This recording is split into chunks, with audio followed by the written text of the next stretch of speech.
Alrighty then, what is going on, everybody? Skylights, what is up? Good luck in LA, man. Dude, that's insane. Wait, isn't LA the championships? You got top 64? That's insane. Good for you. Or is it just the last regional? I forget. I have to double check. But yes, test run for the Showdown series in Speyer. Some other cool news. Obviously, we heard about the restructure of the official play and local play and so forth and everything. And the championship for Europe is going to be in Germany, in Stuttgart, which is like an hour away from me. So the cool thing with these Showdown series is that you can actually get a RQ invite. It is the last regional. Okay, cool. You can get a invite from the Showdown series if you top 2, which is gives you the opportunity to buy a ticket before anybody else, which is actually pretty crazy. And since the championship is an hour away from me, that is really awesome. Unfortunately, won't make it to Barcelona. You can get tickets. However, this is really like doubling down on pretty much the last chance to get into the championship. So you guys know the rules. We're doing 8 rounds, a test run of what a Swiss cut would be like, and we're bringing Draven. Got some really good advice from one of my best friends about the Draven list going against Diana, which is probably the best deck in the world right now, in my opinion. And we're going second, so we're looking for those tentacles. This is awkward because of the curve. Cussmonk's pretty good. Titan is pretty good. Rebuke is really good against the Diana. However, I'd rather just Starfall it. So we'll just stick with the 2 drops and kind of a chunky. All right, so this is the Swain one. I'm wondering, since we have 2 Tide Turners, if I want to save the Gust Monk for some other play, banishing something that's fizzable. But yeah, the rules are we're doing best of 3s. And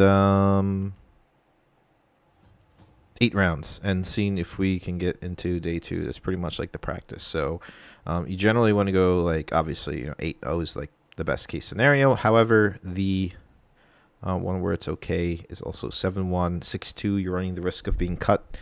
But generally 6-2 is just it comes down to percentages at that point. So here's 2 things. The Hollow Tomb is a really, really interesting choice for Diana. We can Gust Monk the Tide Turner and win a combat, but then we kind of just get run over by the Diana on the swing turn. We do have a Rebuke, but I don't really want to deramp that much.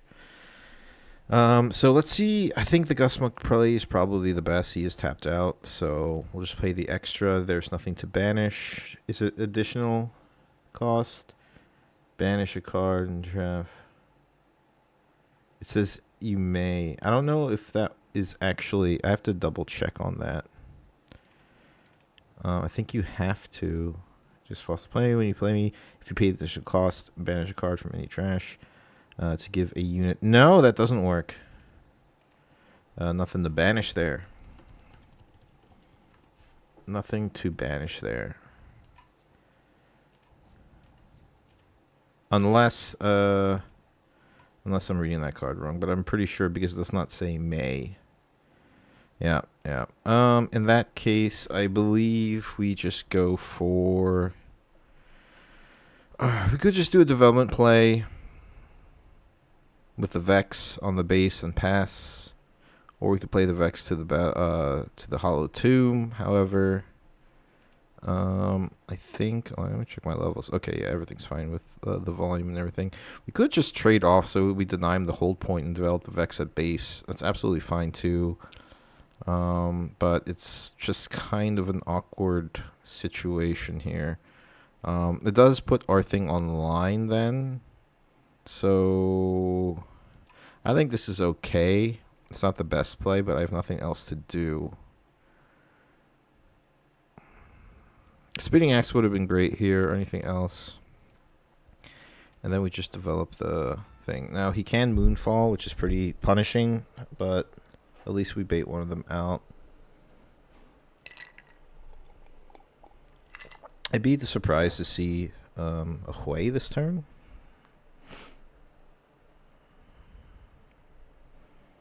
It does have the gold for the deflect cost, so it's kind of awkward.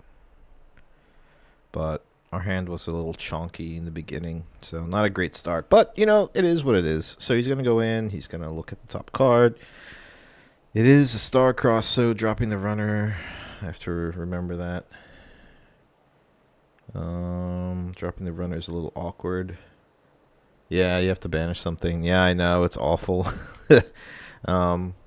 But it's still like a high utility card, like especially with like all these flow cards. Yeah, there's the thing. So that's punishing.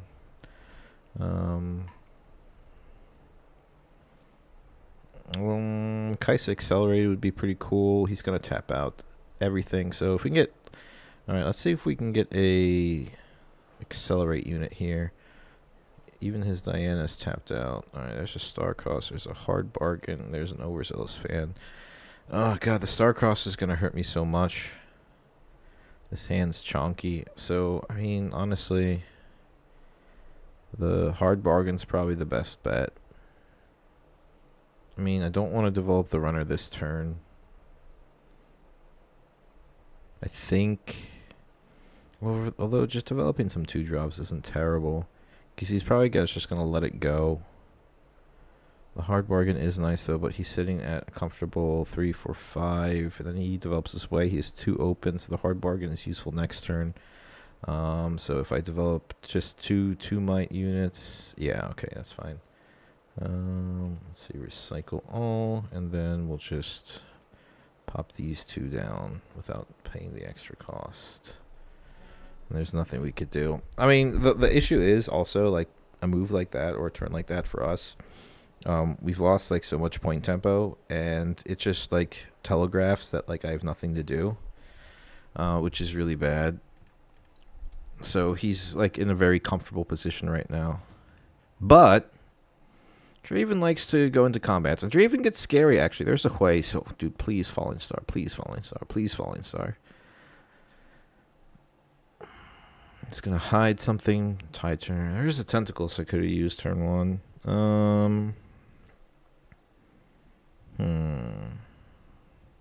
Man, this Hui's going to get online. I think we're already cooked, guys. We got to do something this turn. Arguably, he has 2 open. I do have a Hard Bargain to do anything. What is the Sin card? Tide Turner. So he moves in the Hui, becomes an 8 might unit, but then we could rebuke the Hui. But we have no way to go over the might of the Raven Bloom. We could trade off.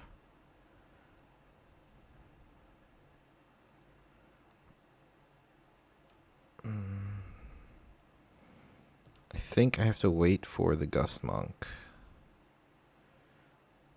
because I want to establish this. So if I play this, I still can play that, and then I get my 2 tokens. Okay, I think that's fine. I think this goes here. Curious as to what it is.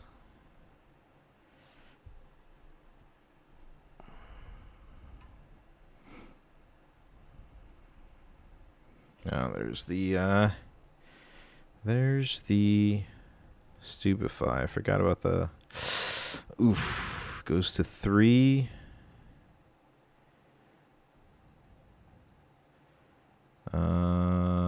Yeah, that's really bad start. We're just going to go here then.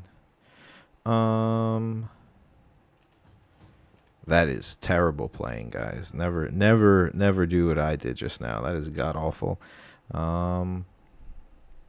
So we threaten 8 here. That's good. I wonder if we can swing this game in our favor.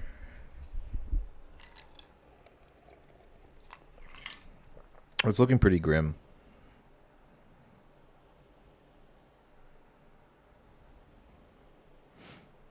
The Rebuke is the only thing that really saves me if he decides to move in with the Hui, but he probably has some type of counter.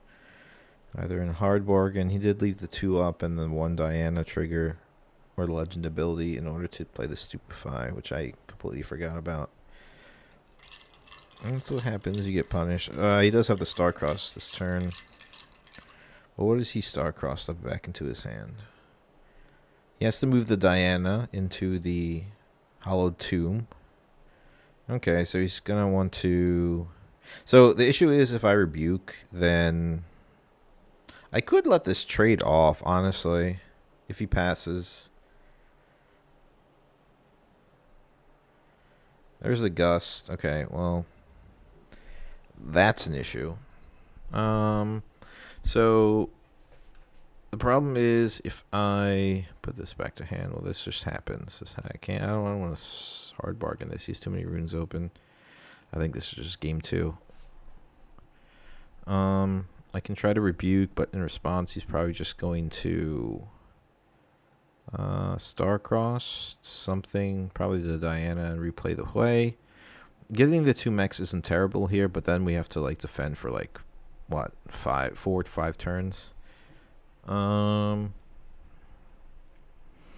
So I hate to play the rebuke now, but I don't think there's anything we could do.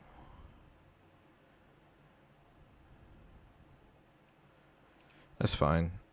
It's like our only play. And I know he has Star-Cross and 3 other cards in hand. And there's a hard bargain. Okay, that's fine. So we get our 2 mechs, but at this point it's really hard to swing because this is definitely a tie turner and he has a Star-Crossed in hand.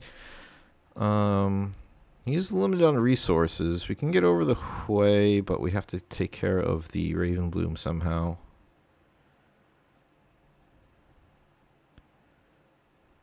Six, 7, 8, exactly. That just trades off. No combat wins. There's the tie turner to save the Hui. Probably discard something, a spell that's not Star-Crossed. Because Star-Crossed kind of wins in the game from here. Looking pretty good. Oh, Morbid Return. Interesting. Cool. Yeah, missing out on the Falling Star was like really... This is just game 2. There's nothing I could do. Yeah, this is garbage. Okay. Sometimes that just happens. We have 1 main deck hard bargain. He has no gears. The Bryn here is nice because it'll force him to play the Tide Turner, targeting the Hui. Ocean Drake isn't too terrible too because I get to pop things back into the hand.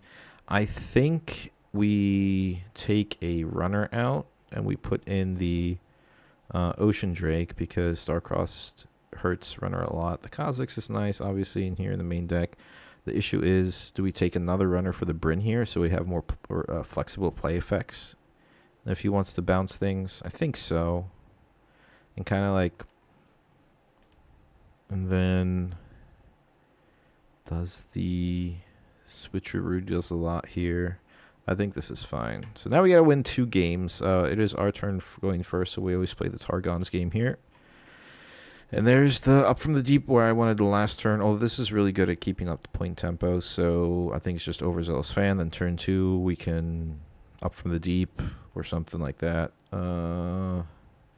Stack Deck's always good.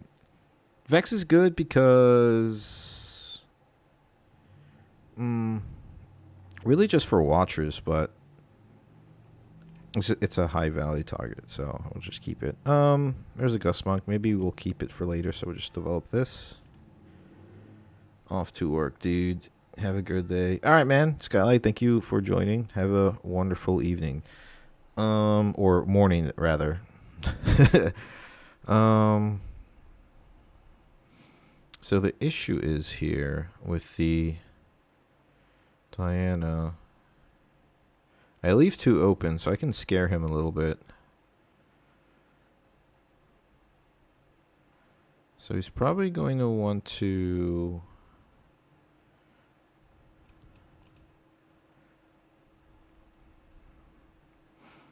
he wants to gust it. Okay, I mean, there's nothing I can do about that. That's fine.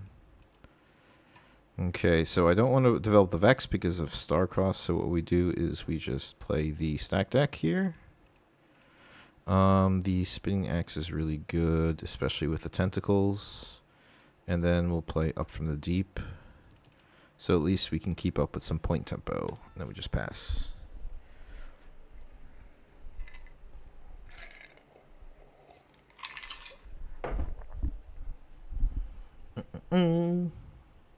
Yeah, first game was rough, guys. That was really, really bad.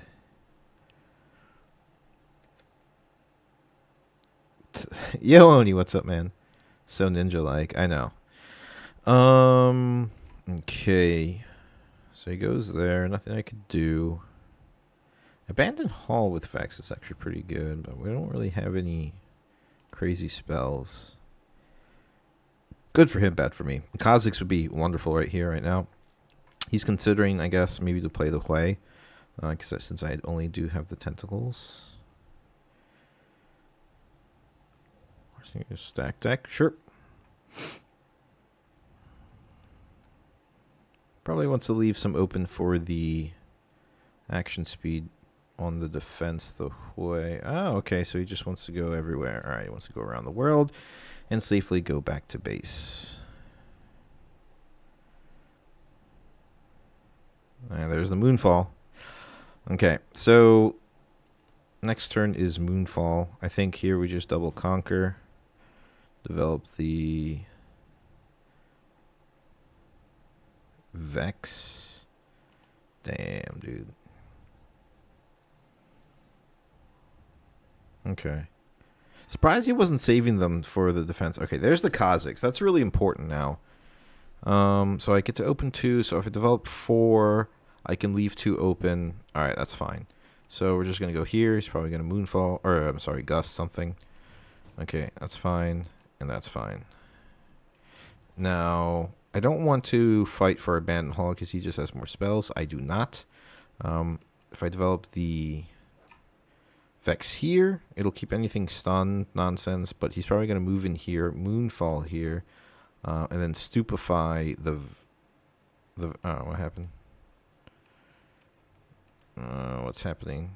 Action failed. Please try again. Wait, what's going on? Oh, I have to refresh the page. Oh, okay. Weird. So ready to leave open for the Kha'Zix and leave open for the Spinning Axe. The issue is, do I ever hide the Tie Turner here?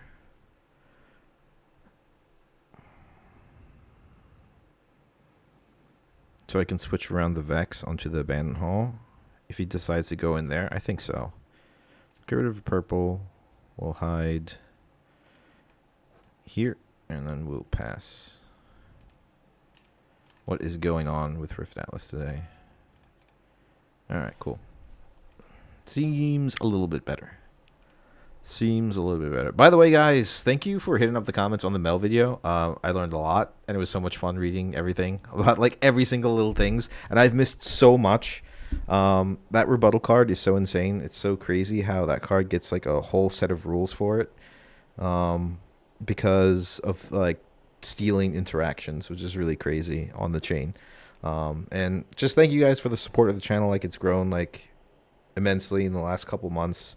The videos seem to be doing very well. It seems like you like what you're seeing, so thank you very much. Just a dude playing a card game, and trying to, you know, be a help to the community in terms of maybe you can learn some things, and not necessarily that, but like we can learn from each other is what I meant to say. All right, so we have here 4 points. He's at 2. There is a world where we do go back. There is a world we unveil the Tie Turner just so we can switch the Vex over here. There's also a world we play up from the deep to get more tentacles, just in case on the swing turn. So that'll leave 4 open as well. I think it's...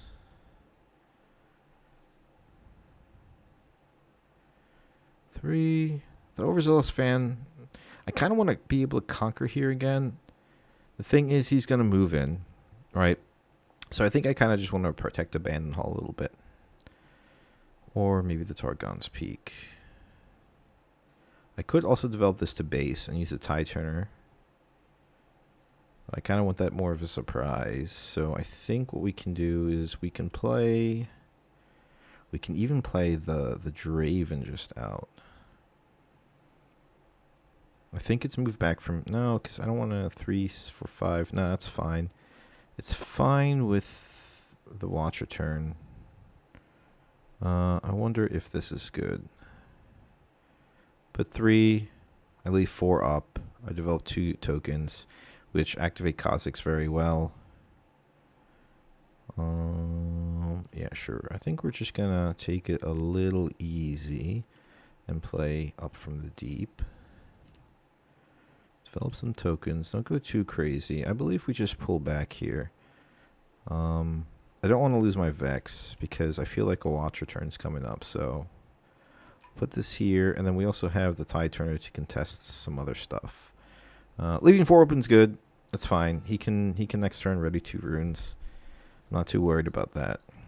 But we're good, because then if we get to save this battlefield and we get to hold, then 5, then we just have to conquer 1 for 6, and then it's just like the double hold from there. And then he needs his Watcher to take both battlefields, essentially. And then with the Vex on the battlefield, that's like really helpful. So that's like the thinking in like 2 turns. Okay, so this just happens. That's fine.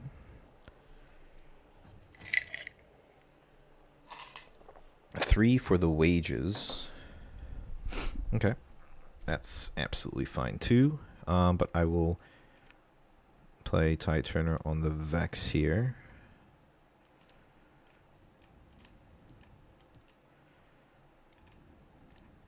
That happens. 4 open. And then also the Scorn. So if he plays Moonfall, have 2 open for nothing too crazy.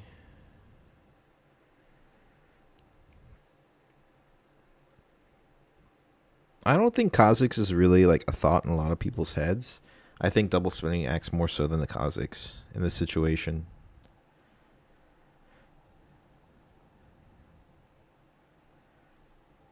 So ninja-like. Yes, very sneaky. Very sneaky Oni. So.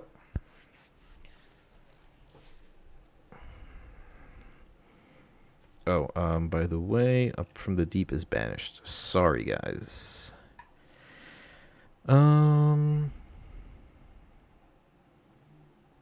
Repeated Bellows isn't too bad for him, honestly, but that's 2 runes down, and then he's stuck at like that 5 to 7 for the next 2 turns. So 2, there's the Tide Turner. Moves the Hui out.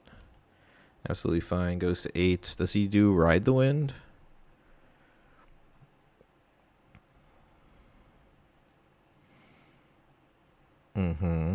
So this is stun. That doesn't do any damage, which is pretty cool. So he readies 2 runes with the Pole Robot. And then gets +3.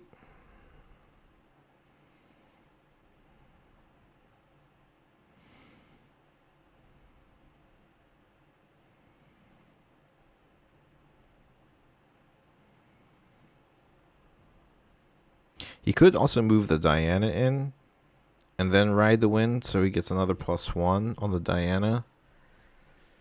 Like Ride the Wind the Hui in, and then that just becomes 8. So 11, then +4 is 15. That would be too much. I would have to let it go. Oh, he doesn't do anything. And he gets to ready his 2 runes, so he's fully open. So we have a hard bargain, which is nice. That leaves me only with either a Kha'Zix or a thing if I want to do all 4. So the question is, can I take this battlefield? I need card draw, and I want to ready 2 runes for the axe. So I think right here, the Kha'Zix play is the best. So if he's... It's obviously the Tide Turner, and you can also action speed the Moonfall, drag in the Vex. I do have the hard bargain. I'll leave 4 open, but I can't play the axe then.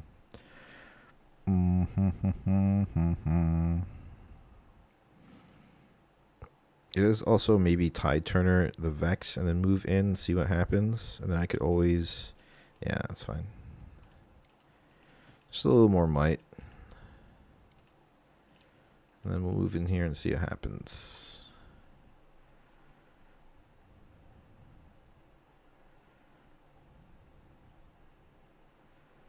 Because deflect is awesome. That's why I did that. Deflect is awesome. Only move way. Okay, so he just decides to commit to the Moonfall. Okay. I guess here. He has 4 open. I think I'll let that go. So this goes here. This goes to 0, and then this goes to 2. Now, the cool thing is, if I just let this go, he loses his tide turner. And then I could just move in. But I think I spinning axe in this situation. And then he tide turners, and then he has 8, 9, 10. And then I have 5, and then plus the Kazakhs. But Kazakhs here doesn't actually do much because he would only be a 4 when the Hui moves in.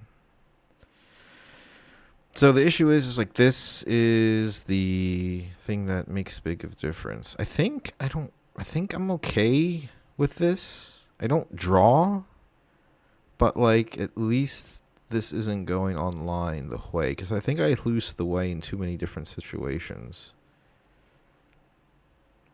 Because he's got a tide turner, he goes up to 8, and he has 4 open. I can only commit to the X or the hard bargain, and then so it's 6. I lose the Vex anyway, so 4, 6, it's 8, 10. So it's 10 to 10, and then he'd have to play another Moonfall, maybe?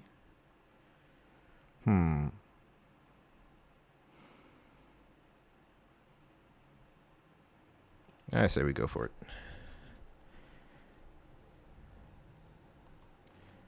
So at least you get the trigger.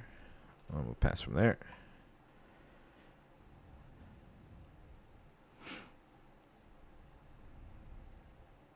Oh, dude, it's a switcheroo. I forgot. I think they run switcheroos in this deck, don't they?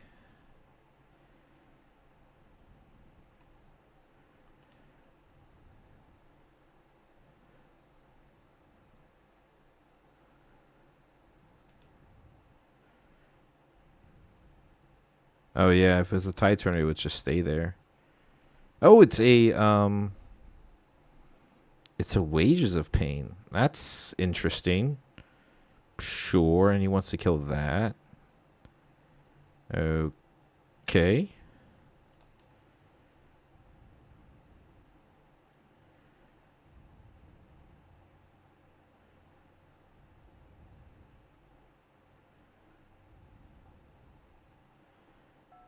And then he passes. Wait. I wonder if I ever Vex. If I ever move the axe over, so that the Vex stays alive. This is my turn, so I can't do anything. So I have to use the Axon thing. Okay, yeah, that's fine. Grieve and draw. Always remember that doesn't do anything. Goes down. We always develop a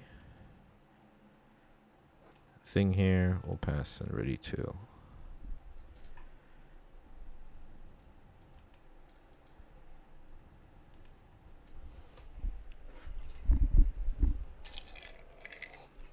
Yeah, I really like a lot of things I could have done. And I just wasn't sure which was the correct one, but the draw is nice. Being ahead 3 points is nice. The runner's a little rough because it kind of just like baits out a Starcross if he has one. But also he doesn't really want to move into.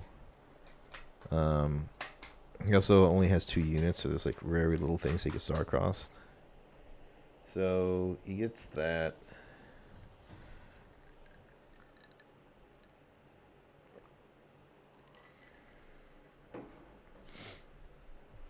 Next game, I need Tentacles turn 1.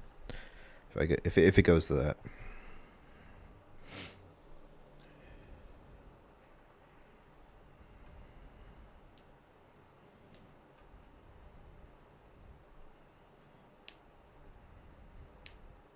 Probably. Okay, Fizz is a little awkward here for the ride the win.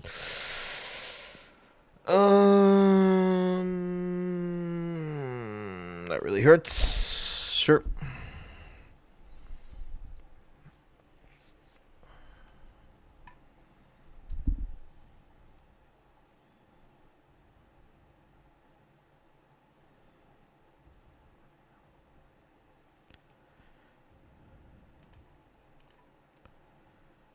He can move, or does he not want to do that? Or is he looking for something else? Mm-hmm. So move trigger first. I'm obviously not going to do this because he could just come back in for more might. It's really stupid. This triggers right away.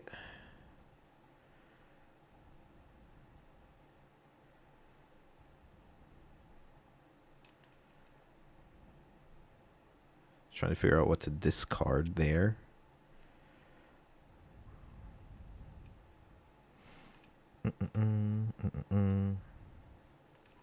Yeah, it's a little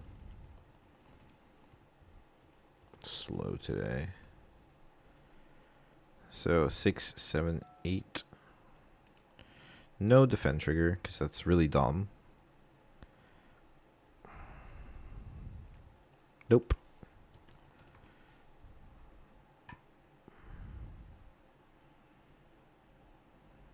Okay, and then we do this.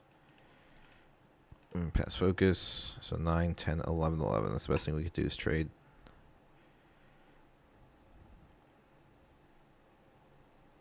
On there's a stupefy. So we lose everything. Okay, that's fine. We just have to double conquer, but he has to leave this here.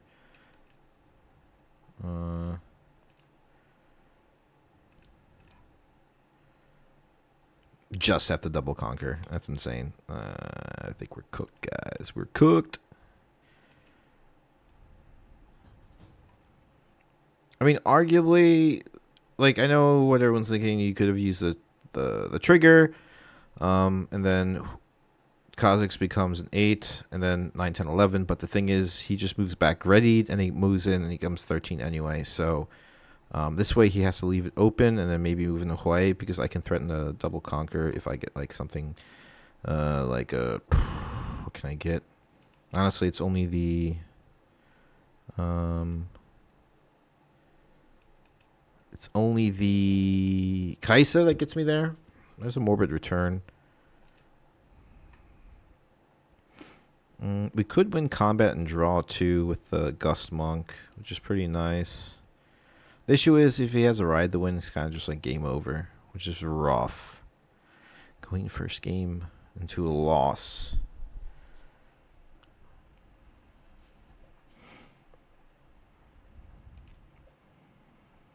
Deck list we'll go over in a couple games. Deck list is... Yeah. Just give me... Okay, there's the Kaisa.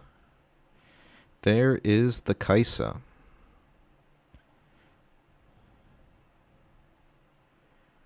So we could accelerate the Kaisa. That's first one. The issue is I want to keep up the hard bargain, but I really need the Assault 2 from the Gust Monk. If it's a discipline, he's 5 open, dude. He's 5 open.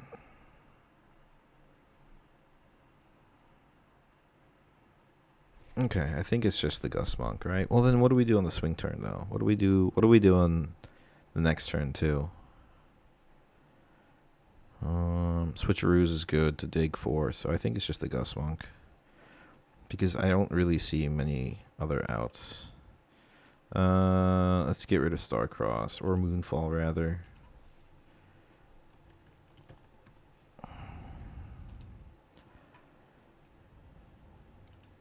So I'll go to 6, and then 7 is good because if it's -2, well, this just doesn't matter. I wonder how many of these do I send in there? 4, 6, 7, 8. What's the worst that could happen? It is a ride the wind, which is terrible. I mean, there's nothing we could do about that. Which he probably does, because I think we only saw one. It's banished. Or it got recycled, sorry. Don't want to go here, that's bait. I think we just send all 3 tentacles, because at least we conquer. Screw it.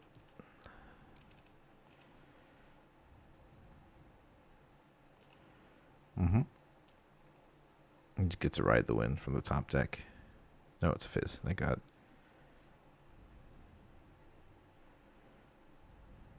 We need a switcheroo. We need a switcheroo, guys, from these 2 draws. Moonfall also hurts, but I don't think it actually kills us. So it goes to 2, and they all go to 0.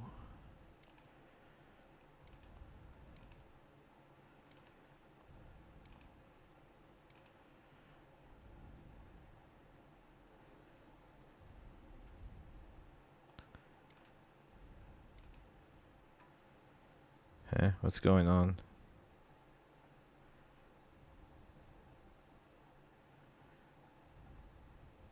Eclipse, dude. What the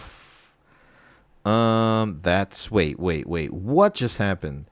He played... He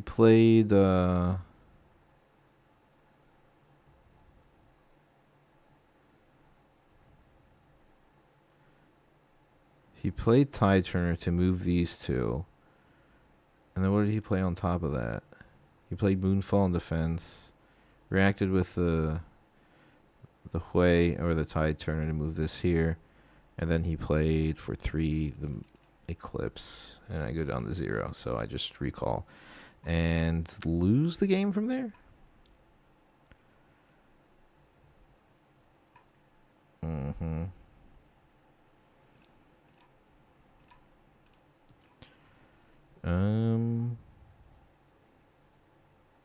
Yeah, not looking too good, guys. I think we're cooked. Discarded Promag, 2 runes, got +3 on Hui. Yeah, that's crazy.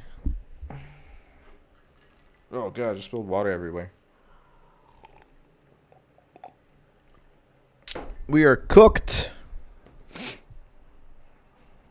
Please move back everything.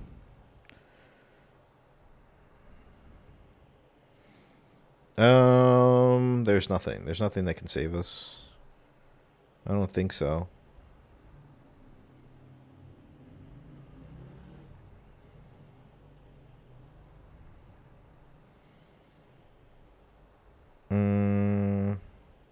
Axe doesn't do it. Kha'Zix's kind of like at least helps, but I can't double conquer in this.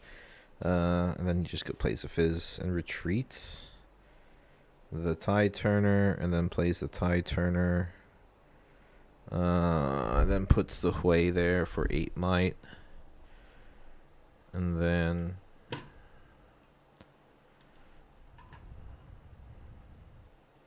No, hides the Tide Turner. And then there's just nothing we can do. We could rebuke.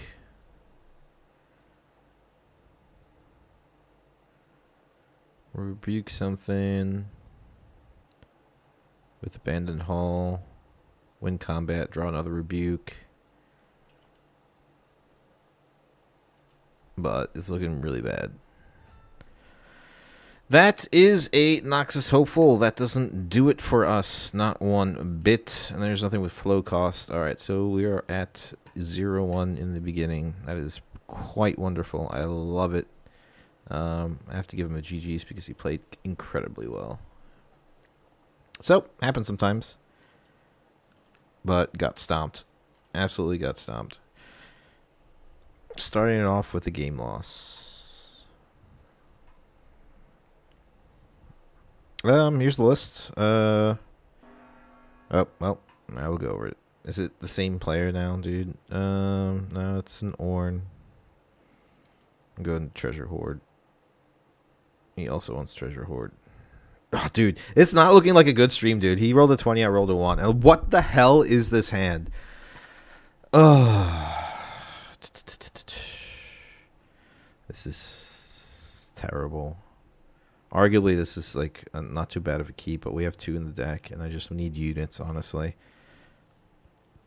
What is this? What is this? The RNG gods. Okay, there you go. That's a little better. That's a little better. I'm happy about that. All right, let's grind, guys. All right, we can go seven in a row, right? We can win 7 in a row. That's easy. All right, so a lot of decisions for him to be made. There's the mask. There's the Poro going in. There's him tapping 1 to make a gold. So it goes to 3, right? I can play my spinning X here actually pretty comfortably. The issue is the unguard, right? It goes to 3, unguard goes to 5. I did a double commit. Also, the Accelerate Kaisa isn't terrible in the situation, but I'm really afraid of the unguard. I think he has it. Also stack deck to see what we have, honestly. Darius is good. I don't need the other Falling Star, and I don't need the other Oversource fan. So, okay, we're going to hold off on like grabbing that other battlefield with the Darius play. So we'll just move here. We'll conquer. I don't know if we actually grab the gold or we just develop the Kaisa. I think we just developed the Kaisa. I think that's better. Drop border is something that they've played in the past, so I don't know, but I think it's just fine here. The 1 turn he swapped illegal Tide Turner with Hui on Targons. Did he swap it illegally? Oh yeah, he did because of the Vex, right, or something. Okay, so he decides to develop his Ornn right away. So in that case, I think I just go in here. We'll conquer. We'll get the gold. We'll move back our tentacle, and then we'll just develop the runner here. It's quite good. I like it.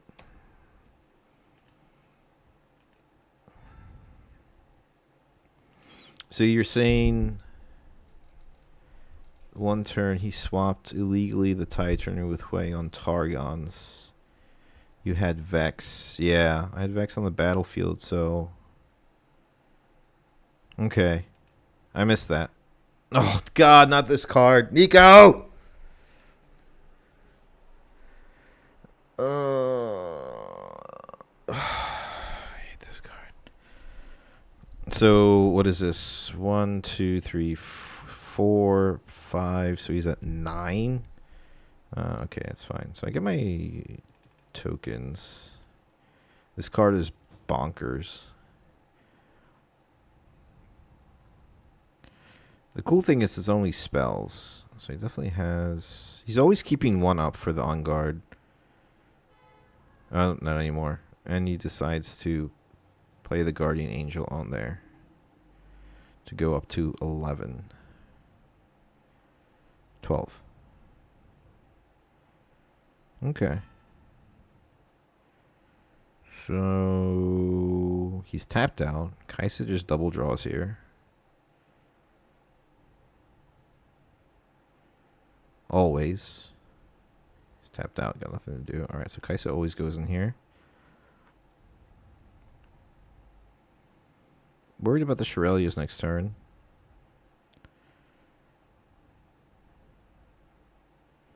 So Draven. Conquer score. Kaisa, draw. That's what I like to see. Vex is good. I don't mind burning some power for the fan if he does Shirelias. He is ahead on points.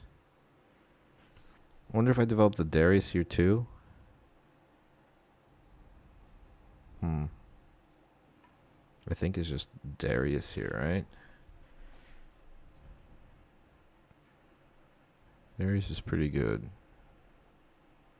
Fanned by the Kaisa. Because I want something to threaten for next turn, because if it is Shurelya's and he gets to 6 next turn, I have to double conquer and kill off at least the front end of this GA Ornn. I don't want to burn 2. I want to keep stuff open for Axe and Axe. This is dead with the Helm of Suppression. 4, 7, 8, 9, 10, 11, and then it's just pass. Yeah, it gets 12 with the mask. That's fine.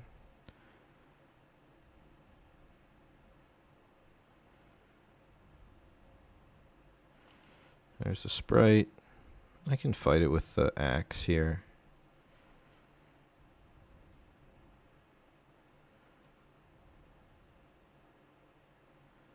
Yeah, that's fine. Hey, I got gear 2, guy. Okay, so I go to 7. He's 4 cards in hands. Does he really want to commit some pump spells to kill this Kaisa and to save this Sprite?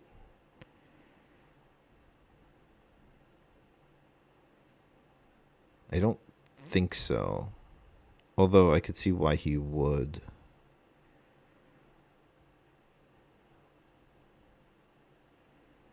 Okay, cool. So that happens. Guess Showdown ends. I draw. There's a Rebuke, which is super tasty. Shurelya's? No, there's a Pit Crew. There's the Rat.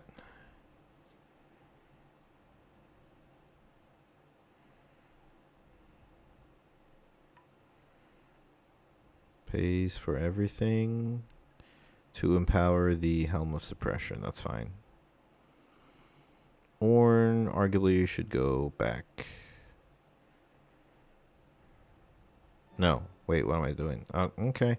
Well, the cool thing is that I can just Rebuke and deramp by 4. No, even worse, dude. What is that with Helm of Suppression? So it costs 3 and 3 power. And I have to deflect 2, so I deramp by 5. Oh, it's so good, man. I love it. I have to get rid of this Ornn on this battlefield, though. But deramping by 5 is nuts, dude. Let's see how much might I can get on here.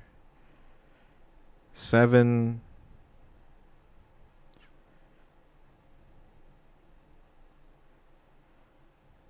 This can go to 7. Then plus 2 for the assault. It's a 9. So I can go to 12 if I throw the axe on here.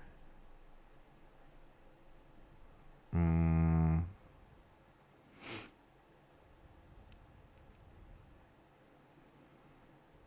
then plus these things. But it still has a GA on it, which is super annoying. I have to score this turn. This is the turn where I have to score.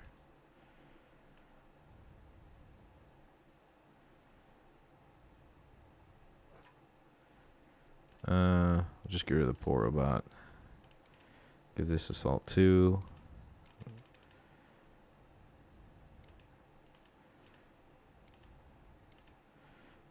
So it goes 7, and I play the axe. Then gets plus 2, so it goes to 12, and then just like another bot should do it. Yeah. And then I can cascade the spinning axe onto something else. So let's go here. So he goes to 2, and then he has what?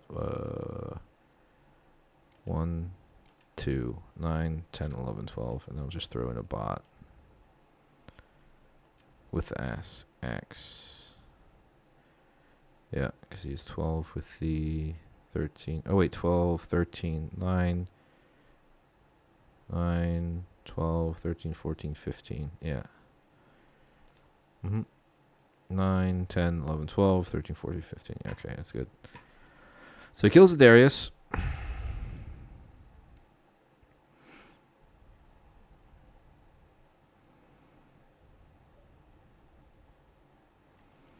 Uh, 9 base with assault. 9 plus gear. So 9, 10, 11, 12. 13. So 12.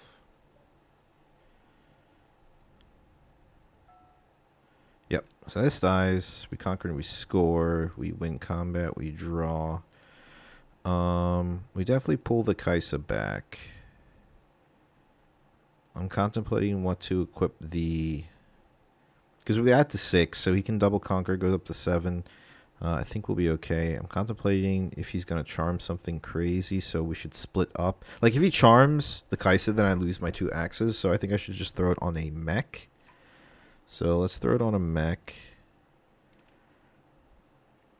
And then we can develop a overzealous fan, and a Noxus Hopeful would be the most might in this situation. And then we save all our runes for when we have to deramp by 5 for the deramp by 5 for the rebuke on the Ornn. So this goes away. He gets us. He can easily double conquer. That's fine. Because he goes to 7, we get a turn.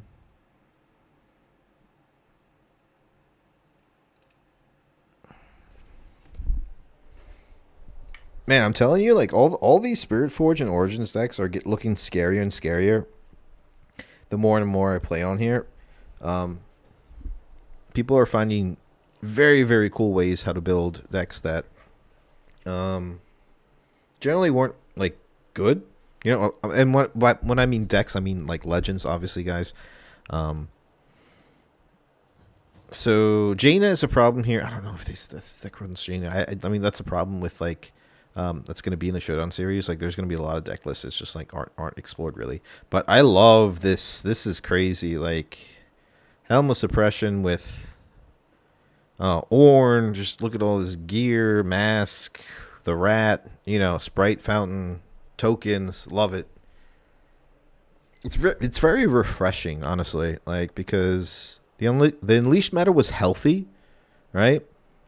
Spirit Forge health meta was meh. It was either just Aurelia or Draven, and then the bans happened, and then it was just Ezreal and Aurelia. And yeah, all right. There's a Kha'Zix that helps. So I think we can comfortably send in our... I think we can comfortably send one Noxus Hopeful here. No, Noxus Hopeful and a Tentacle. Wait, what battlefield do I have to win first? Because we can get a draw. This is going to be the more difficult one. But we can get a draw if we send this in here. And then we can maybe...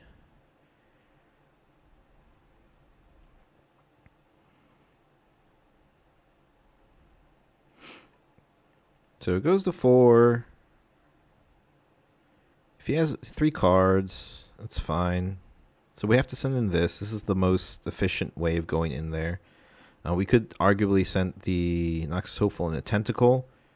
However, on guard hurts. I mean, we could also just Falling Star both of them, and then send everything in there. That's like really hurtful though, because it's 3 and 3 power. Exactly.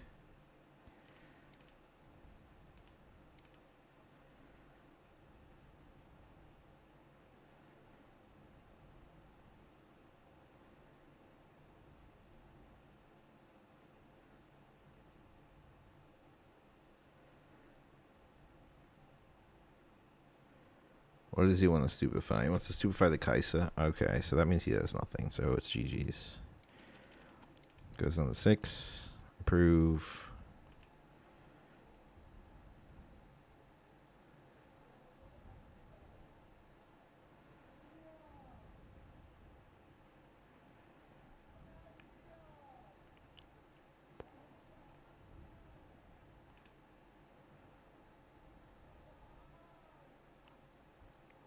Nice, dude. Yeah, I saw your list for Rumble. It looks really good. I like it. So we're gonna go in here to score the 1 point, and then we'll send everything else in there.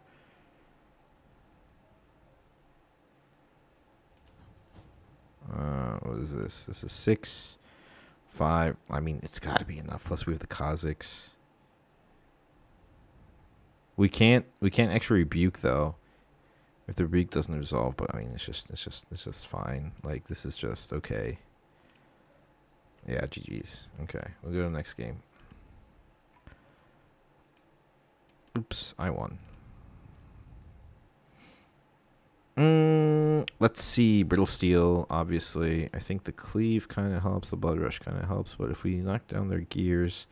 Since I saw Helm of Oppression... Not too many crazy spells, really, that are hard bargainable. Because they're just, like, on guards, stupefies, or discipline. So, he's more gear-based. So we'll get rid of that. The Rebuke...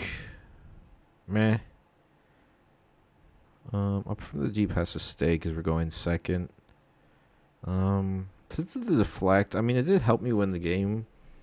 But the Falling Star, I don't know about.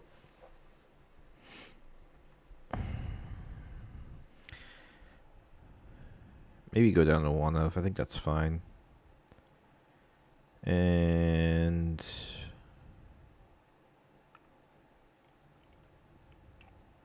yeah. I think that's good. Going second. We go to Zons.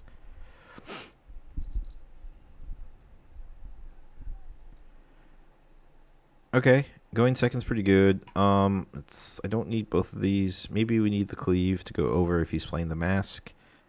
I think Gus Monk is really high utility later in the game.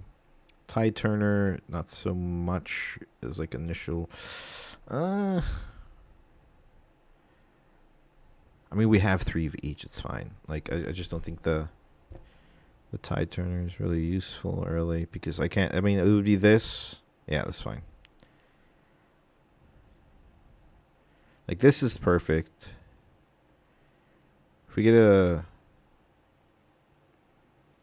stack deck, sorry guys. If we get a stack deck, that's fine. Okay, so we get another Tide Turner, so I'm glad we did that. Now, there is a world where we actually just kind of... We can cleave his thing to develop a Noxus Hopeful, but I don't think that's really good. So we just play the Gus Monk and we pass.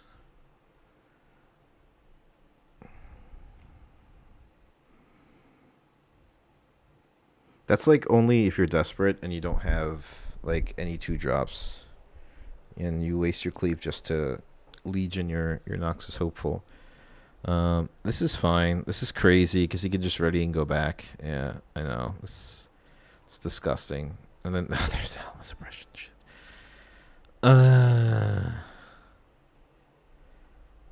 Okay. Okay. I need my Brittle Steels now. We go here. We pass.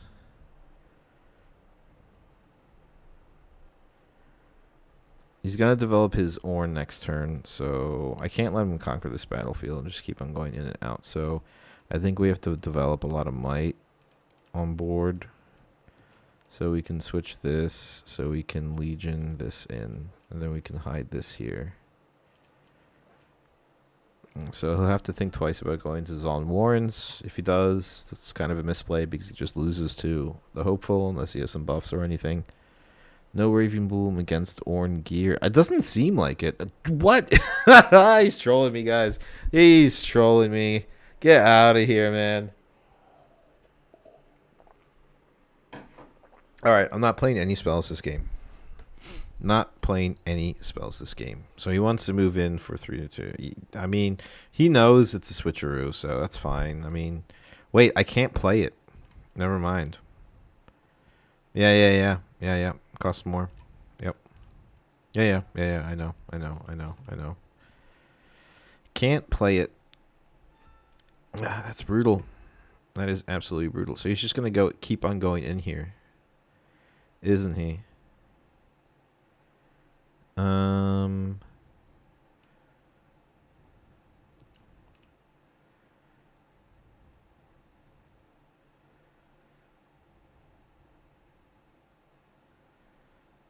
Disgusting. Absolutely disgusting. I can't believe he got 2 of these. He's going to empower it next turn, which is even much more terrible.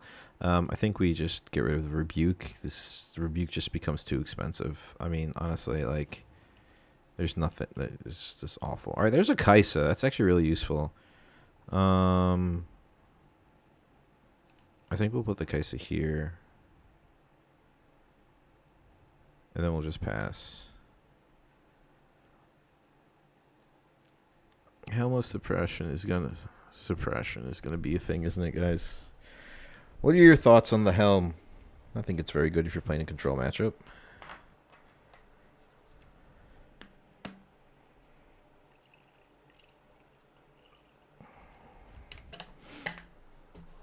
That's fine.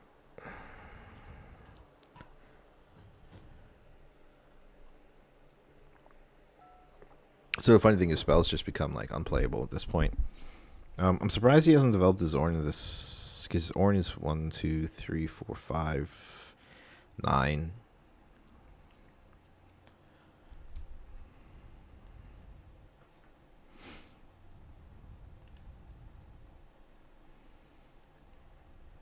Yeah.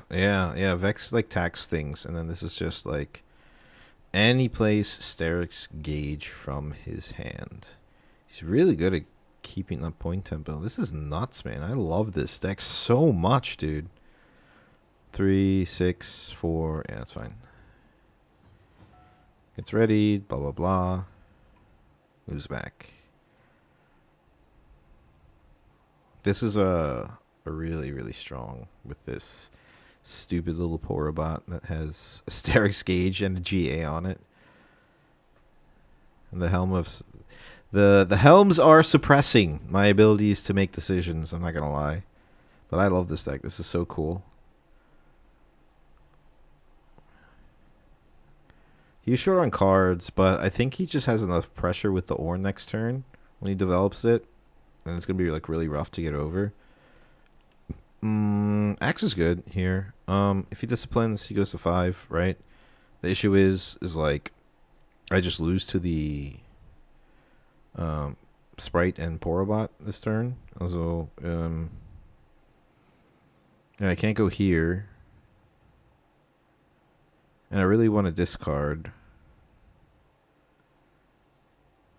the Blood Rush because I just can't repeat it with this stuff. So I think we'll just come here to pass first.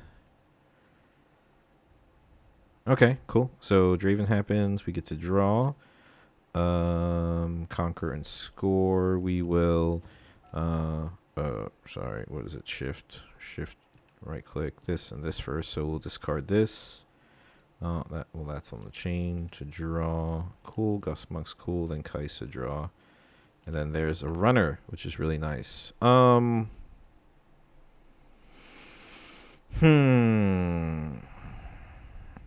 Axe is pretty strong, so I think we just hunker down on the one battlefield.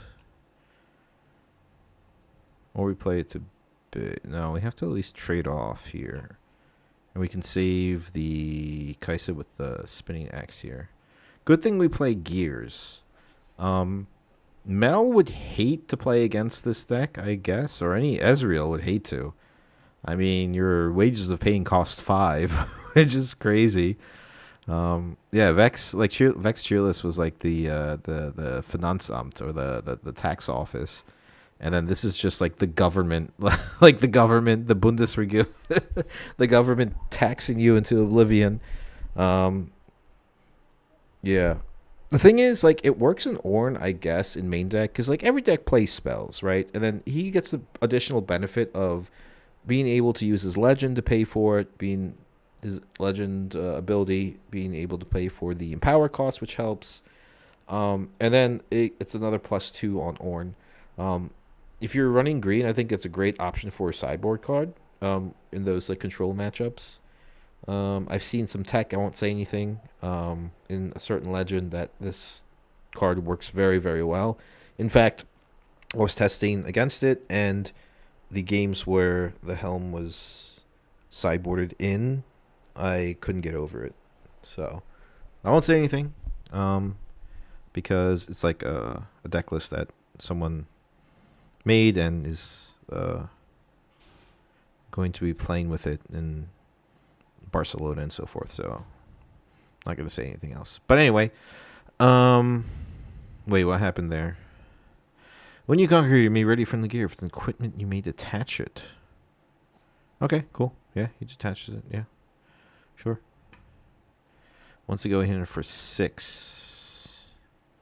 3 helms. When did that happen? Yeah, we're just gonna play the spinning axe to save the Kaisa here. Pass focus. Dude, my my cleave cost 4. My cleave cost 4. Also, Draven win. Right, there's another axe. That's nice. Yeah, puts it back on. Goes to 6. Leaves 3 open. There's the brittle steel, but like it costs 5 in the power now. Like what do I get rid of? I think I get rid of the GA, right? The base cost costs more than the flow cost. And what's crazy is that the flow cost would cost 7 in a power with the helms on. And if you have the Defy, that's so punishing too. But I need to get rid of the GA because then he doesn't have any units, and then he's forced to develop the Ornn, and I just pull back next turn, right? And then I can just go for the double conquer as So if he has the Defy, dude, that's so punishing though, because then I can't play anything. Then 1, 2, 3. GA.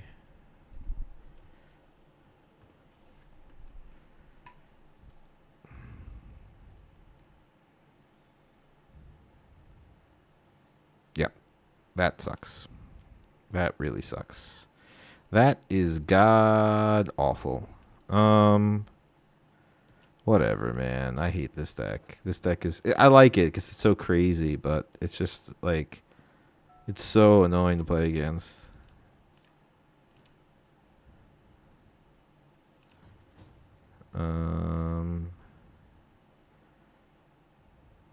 We definitely go back. Because he develops the Ornn. And then, because we need to play things next turn, so we just move back. He goes in for 3 onto the mech. I could attach the... Arguably, I could attach this to... Because he only has 1 card. I think that's fine, right? I think I just attach this to the mech so it stops him from trading off. At least I can get a hold point. Forces them to go here. He does filter a little bit, but it's fine.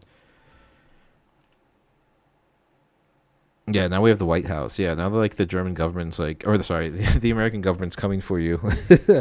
You haven't paid your taxes. You got a cache of oil, and the military is being sent in. But that's crazy, dude. I paid 5 in a power for a brittle steel, and I can't even really play it from trash. And if I were to, it would be my whole entire runes next turn. That's 7 in a power. So I'm glad I played against this deck because, like, it just shows a lot of versatility in Legends. Shows that be prepared for the unexpected when you're going to any events. Like if I was a spell heavy deck and I was using like a lot of like disciplines or on guards, like I would be taxed to the point where, you know, playing like using 4 energy to play it on guard is not worth the +2, you know. So and it really just shuts you down. So he goes in here, that's fine. I think he's fishing for a little bit of answers because even if he develops his Ornn, I mean, arguably it wasn't bad. Okay, so he just wants to move there. But this is just easy to get over, I believe, because I can. No, I can't even Darius. I can't even Darius cleave here. I don't need to go for the attack there. There's no point, right? There's just no point. My my stack deck cost 4.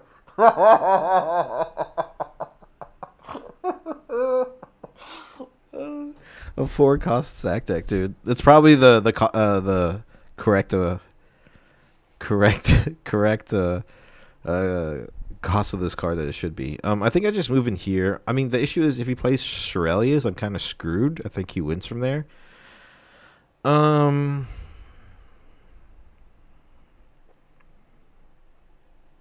I can't even stack deck here, dude. I could just play the Draven there. Shirelia's what? It becomes 2. So Shirelia's is 9, 10, 11. Right, plus is it plus 2 or plus? I think it's plus 2, and then everything has ganking. Everything gets readied. So 11 plus the 1 for the gear is 13. 13 and 5 is 18. I developed this. That's 17, 18, 19, 20. I can even put the Gust Monk there to stack a little bit. But I just think it's just a hold, right? Because if he doesn't have Shirelias in his hand next turn, then I should be okay. Unless he plays in like another gear. What's hidden? I don't know. It's probably just a wages or something. But I think it's just a Draven, dude. There's no way I can attack into that and risk it. Right? Because I only have 7. I can't play stack deck. That cost 4. I can't play cleave. That cost 4. I think it's just hold, right? Because it doesn't. There's no benefit in adding the Salt 3 with a hidden card there, and there's no. I don't get anything from stack deck if I pay it for 4. That really helps me out here. Like even if it's a spell like Starcross, I can't play it because of the helm. So I think I just stack here. I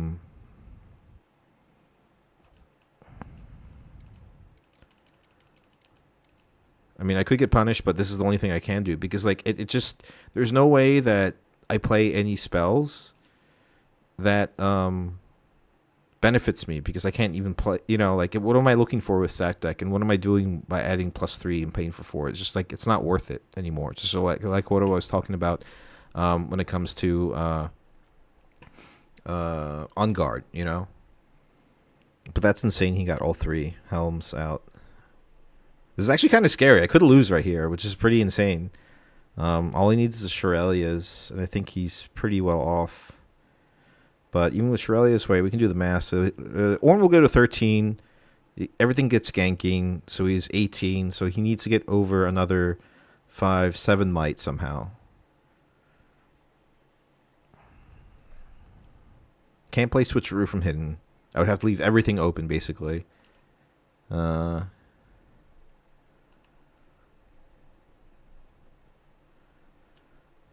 there's the wages. I don't know what it does. To get a gold so he can go to 10 and then play Shirelias.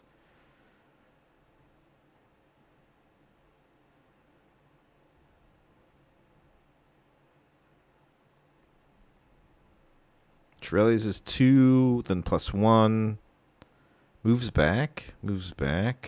Huh? He's 2 for the mask. Goes to 11. 5. Ah, I think he got there, guys. I think he got there, dude. I can't believe he got there with Shirelias. So, is it untap your units, right?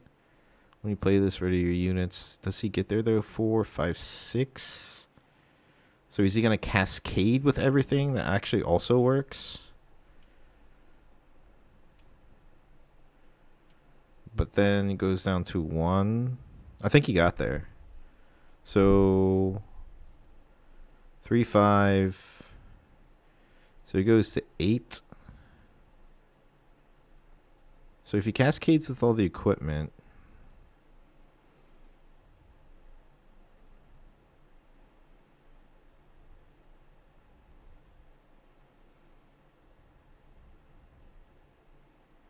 this is like the best Ornn player in the world, dude. So he kills this. So he can get over 17 there, right?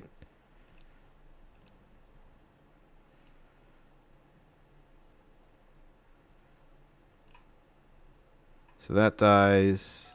This goes down to 9. 1, 2, 3, 4, 5, 6, 7, 8, 9, 10, 11.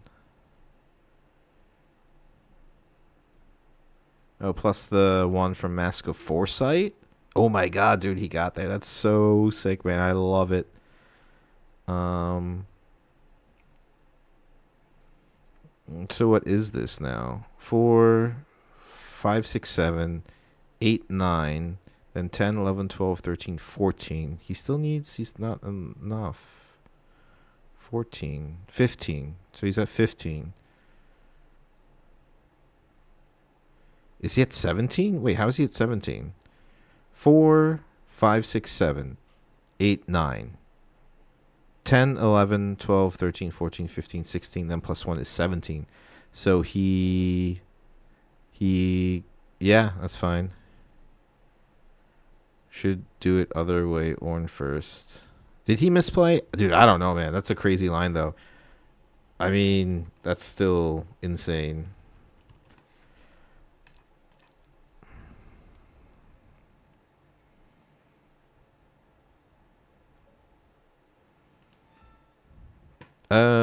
I think it's just Kaisa, accelerate, right?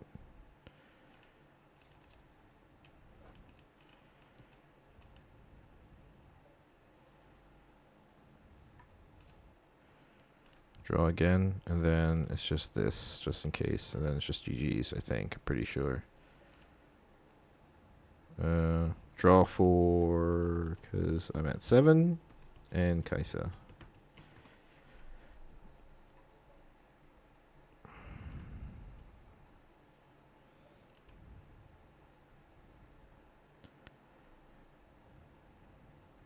Yeah, GG's.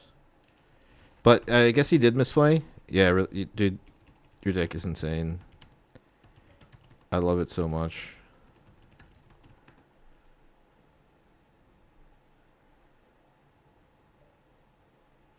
He made it this week, guys. It's sick. It's sick. It's great. It's awesome. I love it. All right, so that was a 2-0, right? All right, cool. So we just have to win what, 6 more games? Oh, Jesus, that's fine. All right, let's go. Let's go. Kaisa. Kaisa's a rough game. Or at least we get to go first, which is nice. Kha'Zix is good. Overzealous Fan is good. The Hard Bargain is probably not, honestly, that amazing unless in those like defense situations where I can stop like a Hextech Ray. Keeping these two are pretty good. This is out of reach out a lot of things in terms of when it gets into combat, like Void Seeker. Fall short to Singularity, but I think most of everything in my deck does. So, turn 1, turn 2. Hopefully I find something I could play into Legion. Noxus Hopeful, but yeah, it's okay. It's not terrible. It's not great. The thing is, you want to... I've kind of like really learned how to like play around this deck. You want to keep like unuseful... You don't want to go in here with like Ferris Forerunner. Because they just play Temporal Beach and it just gets banished. So you want something annoying like... We're just like whatever, like a two might unit, or even like a Hopeful's like not terrible there. Yeah, that was a crazy game, right, Oni? Dude, that deck is insane. Like, I'm gonna try and build it and like play around with it a little bit because that was pretty crazy. I think we want to fully develop here. So I'm not mad about playing Tide Turner into Legion with Hopeful. He's at 5. He'll accelerate the Kaisa, though. That's the only issue. He can probably shoot this away. The thing is, this is a weird matchup where you can't really be like, oh, I don't want to send it in because I'm going to lose it. This is a Spell Slinger deck, so there's going to be a lot of stuff removed anyway. So we want to kind of develop as much as possible. We're out of reach of the Singularity next turn, so that's fine. Do I want the gold, or do I just want to full develop here?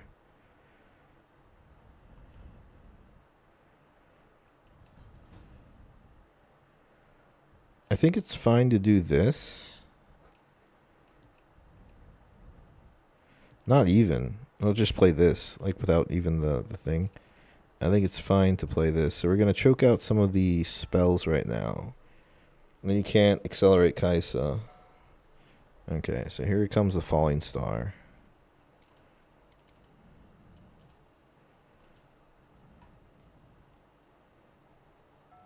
There's a Hextech Ray.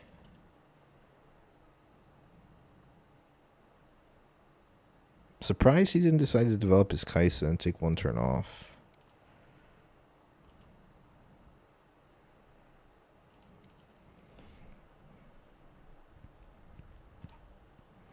Mm-hmm.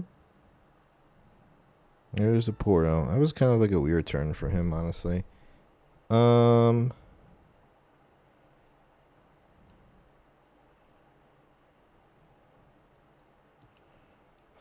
and 2. I leave 2 for the hard bargain just in case. He's probably gonna banish here. I think I want to just develop the Kha'Zix here and not move in. I want him to force out the Singularity so I can hard bargain it for 2.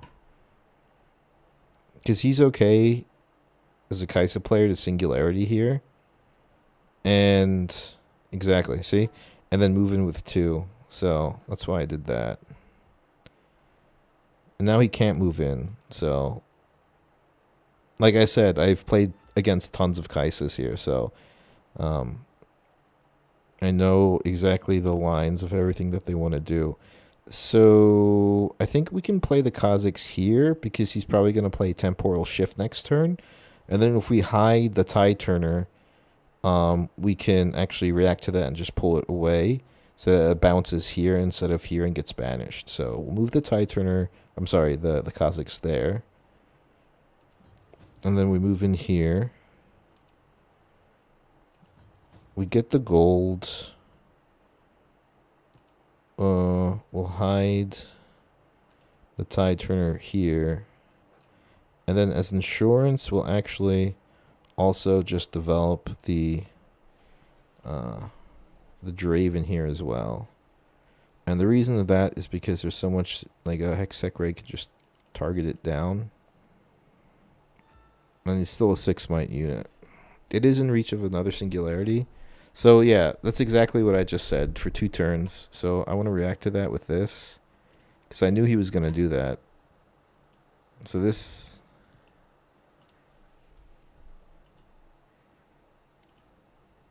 Then this banishes, this comes back. And since I didn't conquer here... No, that's not the way it works. Yeah, because I never lost control.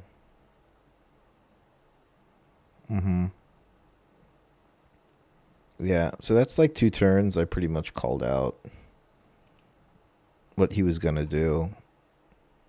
Just because, like, I've played against Kaisa so much in the recent time since, like, the Temporal Breach Bryn here nonsense started happening. So, I just know all their lines now. So, like, I'm glad I practiced against it so much because I'm pretty sure I'm going to see tons of this deck. But, yeah. So he could move in everything and get rid of the Draven before it gets too big, right? That's fine. I'm okay with that. Oh, wow. He actually trades everything, I believe. Oh, holy... that is... Wasn't expecting that. I wasn't expecting the double smoke screen. Was it 2, 4, was it 5, 6, 7? What do I have? 2, 4, 5. I have to do this. And then the Poro.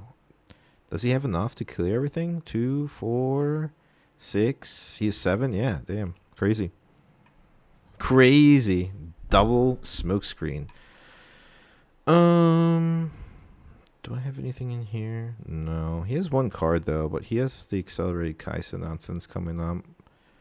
I could punish the Accelerated Kaisa with a Rebuke. That's fine. I have a gold.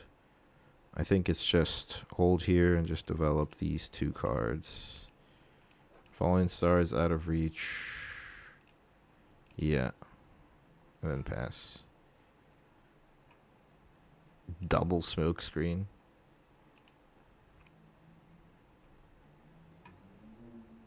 He wants to accelerate it. That's fine. Yeah, so we'll punish the accelerated Kaisa. Or wait, no. Then in this case, we kind of just want to let it happen. Oh, he's gonna hide the temporal breach here. Because I was saying we can move in and win a combat with the rebuke, but if he hides the temporal breach, if he has one, then it's kind of rough. But also, didn't he do this last turn too? This is gone. Yep.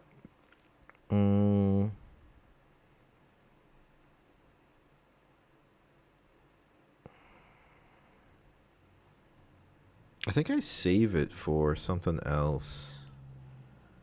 Right? That's fine. He's only at 2. Because if he doesn't hide it, yeah, so he doesn't have the temporal breach, which is fine. So I can move in here, rebuke, move into the other battlefield, and develop the runner, and we should be okay. So I move in here. Let's use a stupefy. That would be really dumb, right? Do we move in both? No, because I want to go to 6 next turn. I mean, if he has a stupefy, he has a stupefy. More than likely, it was fine. So we'll just rebuke this. Okay, and then he plays a Hexac Ray or something? Yeah, that's fine.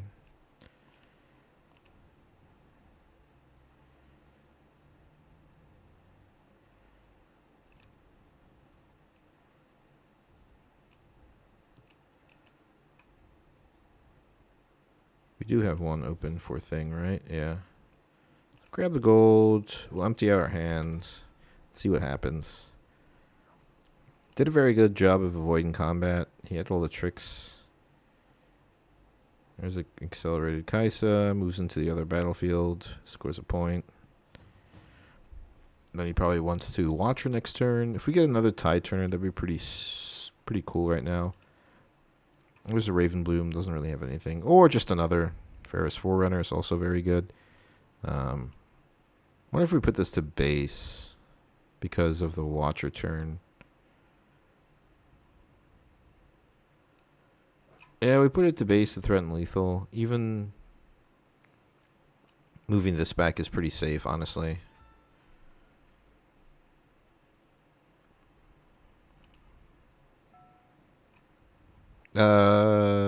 Which deck list would you like to see? Wait, what did he target for? Which one? Sorry, I missed it.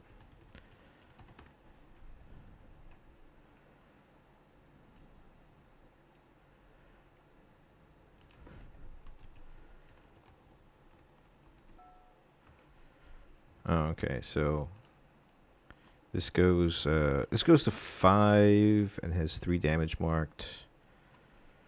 Okay, I'm gonna kill this.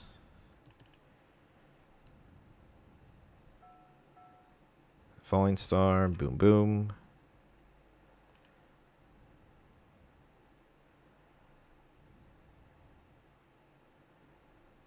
And then 3, 6, 7, and then can't play it there, my friend. Sorry.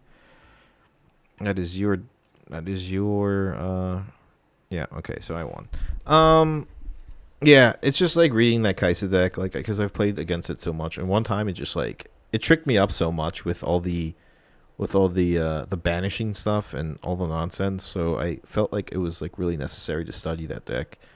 So Hard Bargain is kind of awkward because there's so much like rune or power mitigation when it comes just to the legend ability.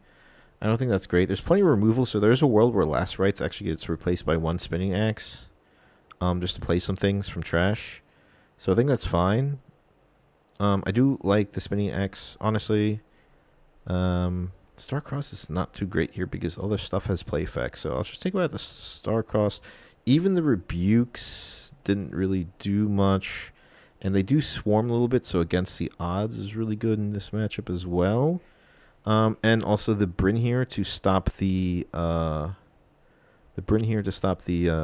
temporal breach when I move into any type of battlefield, or they want to retarget their Watcher. So I'll take out a runner for Bryn here.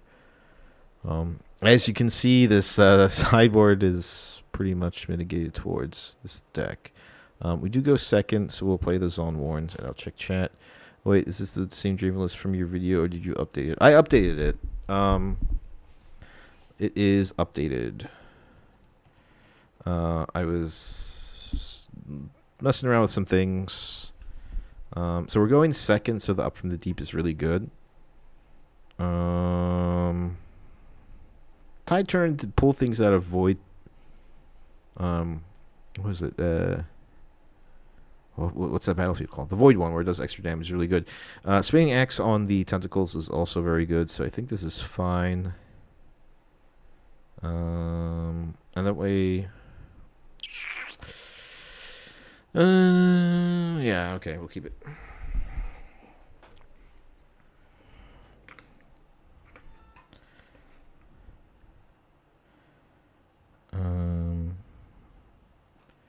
It's always this.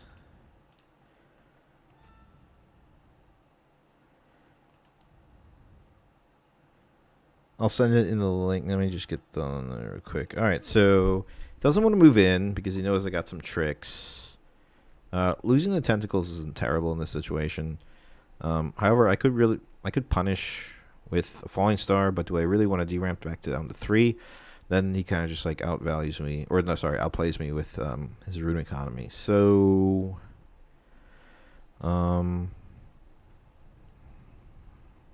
because these are terrible targets for falling star, to be fair. So he's probably gonna. I don't mind sending this in here.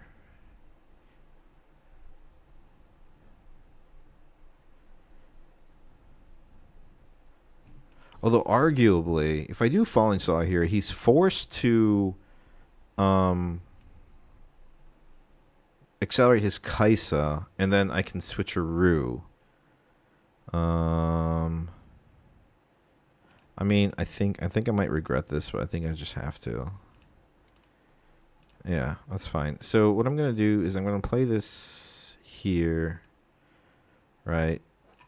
And then I'm gonna hide the switcheroo, because what he's gonna want to do is either eliminate this with a spell or move in here. And there's a falling star, so that goes away. Okay, so I got punished by the falling star.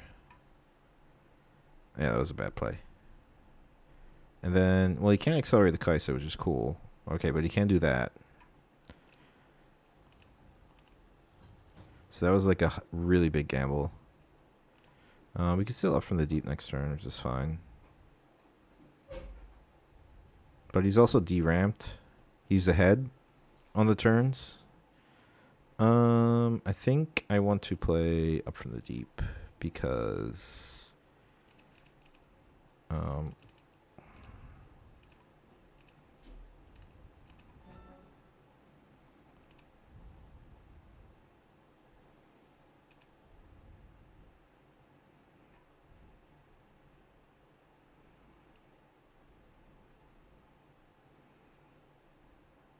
please play Singularity on the tentacles. That'd be hilarious. That would be so good.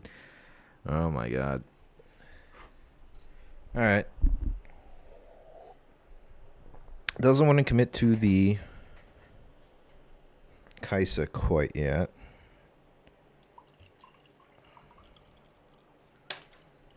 I'm gonna have to make a coffee break after this. Then I'll send you the deck list. And then we'll go from there. Because I'm just drinking water right now. That's fine. If you're playing purple, you should be having some tentacles in your deck, by the way, guys. This card is absolutely insane. I mean, there are some like professional players, like for instance, like Sandy Sherman was mentioning how like it is like Lingering Souls from Magic the Gathering, right? So like it's pretty crazy how like in that game, like Lingering Souls was like game changing, right? And it seems like it's doing the same thing for Riftbound. Because look, like, you know, this thing just score points and I get 2 of them my first turn going second. So pretty good. Pretty good. I don't know if I want to play the runner on the Void Gate.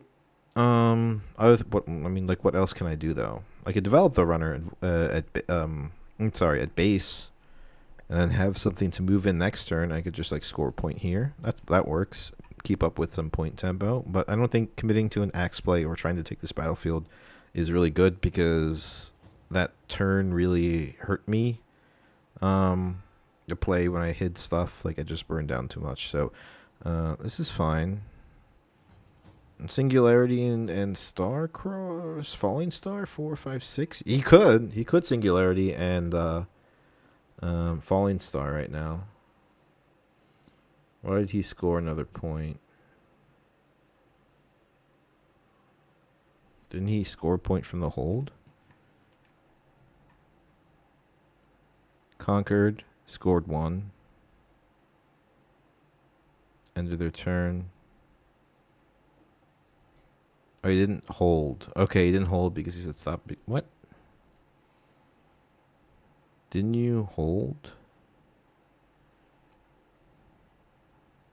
He must have done it manually. I don't see it in the log. I think that's correct, right? 1, 2, 3, 4. Yeah, that's correct. Yeah. Okay, so he plays out his Kai'Sa, leaves 2 up. Don't know why. What could it be? 2. Oh, yeah, smoke screen, duh. But we can play the cleave there. And then, I mean, yes, we do get some damage, but I need to double score here to go to 5. Then he goes to 6. Then I can swing back with my mechs if he doesn't Falling Star them. Also at 5, this is also a really good time to play Draven, because I'll be at 8. So if it goes on 2, okay, so we'll pass here. He's probably going to want to trade. Yeah, there's a smoke screen. That resolves. So I go down to 2. Then I'll just play the axe, so I can go up to 5. I win from Draven. I draw. There's a Kha'Zix, very useful. I'll conquer and I'll score. What do I filter out? I don't think the fan does much in this matchup, to be fair. So I like the Tide Turner better, and I need the axe and I need the Kha'Zix, so we'll get rid of the fan. We'll draw probably another fan. Alright, there's another up from the deep. Pretty useful. But like I said, I think it's fine just developing the Draven here. He's at 8 might. He needs to do the nonsense with and we can hide this here. So we can pull over our Ferris Forerunner if it gets targeted down. Here comes something. There's the Bryn here. So here's the question, like, what do I want to do now? Do I want to pull the because he's 8, 10, and then goes over 7, 9. So I mean, I might as well, because it's might is might, you know?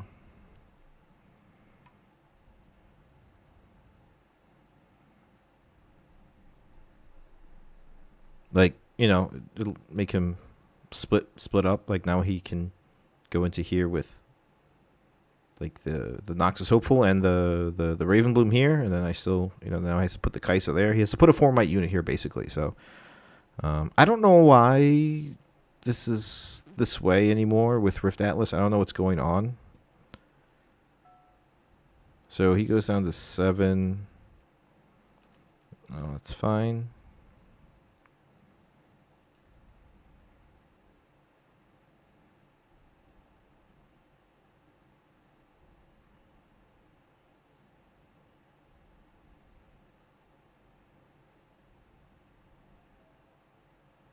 I don't know why he targeted down the Draven there. He must have misplayed. Maybe he thought he could still play a Singularity there or something.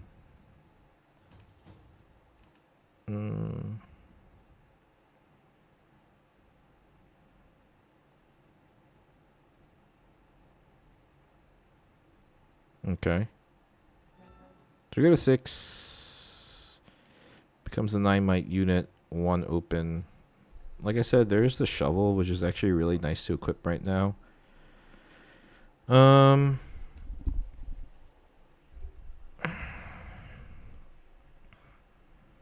Kha'Zix is nice. Him sitting at 10 at the Void Gate isn't terrible, but it seems like he's setting up for a Watcher turn. So arguably, if I'm at 5, I can move back everything. The issue is with the temporal breaches, right? Like, he can redo the on-play effect for the Watcher. So I think, actually, if I can just conquer here and leave everything open, it's 4 and 2, right? So what is it, 4-2? Then I can kind of just respond with the Kha'Zix and go for at least a hold. So I think this is fine. I go to 10 and I draw for Draven. There's another spinning axe, which is great. And I think I just like chill, right? Like there's no reason to go in. I mean, I can move back the tentacle just in case, honestly, but like if Watcher comes down, this is still 7, this is still 3. I could play Kha'Zix here, I could play spinning axe there. I think it should be fine. The only thing is it's either one or the other. It's either going to be a singularity or a thing. And yeah, I just leave everything open because I can always move into the battlefield or maybe an open battlefield with the tentacle and last rites. Yeah, so I mean, the Watcher was known it was going to happen. But now he's like down on runes. He can't play any other spells. In terms of like damage, like singularity, I mean, like obviously he can play spells, but this is fine the way it is. I'm okay with it. Falling Star on here, so that dies technically. Wait, no, 4. So he wants to kill this, and this hits 4. Okay.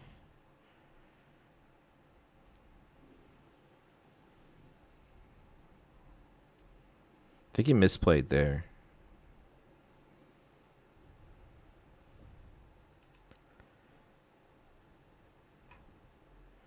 What did he ready just now? Chain resolve. Move one card from base to trash. Oh, okay. Whatever. So he goes in there. I have essentially 3 mites left.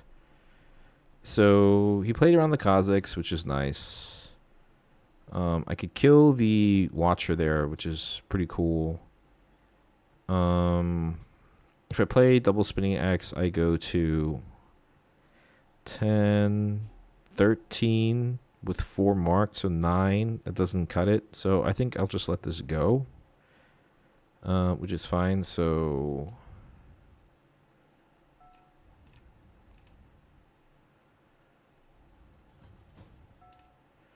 yeah, that dies.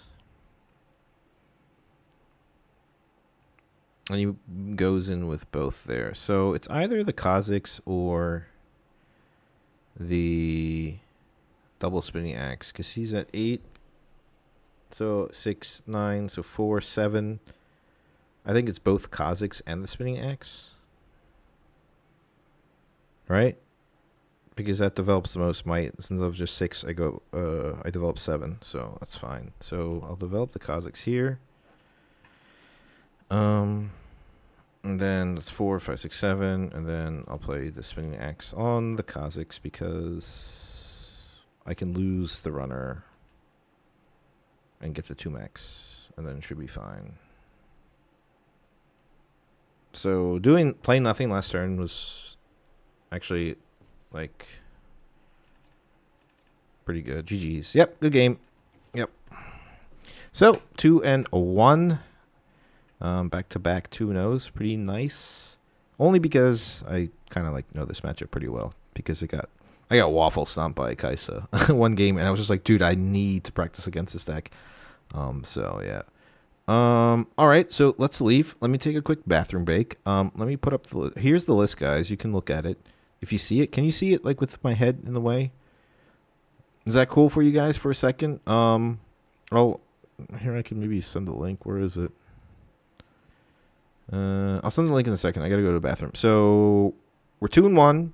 We just won 4 games in a row. 2-0'd a Ornn and a Kaisa. Let me take a quick break, make a quick coffee, and then I'll see you in like 2-3 minutes. Be right back. Also, holy shit, dude, 30 people watching. That's pretty crazy. I like that. Thanks, guys.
No, all right.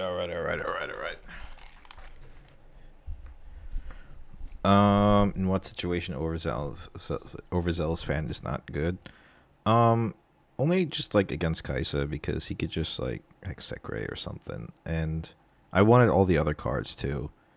Like, I think it was the Gust Monk to get over. Was it the Gust Monk? No, it was Axe Kha'Zix. I forgot what it was. But generally you're correct. Like, honestly, Overzealous fan is like a huge star in the deck. So, but alrighty, let's go. Let's see what we have here. What is this? The mirror. All right. Here we go. I was expecting this. Oh, this is pretty good going second, dude. This is the perfect turn. Overzealous fan to stop him from winning combat. Cleave to go over. This is a really good hand against the mirror. So he develops something. Yep. Just going to play the best turn 2. The stack deck is nice to look for things. The Up from the Deep puts Kha'Zix online if he's in my hand. The Tide Turner is really good in terms of tricks. I don't know Up from the Deep is necessarily amazing against Raven because like they're just 1-might units. However, if I play it properly, it's pretty good. Tide Turner is nice. It's either Stack Deck or Tide Turner, I think. Although the Up from the Deep is really good at keeping point tempo. I think we're gonna grab Up from the Deep. What other battlefield was it? Zon Warrens? Okay, so then it's Up from the Deep because then we can pitch it and we don't go card negative. Okay. So he's probably not going to want to unless he develops something, in which I will just Falling Star. What I meant by that, because I'm thinking in my head. If he moves in here, does the Vex, then... But the issue is, it's like one of those weird situations where he's probably not going to move in, and both of us are just going to develop until like we decide we're ready to start drawing some cards. So, yeah, that's why. I said that. So he moves in there. He filters something. Yep. So he's got like 2 hopefuls in hand. One open. It's nothing. There's nothing. You can just on my turn stack deck, but I think it's all right if I Falling Star this and cleave. And develop my own Overzealous fan. Kaisa doesn't do it because he would have to. Kaisa Cleave doesn't do it. Gust and then just develop something. Yeah, that's fine. Falling Star here is okay.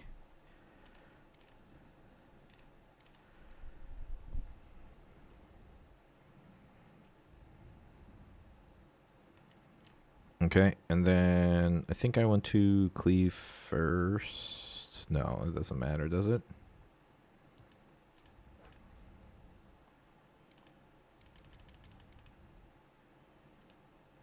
I think this is good because now we're just drawing more cards than him. We discard Up from the Deep and we draw, and then we play the fan here.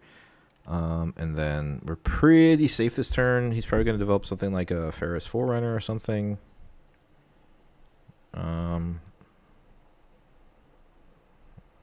Where's the Vex? Okay. Kha'Zix is good. I'm okay with chilling out on Zon Warrens. I think Kha'Zix, Hyde, Tide Turner. Let's see what we get from our stack deck first. Falling Star is nice. I think if we want to play the game correctly, I think we put the Blood Rush into our hands just so we can go over. So we can get over the Vex on the defense, because he's just going to rebuke things. I was looking for also like a hard bargain. This isn't terrible. However, if I move back and I can just move in with a double or repeated Blood Rush, that's actually pretty good too. I don't want to deramp anymore. So this is fine. Now the question is, do I move back and develop the Kazakhs here? There's not much he could do. He could move in the... he could play a runner, have 2 open for an axe. That would be 6, 9, 10, 11, 12, 13 might against my 4, 8, 9, 10, and then double. And then I could really just switcheroo there, honestly. Unless he keeps 2 open, which he can for a hard bargain. But I think this is fine here. Or do we develop the Kazakhs? There is a world where we also tie Turner, the hopeful, and score another point. That's like really good point tempo. The issue is Axe gets over some things. I don't know if it's move back and play Kazakhs. I think it's Kazakhs and leave them there. I go down to 3 runes, so that's a little troublesome.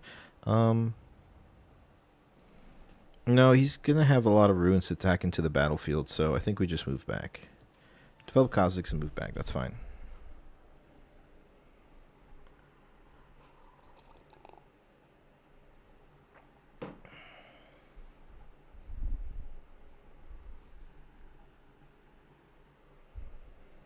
I mean, there was just like a lot of Darius plays that could have happened. Like, I get punished for the overzealous fan. Yes, I get a card draw. However, there's the runner. Curious as to why I didn't play it on base. There's the falling star on double Kazakhs. Okay, so that's fine. It's okay. Because we got another one in hand. So running short on cards, so he really needs to win combat here. I don't want to discard any of this stuff quite yet, so Zon Warrens is out of the picture. Moving in here is fine. And hiding something is okay too. So...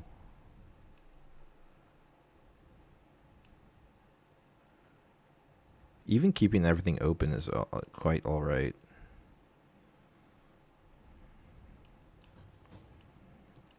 Moving in here, we need to develop something.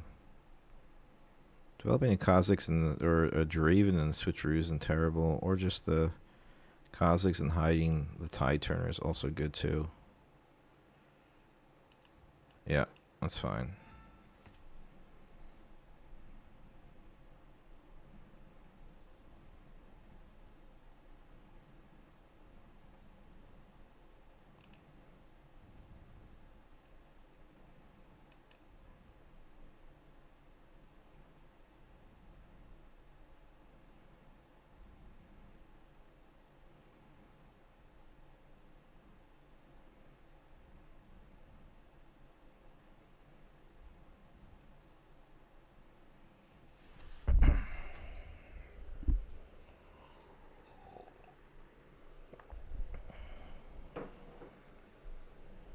It's kind of like sometimes those games where the first iteration of combat kind of like just foreshadows the tempo of the game. Like, honestly, like when you're on like 1 to 2 points, sometimes there are combats that just like pretty much already call the game. Of course, there are variables to be put into consideration, like, you know, certain spells, certain accelerate units, but like this, you know, like it's not like set in stone, but like it can, you know, depending on how much you invest.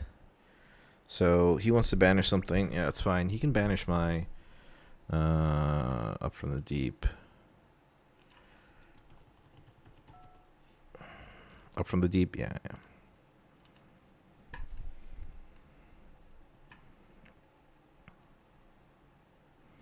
Goes to 6.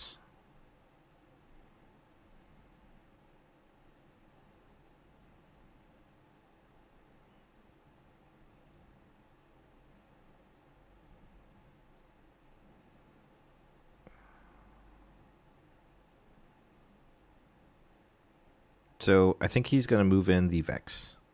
I'll definitely defend trigger that because there's nothing you can do about that. Then he's gonna move in the Ferris Forerunner, right? Probably double axe is rough here. A rebuke is rough here. Also defend trigger on the stack and Starcross is kind of rough here. So defend trigger happens first. I'll pay the power. So he just wasted his Gus Monk's ability. Okay. Combat is okay. Because technically he still holds action. Spinning Axe is really crazy top deck, honestly, guys. That is quite insane. Moves in. I will... Arguably, I could just Spinning Axe here. It's a lot to commit to the battle, but I think it'll like dictate a lot of the game here. So we'll just do this, and we'll pass focus. He's Spinning Axis himself. I flip Tide Turner, move here. Let's see if he's okay with that.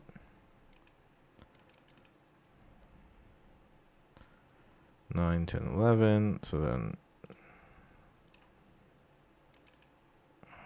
this goes to 6.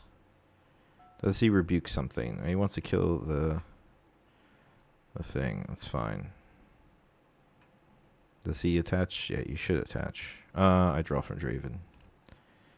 Rebuke is nice. Definitely move back and develop turn, obviously.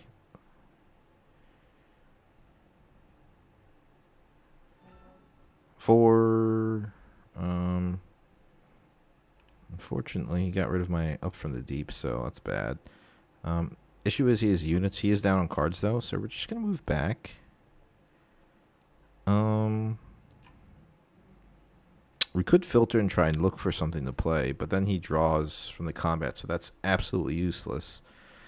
Even if it's a switcheroo, he's probably just going to move in the Gus Monk to kind of trade, in which I could play Spinning Axe, but I really want to be attacking into these battlefields and go to 6 and just start clearing out his things. He's desperate, so he definitely has a double conquer, which splits up his units in terms of might, which is very good for me, considering, you know, I have like a plethora of battle tricks, but low on runes. So honestly, like, there's nothing I could do. I would love to pay up for the deep, but it was banished from the Gus Monk, so we just chill here. Like, there's nothing. We just move back.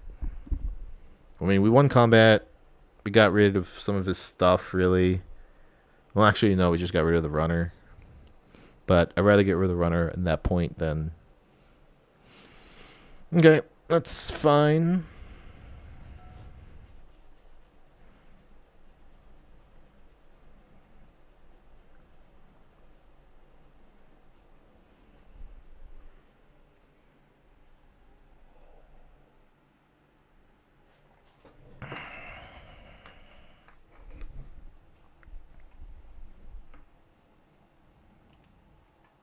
Oh, I'm so sorry. I completely forgot about the link.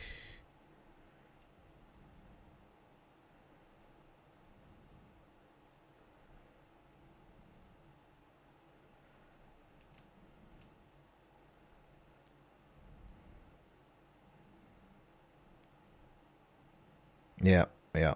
In the mirror matchup, like like it's so hard, dude. It's like one of the more difficult like mirror matchups, I think, because there is such a benefit from like just like Draven's really good into attacking and decent at best at defending. Yeah, see, like that's the best thing to do because you know you keep everything open because if you overcommit and then you just like spend all your he has 3 cards in hand, you know, like what is he? So I could fight this, which is pretty cool. I doubt he has 2 Spinning Axes. He probably has like something like a rebuke, which I could hard bargain. The question is, do I even want to go in there? That's the issue, because I'm ahead on points. I could move in. I could say I can't even rebuke. I only have 1 purple. I think this is a good time to move in and throw a Spinning Axe. And then also I could just do blood rushes on top, because then I could like just re-equip them to the tide turner and move in here, and keep maybe a switcheroo, or even just move in there with the switcheroo alone. But this seems fine. He has, okay. So there's the other X to kind of trade there. I think I have to double commit into a repeated blood rush, because if he has the axe, or sorry, if he has a cleave, it goes over, and if he just has a blood rush, we trade, which is fine. And if he decides to hard bargain the blood rush for 4, or no, he would just do it for, yeah, he would do it for 4, because I can do it for 2. Then I'll just repeat. How do I do repeat? I'll just type it in. So we'll repeat. So it goes, okay, yeah. So we win that combat. That's good. And we draw for Draven. There's a runner, which is nice. We conquer score. I'll grab the gold because we're kind of low on some power costs, and I want to help. So he loses both of his axes, which is good. The question is, do I want to go to 6 and hide the switcheroo? I don't think so, because he's just going to move in with the Gust Monk, so there's no point in doing that. Right? Like, this is not a good play, just to hide that there. He's not going to move in with a mech there. That would be silly. And there's nothing really I want to discard here, so I'm just hoping this might is enough. I mean, it is 10. So if we're looking at a Darius Cleave, Darius Cleave plus some other things gets there as well. So contemplating if I should hide the switcheroo here. Gets punished by rebuke. I think that's fine. I think we hold everything for like on the attack. I think that's better. Yeah, so they go away. I'd really like to develop my... Yeah, okay, so he's just going to go to game 2. Very nice. It's 5 in a row. Mirror match. What's really good in the mirror match is actually last rites, because it's not really expecting, because we're trading for units left and right. Brittle Steel for sure. Or do we... No, Ravenbloom, because he's not going to throw down the... Although Ravenbloom's not terrible. The Prefect. I mean, the thing is, like, what do I really take out? The switcheroo's kind of, like, useless here in this situation, in my opinion. Maybe we'll put one out. Okay, so we put one switcheroo out. Darius is really reactive, very good in this matchup. We'll take out one runner for an Ocean Drake for when he stacks. And then Brittle Steel. I think we only need one. That's fine. We're going second, so it's on Warrens. I might put another... It's not terrible, this hand going second. I really would have loved to see Up from the Deep. Playing Falling Star a little too early, and plus there's a lot of 4-cost units, so I don't think this is okay. I mean, it is really good, though. Doesn't help us win combat, though. This helps us win combat. This will help us win combat. This helps us win combat. Kaisa's okay. Okay. Yeah, so I'll match your play.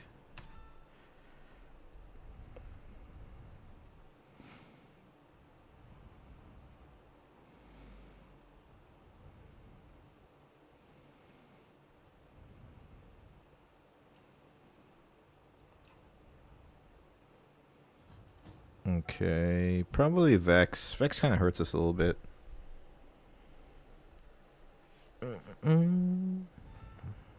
Kaisa in the back. All right, interesting. So We could trade here. We could invest an axe into pulling something during the Kaisa. We could develop the Kazakhs here, which forces... Well, we lose to axe on the swing turn, so I think it's just moving here with axe. No, that's bad.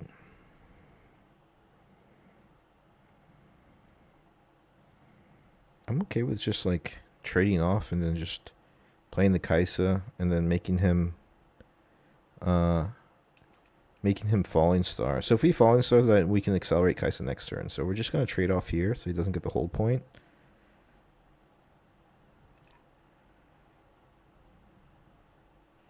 And then we'll just pass. So I want him to Falling Star here. Because then he's going to like safely move into a battlefield.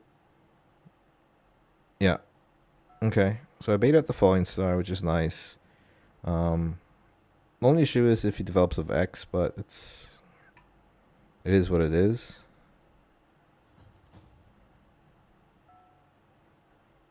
And he doesn't because he has to pay the 1. Fan is something to... Yeah, it's a fan. Alright, it's a tie turner. Okay. That's fine. That's okay.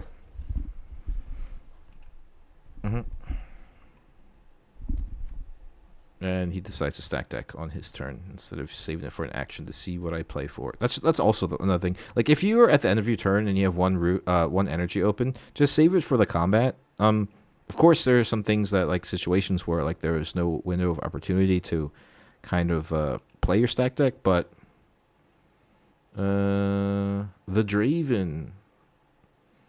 Oh, okay. Link was for the Draven. What would you have a link for the update Zed? Oh, the Zed list. Yeah, I mean, I'd rather do it with the video. I mean, I can hook you up. Hold on. Let me just get through this game real quick. So it's definitely just accelerate Kaisa. Right? We go here. We draw 2.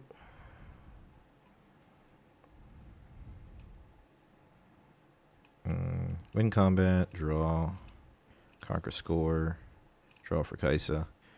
And then we kind of just chill because we can just action response. And yeah. If he has the double axe.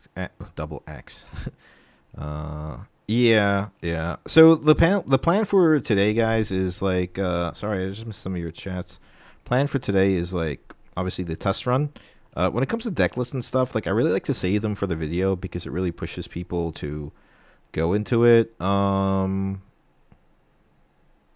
You know, like contribute or not contribute to the video, like be engaged in videos in terms of like stuff like that. So I don't really like just like throw out deck lists.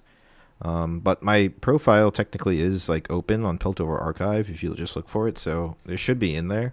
That's also like something to consider. But generally, when it comes to like deck lists that I want to do videos for, I kind of like just keep them private until the video releases. I do have a plethora of videos coming out. There's one on the Miracle, Zed list, and Ari list, and so forth. So, okay, so he decides to commit to here, which is really good because we can punish nothing. Never mind. So, 1 stack deck. The Vax is good here. The hard bargain is also... Nah, it's okay. The Starcross is... The issue is I don't have any 2-drops to target. I can use the tentacles. So I think we grab the Starcrossed. It's one of my friends told me that's what you should do. So... We play tentacles.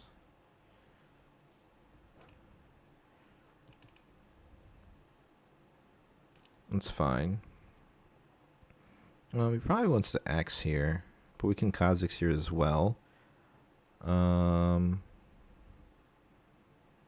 So he's ahead on points.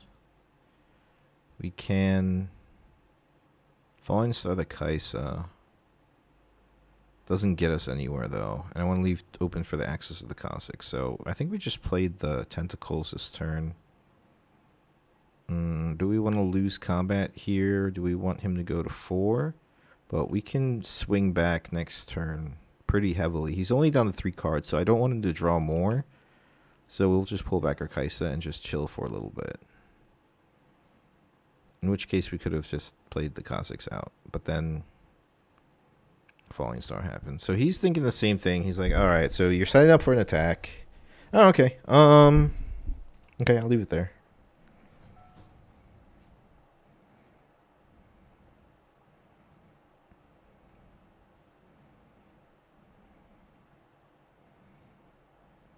Mm-hmm. So I can Falling Star this and this. That's fine.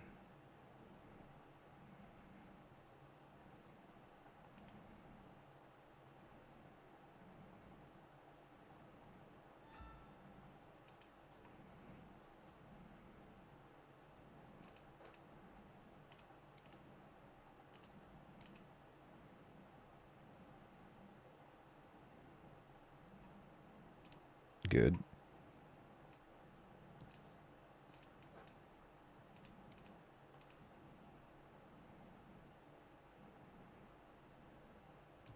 Draven, draw. Conquer for Kaisa, draw. We'll get rid of one of the rebukes. Go to 4. Discard, draw. We got so many cards in hand, guys. Hide the Tide Turner here. Now we kind of want to keep stuff open for the next turn. We don't want to play thing. This is fine. We keep it open here. Yep. So, like, the idea is, like, he's at 5. You can go to 7. Then I have too much work to do. So, I want to keep as much runes as open as possible to get that double conquer, then pull back. And then I have 2 turns to kind of figure things out. And with, like, bounces like Rebukes and Starcross, like, I'm already thinking ahead. Like, the next turn, if I can double defend, get 2 holding points, I'll move everything back. Develop 2 tentacles from up from the deep, which is a great Starcross target because, like, I don't care about, like, the one might tentacle. And then, we should be good. I didn't play Stack Deck because, like, Kha'Zix Spinning Axe is really good in the situation. We do deramp back to 6 on our next turn, which is fine because we can do up from the deep. And then maybe find something with Stack Deck, like a Hopeful or something. Then we should be good to go. It's just so weird in the mirror matchup. Like, you have to think, like, I mean, you should always, like, think a couple turns ahead, but, like, this is really, like, more intensive of, like, all right, so when do I set up for a hold? When do I pull back for a double conquer? When do I just invest into one battlefield? It's just, like, whoever wins more combats gets more cards, gets more tricks, kind of just, like, wins the game from there. So, I think he pulled the trigger a little too early on the Falling Star, just targeting down 1 unit. I took Perfect Execution out because I don't like that card. I know it's a hot take, but seriously, like, it's just not favorable in this deck. It's just, what am I readying and giving Assault 3-2? If it's a Darius, then I have to be at 8 runes and I deramp 2, and I leave myself open with only a 5 might unit at a battlefield. If it's a Kaisa, I need 7 runes and 7 runes. I deramp 1, leave myself open. So there's that. Okay, so we can play the Tide Turner here. Okay, so they switch first. And then get rid of these. I think he thought it was a switcheroo, so this always happens now. It's so annoying.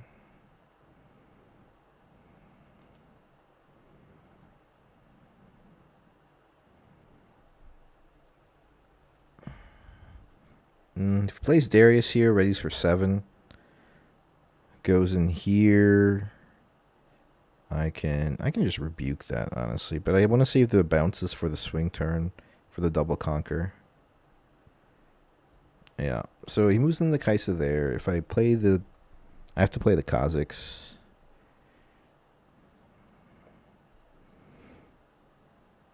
I go to 6. I go to 8. Even with the Spinning Axe, Kha'Zix of his own wouldn't do much anymore. Sorry, there's a 6. Rebuke. Spinning X. Okay, so he still needs another might.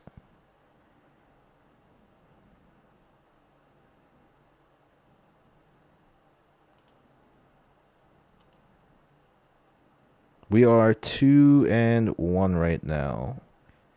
On the run, we lost our first game today. Oh, nice. Oh, sorry. So we draw for a thing, and yeah. We beat Ornn, we beat Kaisa, and we beat. He should accelerate this. I don't know what he's doing. And now we're on the Draven Mirror. I don't know why he didn't attach that to him. So he should have accelerated, reattached with the gold. Because now we just pull back, we develop, and we go for the double conqueries, 1 card in hand. It's pretty much just like GG's from there. So, pull back, save all our stuff. We'll develop the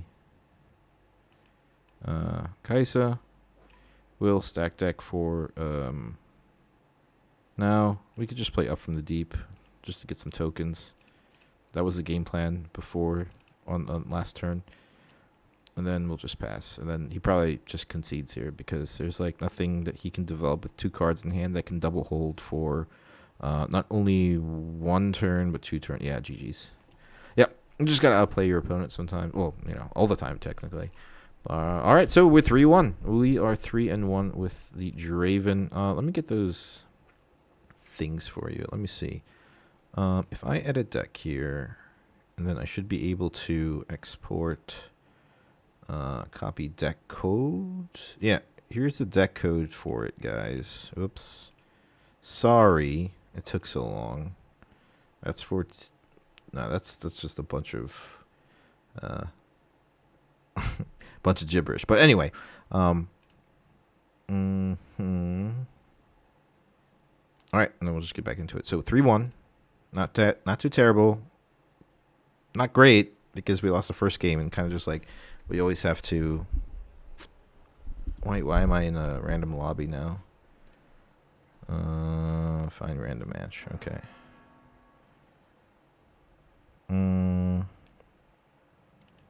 What is this? Is this... no, this is Mel. Alright, this is not good. I don't like this.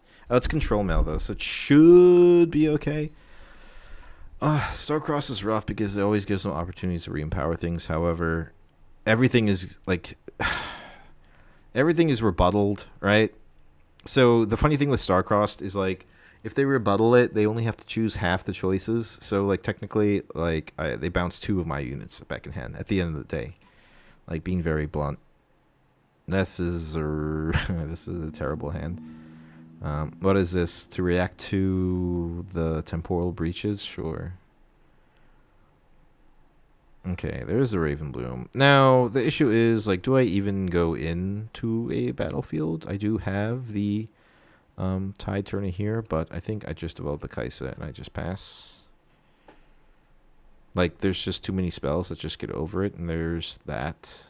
He has 1 open for rebuttal, so we don't do anything about that. We could get a gold here, we could conquer. Also, developing the... Ferris Forerunner will probably bait out a... Starcrossed. I do want to draw a card, and I do want to score a point. So that's fine, because we got 2 axes in hand. So arguably, I'm not even sure if we play the runner here, but it is very good. I won't use the thing. Actually, yeah, this is okay. And we'll pass.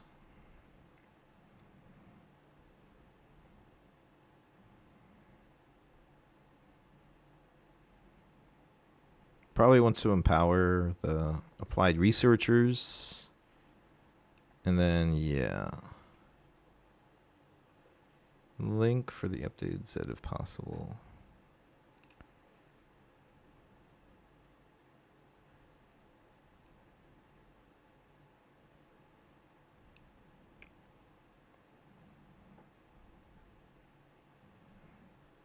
You know what? How about this? I'll probably post it. I usually like to keep a couple more days in between, but I know TJ's been asking for the updated Z list, so I'll post the video tomorrow. So look forward to that.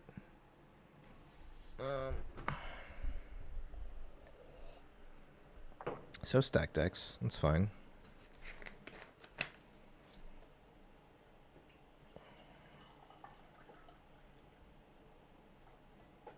But honestly, in my personal opinion, as much as I love like Zed as a character, and like mid range Zed just like doesn't work at all.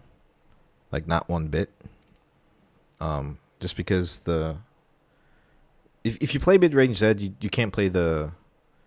Alright, so he wants to do Bellows Breath. I think we just play one axe here on the Kaisa.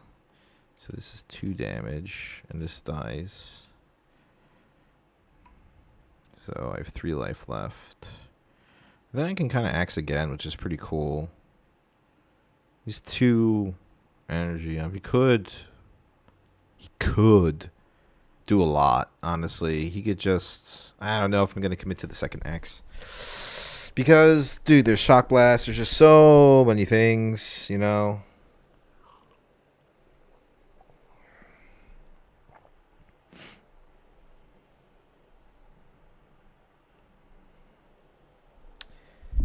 Five versus 4 with 2 damage marked. Well, of course it is 5 versus 4 with 2 damage marked. I think he's trying to bait out a... I really think he's trying to bait out another axe, so I lose it. Because there's just so much free stuff. Like, I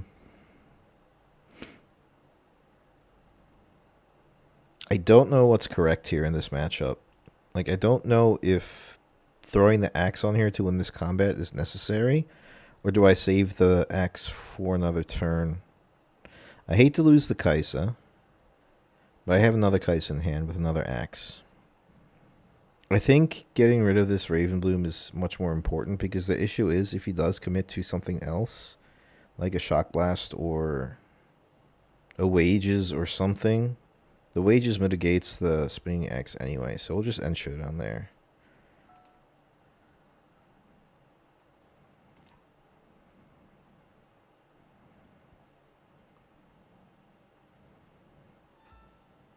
We got another axe. That's nice.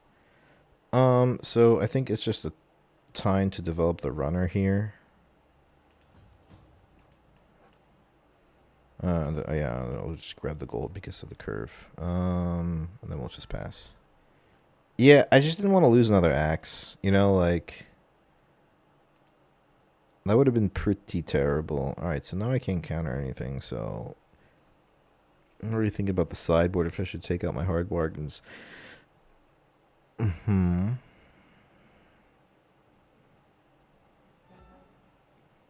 that was pretty easy. I think there's just chills there. I think we just develop a Kaisa and we pass, right?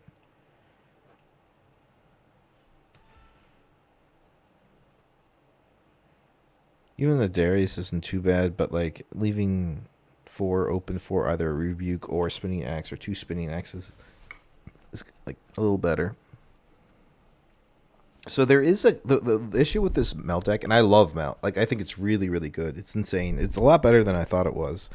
The top end is like only the Thousand Tail Watcher, and sometimes that's all you need. However, you know, in a situation where Draven's 10 might, then you can't even get over it unless you invest like a couple things into it, and that's like, this is a control version, it seems like, because of the Chosen Champion, so we'll see. But I can win a couple combats here. I mean, he could Singularity. If he Singularity, he's completely tapped out, and then I could double Spinning Axe to actually save the Kaisa, or he doesn't want to do that. Okay, whatever he was going to do, he didn't want to do it. So, again, we are 3-1, guys, on the test run. Lost our first game to Diana. Bad start. However, we went 2-0, 2-0 against Ornn and thing. Okay, so we're already going for the Watcher turn, which is pretty crazy. So this goes down to 3, and then he's probably going to Bellows Breath everything for a board clear. Although I would have liked to see All right. So the funny thing is, he has one up for the rebuttal. So I think I just double spinning axe here, and there's nothing he can do. Right?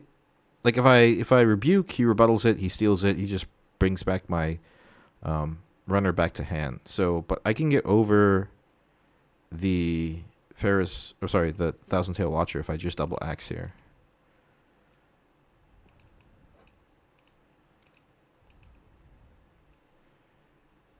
Nine.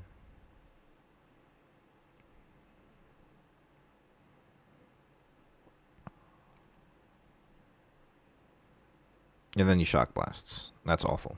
I wasn't expecting the shock blast. That's fine.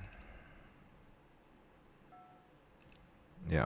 I can click 2, buddy. Alright, so at least I get my max. He's probably gonna, Bellows Breath here.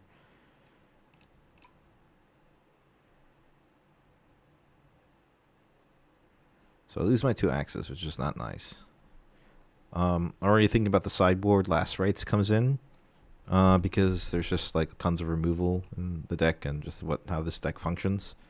So I'll switch out an axe for a Last Rites. How is everything? Levels are good. Audio's working. People are watching. So he kills these. That's fine. Okay. Cool. He left nothing up to protect the empowered applied researchers. So we just Falling Start into Oblivion.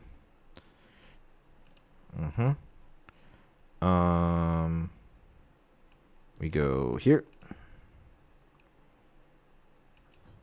He can empower this, and then I don't think we...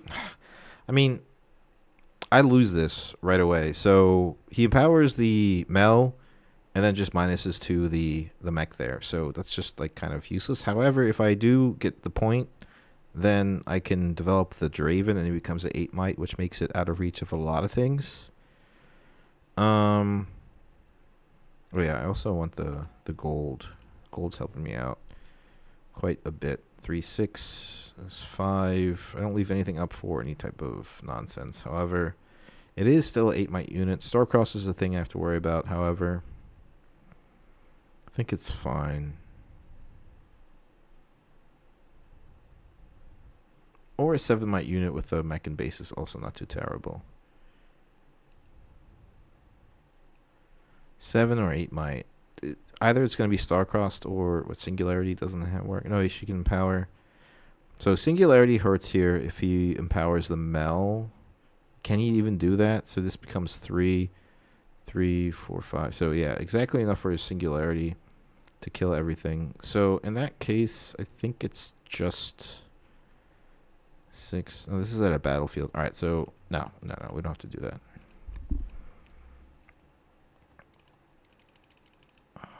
And then we just pass here.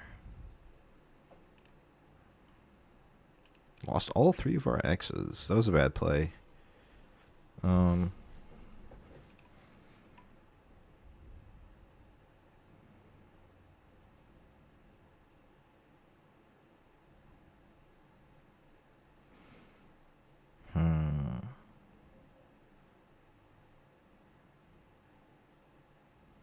He's doing a good job at like only committing to battlefields, or sorry, combats that he knows he's gonna win. And avoiding them as well, which is what you have to do against Draven, honestly. So there's the stack deck, or is it just Shock Blast? Oh no, he stack decks. Okay, so he's looking for stuff.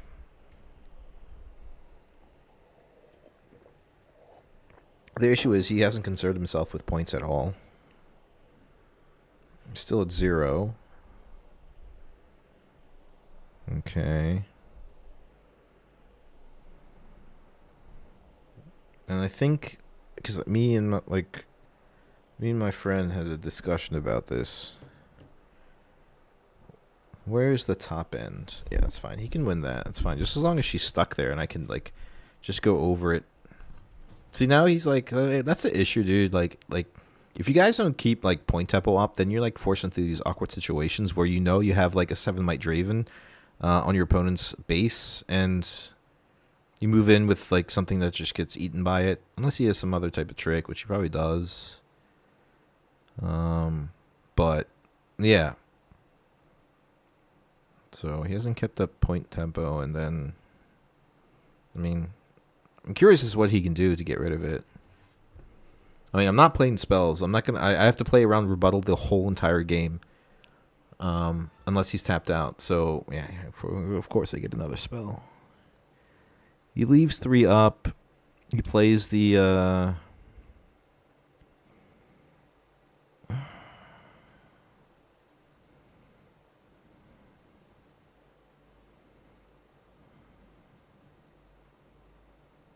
He leaves 3 up. He plays the. What is it? Does it predict? Goes down.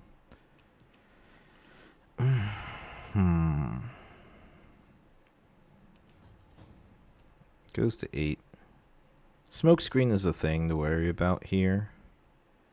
It just trades. There's nothing I can play for my trash with flow. This is awkward. This is terrible.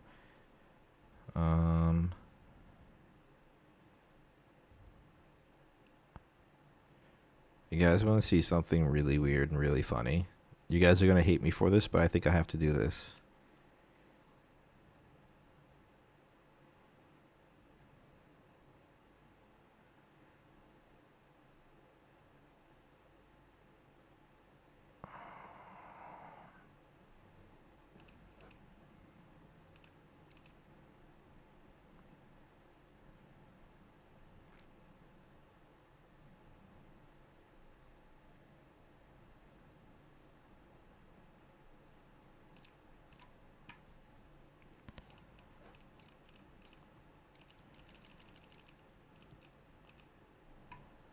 Yeah. Yeah, that just happened, guys. That just happened. What are you doing? Why is it so laggy today?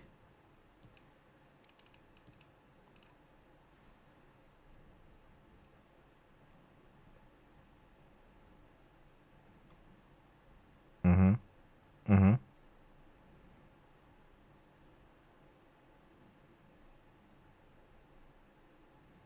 Oh, ride the wind. Okay, that's fine. Yep, that's good. Draven happens. Draw. Stack deck is nice. Conquer score.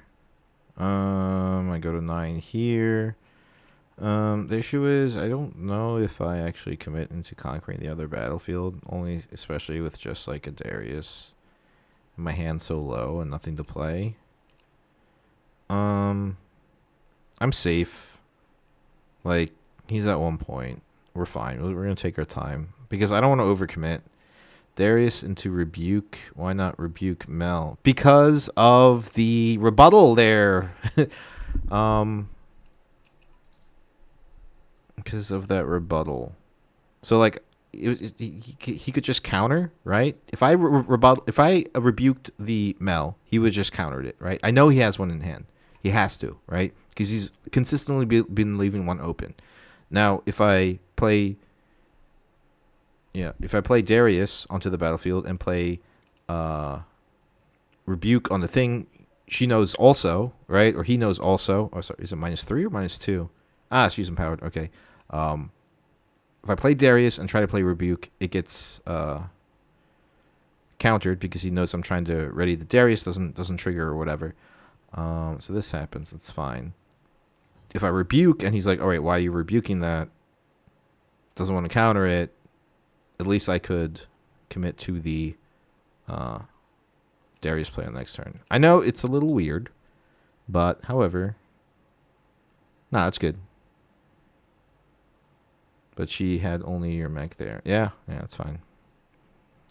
Oh wait.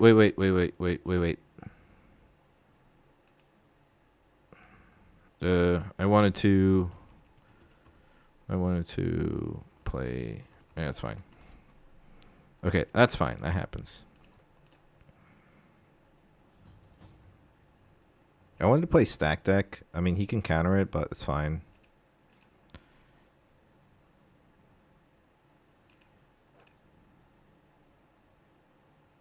Okay, 2. Falling Star, never. Never against. Never, ever, ever against Mel. Okay, that's fine.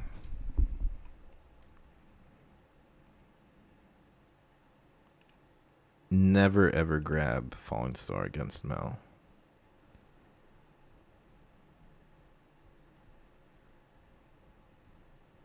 So this is like a clear star-crossed like situation.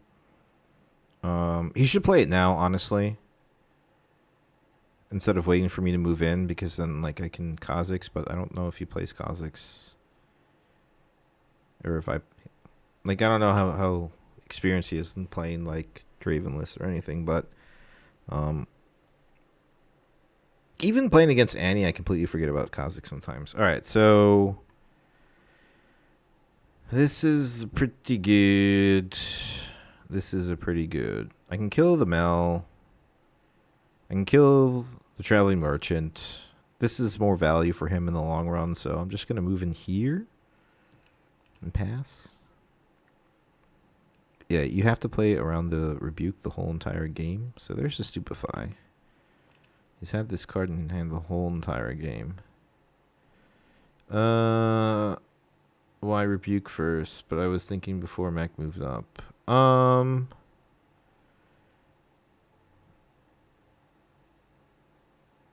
no, I had to rebuke my Mac, so he was like confused. What does that mean? What does that mean? Oh, 2. Okay. Sorry. So go down to 7 draws. 1 stack deck. Yep, that's fine.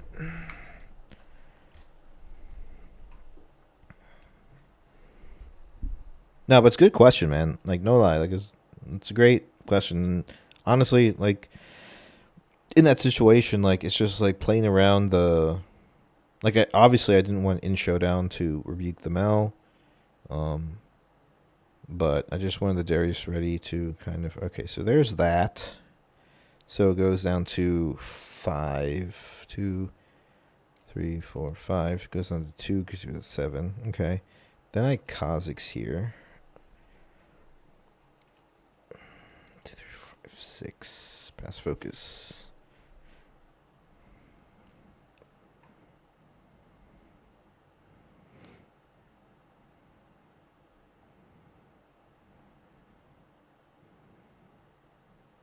Starcrossed.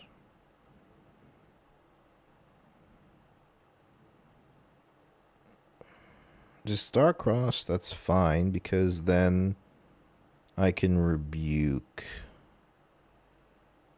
Because it'll be tapped out and the rebuttal won't be online anymore.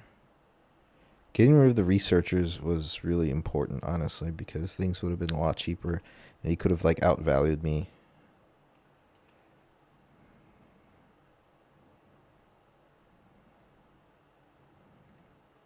Wind and Ghosts. Nice. Alright, so completely tapped out. That's fine. Oh, I see. Wait, what are you doing? I just play Kha'Zix again.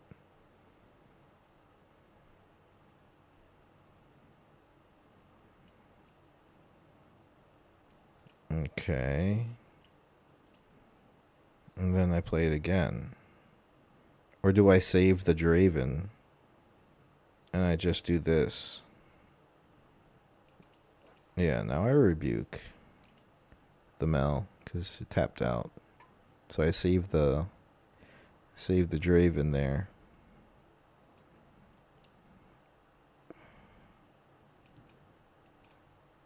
Stack deck's nice.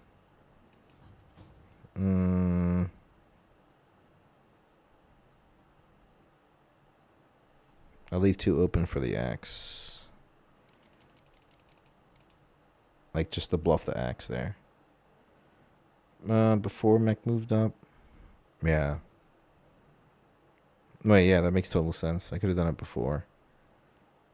They just would have countered it. And then at least the counter would have been out of the hand. Yeah, you're 100% right. I don't know why I did it like that. It's so simple. It's such a simple solution to my thinking that I didn't even see it. Alright, so here's a draw. Singularity, rebuttal. See, there was a rebuttal on the right side the whole entire time.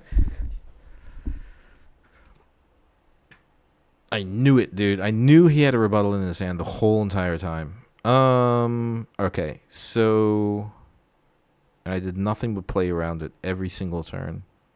I had to have, because that card is bonkers.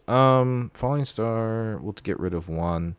I'm oddly going to put in Last Rites because of all the removal, because we got like low on units there at the end, and being able to conquer and go over some things and play things from trash is pretty good. No gear removal. Bryn here shuts some things down. So we'll put it in Bryn here. We'll take out a runner because of their bounce spells. Ocean Drake is considerable. Hard Bargain, I don't think really gets there in this matchup. I think we just kind of have to outplay him.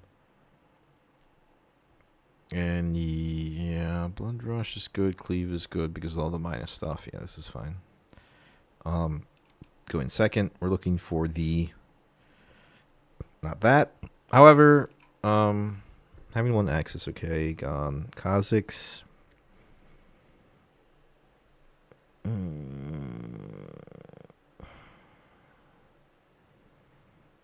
Kha'Zix is really good in this matchup, but I don't think I want to keep it.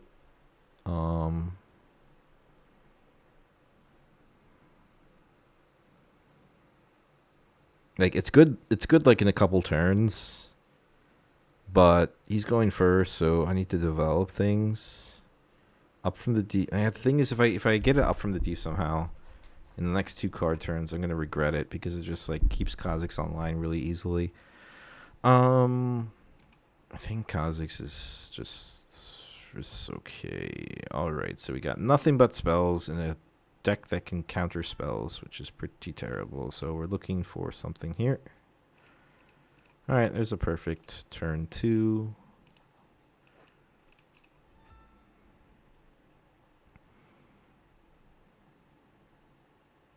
Sorry, turn 1 going second. Can you play Mel? I can play Mel, but we are actually doing a test run for the Showdown series in Speyer. Ooh, he's going to get punished by this Falling Star. Oh, my God. Oh, yes. Oh, no, wait.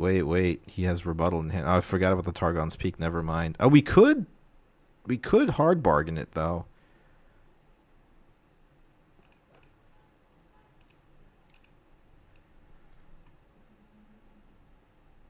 I need to get rid of it, dude. That card's too good. Nice. What does he have? Thing. So -2 goes to 3. Oh no. What is it? Is it Shock Blast? No, it's not Shock Blast. It's Is it Smoke Screen? Smoke Screen goes to 1. She goes to 3. I Spinning Axe goes down to 4. But even Smoke Screen I can hard bargain, so that's fine. Pass.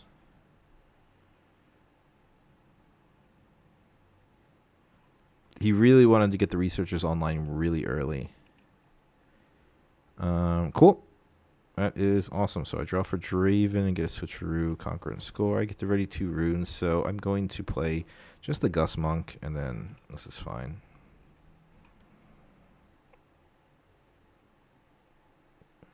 So Singularity is the thing here, you know, but that's his whole turn. And if he really wants a Singularity, a Hopeful, and a Gus Monk, that's fine, you know, in my opinion. Just plays the Mel. Draws a card. Sure. That's fine. So I'm at 2. I want him to move into the... What's his next turn? 5/7. He can't do anything. He can empower. Does he give up? Control is so boring. I hate this deck. Sorry, mate. All right. We'll just take that as a win. I think it's just like, let's see, what was his hand? Yeah, I don't think Control Mel is like that good. I think the Tempo Mel is better.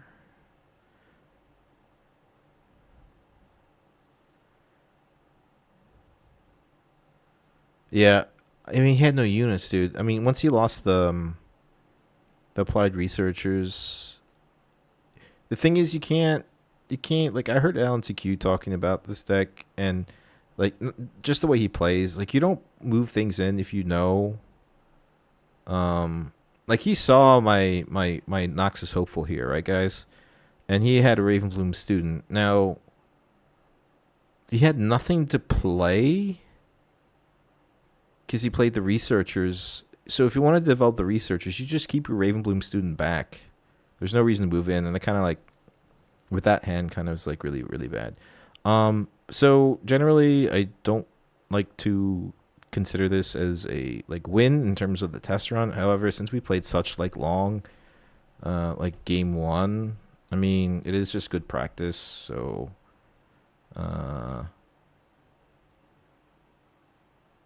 no, that doesn't help me if I just like consider this as a game in the best of three, right? So, still 2-1, or was it 3-1? No, we played. What did we play just now? Orin, the Kaisa, and then the Draven. So 3-1. All right, we're still 3-1. I can only count like complete best of threes because that doesn't help me out in the long run. Our Diana. Okay, so maybe it's the same guy that stomped us. Treasure Hoard, sure. Ravenbloom Conservatory. Oh god, that's not a good start. All right, we have to lock in on this. So going second. Cleave is good for Moonfall. Tie Turner is not the most optimal to 2-drop here.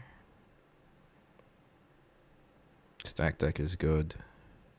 But I don't want to risk like not getting the 2-drop.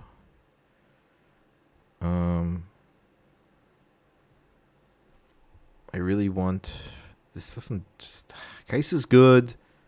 Gets accelerated. Cleave is good, especially for the Moonfall turns. It's not the best, but it's fine. What's the real Mel deck? The real Mel deck is the tempo version of it. Wow, no 2-drop. All right, we gotta go ham. Man, I would have loved to see the up from the deep, but I think we just play we have to grab this because it's so valuable in this matchup. And then we play the Tie Turner. Tempo variant is. Oh, what is this? This wasn't a real Mel deck. What's the real Mel deck? The real Mel deck is the tempo version of it. I made a video on it. It's basically like the list that like Frodan and Alan CQ made on like, do I ever just Falling Star this or do I save it for the Hui? I think I save it for the Hui. Right? I never tap out on here in this situation. The thing is, I don't have any tricks. Right? I don't have any tricks here, so I don't move into any type of battlefield. Like, if he wants to move in, then he can Moonfall, and then I can at least cleave and get rid of the Diana. Yeah, there's a video of it on my channel. Definitely check it out. There's the Hui, I assume. Yep, good. That's a good reason I kept out the thing. So he can't fall, so we just do this. Yep, bye-bye. Now we can commit to the Vex going here.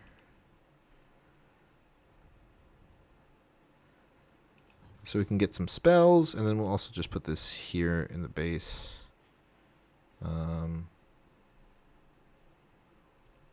That's fine.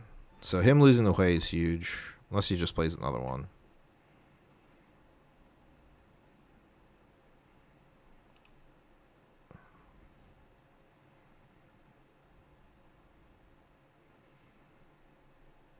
And first, not playing Ghost and Win, and Starcross and Main at the same time. Yeah, it's a little awkward. Like, it's either one or the other, right? Like, they're both 3 and 1 power. If you have visible targets, then you just run Starcrossed. Oh, whoa! I get it's Showdown trigger. Oh, sorry, defend trigger from Ravenbloom Conservatory. Hold your horses there, pal. This goes to recycled. 3. Moonfall. You want to Moonfall the Kaisa there. So this becomes 2, and this becomes 2. And then Moonfall again. Wow, that is a nice board clear there. Well, that's 2 Moonfalls gone, though, which I really like to see. But, yeah, that's pretty crazy. 1, 2, 3. That's enough. Mm-hmm.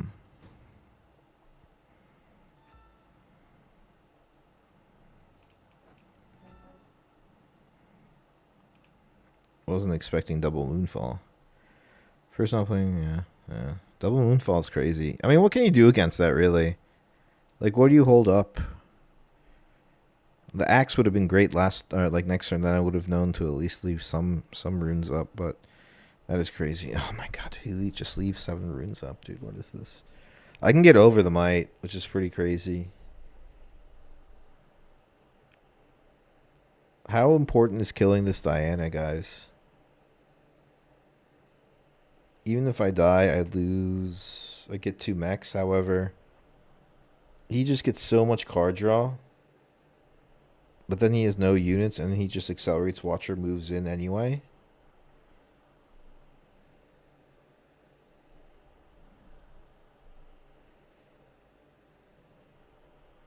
Or is it bait? Or do I just move into the other one and play the runner at base? I think that's a smart decision, dude. He left everything up. Like, there's there's got to be a reason, right? There's got to be a reason why I left everything up. I mean, I can get over 6, 7, 8, 9, 10, 11, 12, 13. But do I want to do that, or do I want to develop some more annoying units? Ah, screw it. I hate Diana. Mm-hmm. Yeah. Get rid of that Ravenbloom. Play all your spells. Yeah. Actually, Showdown happens first, but whatever.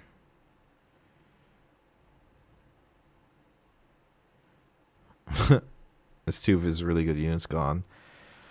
Alright, what you got? 3. Okay, so there's the Eclipse. Goes down to 2. I approve of it. Predict.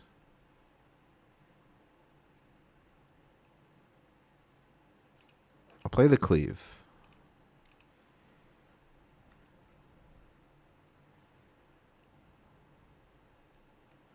Does he want a hard bargain for 4? Or not? I have the runes. Resolve. So I go to 5. Pass focus.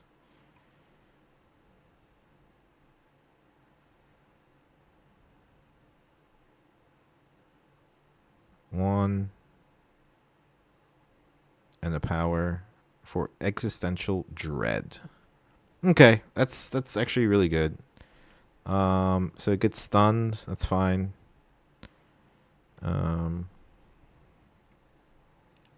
That's pretty good. I'm not gonna lie. I'm not mad about that play from him. Then I just develop this at base, and then we pass. Now he has 2 runners to deal with. Didn't seem like he had much if he used the existential dread, but it seemed like he knew that I didn't also have much. And yeah, first Diana Showdown, and then the battlefield happens. Yeah, I know. 725. People are dwindling down in viewers. It is a Friday night. Go out and have fun, guys. I don't mind. I know I started maybe 4 o'clock, 5 o'clock or something. I mean, how long have we been streaming now? Only a couple hours, I think. 3 hours. Okay, that's fine. But at the end of the day, just wanted to, show some Draven content and do a test run for Speyer for the Showdown series. So he taps everything out and moves there to move back. Okay, so then runner goes over everything next turn. That's fine.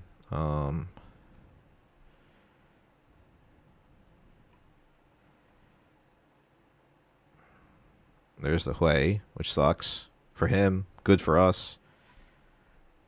And then it's just move in double, move in both runners, and which is really awesome. I mean, he goes to 4, which is great for him. But honestly, we just do this, unless he does stuff. This is a really easy turn.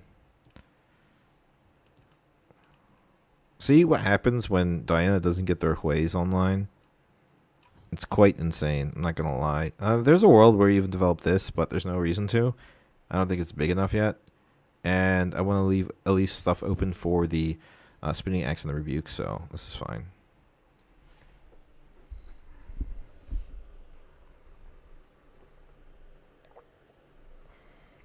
I hope we at least get a best of 3 in this, because... See, there's a white. Here comes the ride the wind.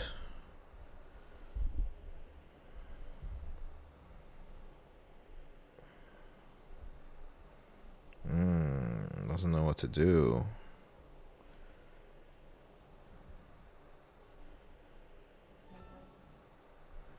Okay. Wants to leave stuff open for the next turn.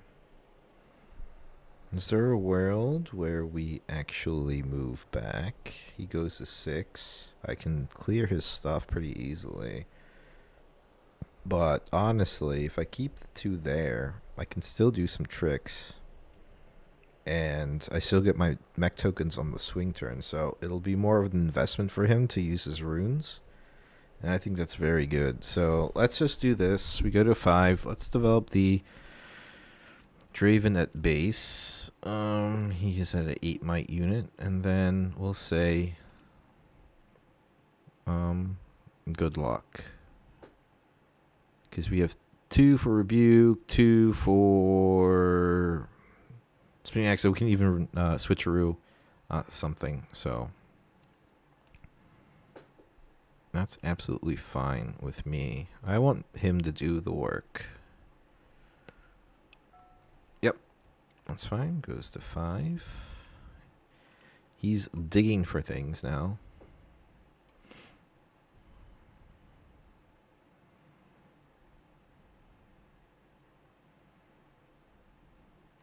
Move trigger. I think I want to commit the rebuke first rather than the axe, because it's just better.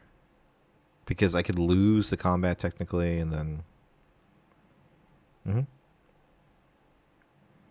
So he decides to ready 2 runes, which is interesting. What? What's going on?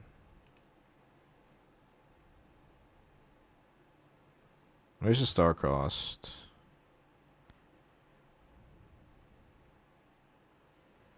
Targets.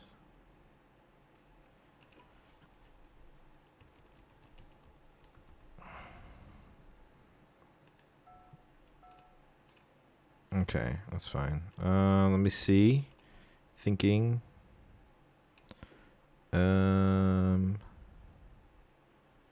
Sure. That's fine. This moves to hand.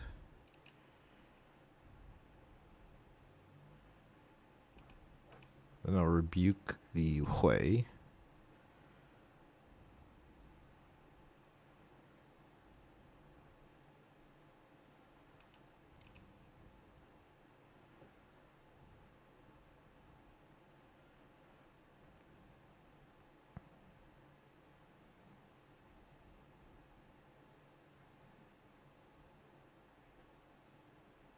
Star-cross the Hui and the other...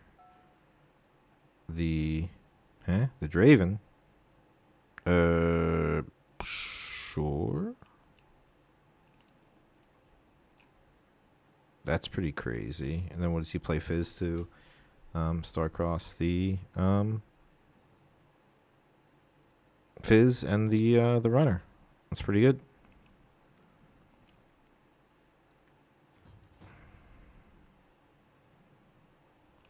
He must have just had a bunch of star-crossed in his hand, guys. I mean, he had 2, so. And then he plays Fizz to Starcross the Fizz and the runner. Very nice. Very, very well sequenced. Is there anything we could do about that? No, not really. That's fine. The cool thing is, yeah, there you go. Recycle that shit. So he can Starcross another thing next turn. I can't accelerate anything either because of the stupid Vex. So we'll go to 6. It develops this way. I think I can need to just do this. And do this. That's fine. So I go to 8. That's a little rough. I'm not gonna lie. That's rough. It goes to 6. He moves back. I can double conquer. Go to 7. He fizzes Starcross something. I need a hidden Tide Turner, honestly. There's the Hui. And then there's what? The Fizz? Starcross again? Nope. There's Tentacles, which is pretty cool. Let's see what we get for draw. I think here is good.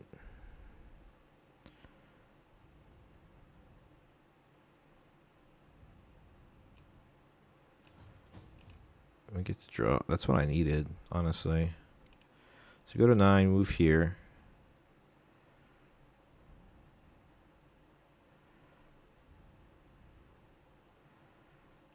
Conquer the score, go to 7, go to 10. He's got some tricks and stuff, but so do I. So,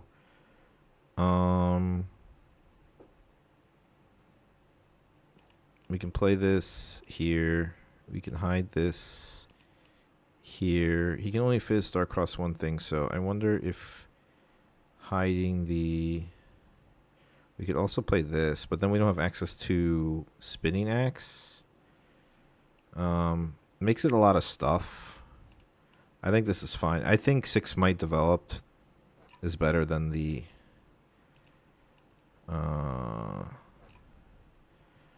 Starcross there. So if he got it, he got it. He played it really well. That last turn of his, like, he really popped off. So, but it still is game 1, so we should be fine. What's your thought on not running Treasure Hunter?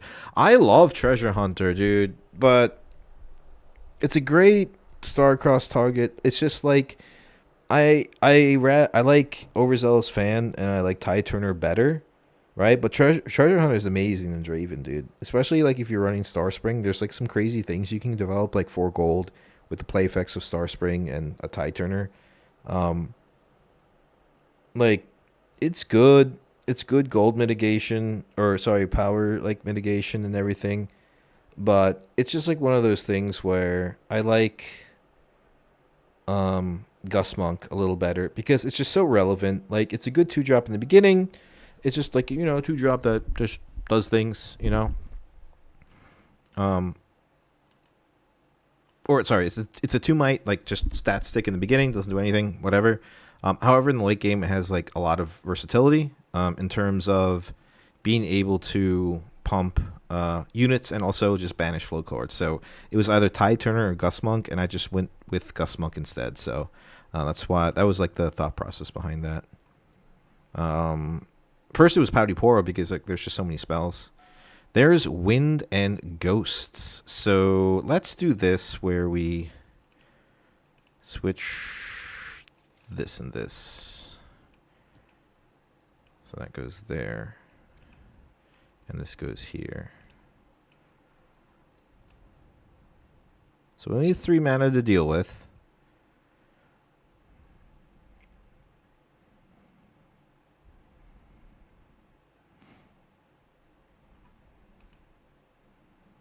He can still fizz and pop something up, man. This guy's crazy, but then he's like chalked out. Can he double conquer if he plays the fizz?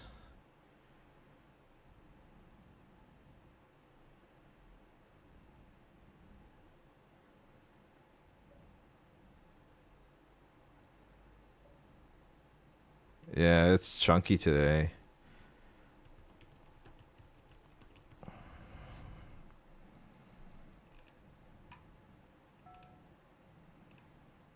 Reveal the Kha'Zix, but it doesn't matter because this is the last turn of the game.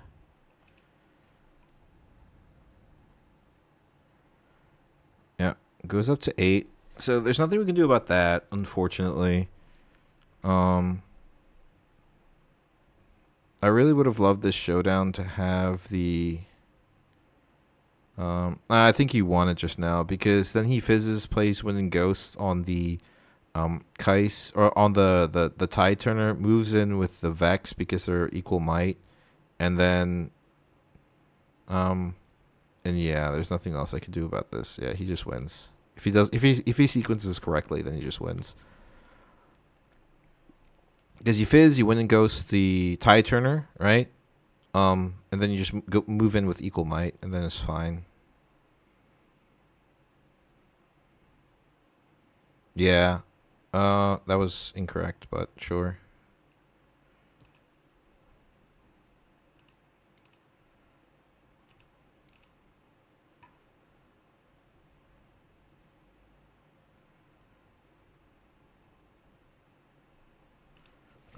Seems like he's got it anyway, right? Like it's just GG's. It seems like against Diana, there's not much I can do.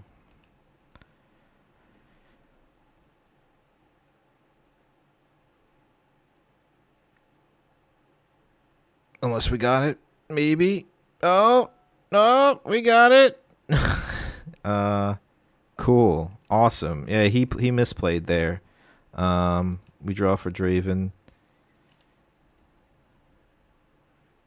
Then he plays Ride the Wind. Oh, okay, that works too. Okay. Kite. Is this Mishi? It could be Mishi. All right, we have to win 2 games in a row, guys. I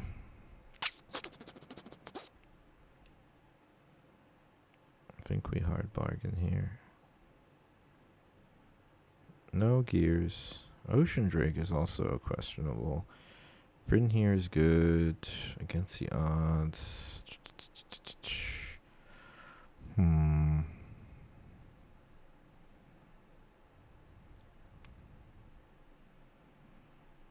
think it's star-crossed over. Blood Rush and Cleave kind of just stayed in my hand, so we'll just leave the 1 Cleave.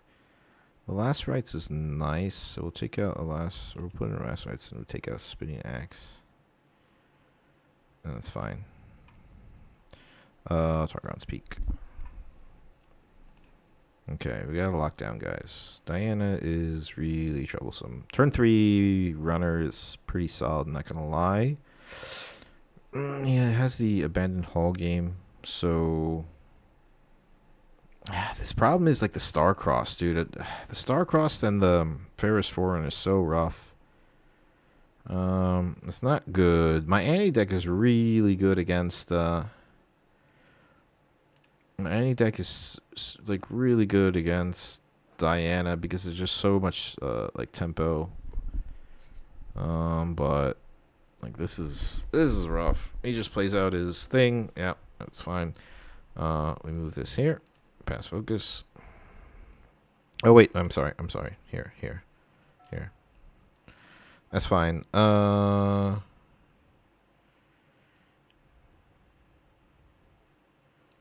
Yeah, that's a little rough.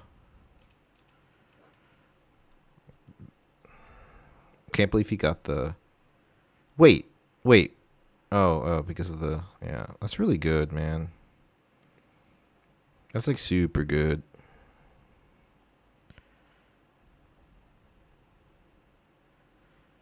It's so tasty. Now we stack deck for this Falling Star, honestly.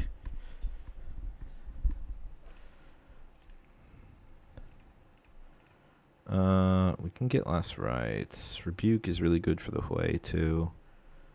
I think we need spells for bouncing, because he's going to play the same game. Unfortunately, we can't get the Last Rites. That's fine. Come on, Falling Star. Come on, there it is.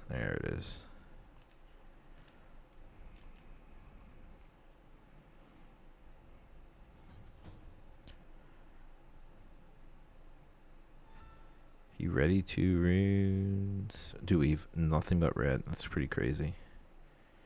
Does he hard bargain here for 2? No.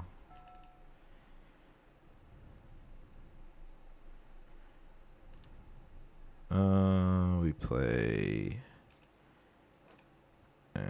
X here. And we move in.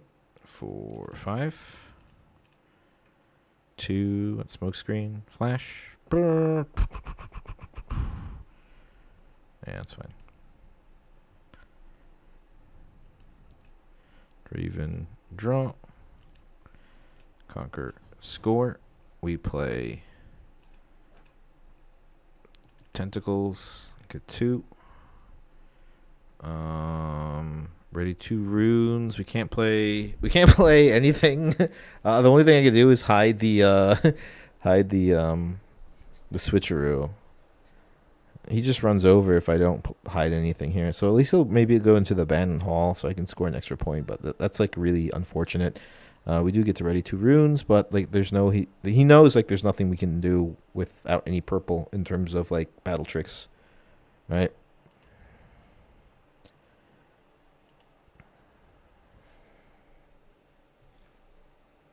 Yeah, that's fine.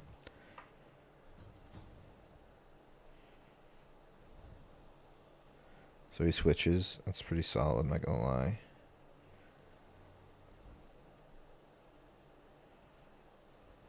Okay. He keeps texting me, guys.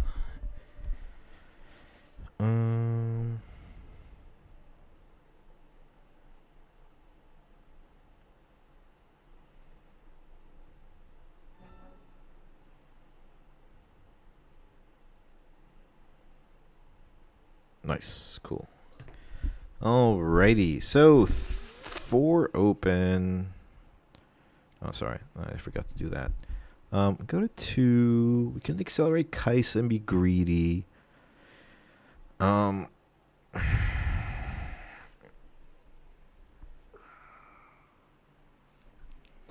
thing is, to be honest, guys, we don't have any good plays this turn. We don't have any good plays this turn.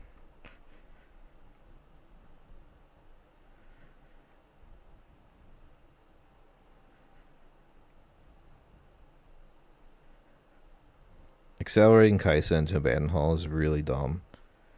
Let's just develop. Maybe I can move this just in case of a bounce, so, you know, Starcross and nonsense, but yeah, that's it. That's all we can do.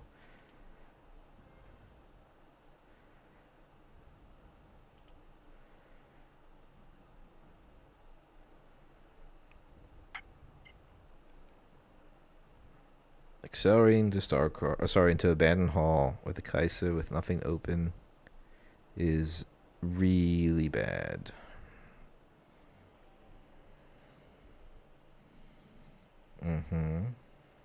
That's good.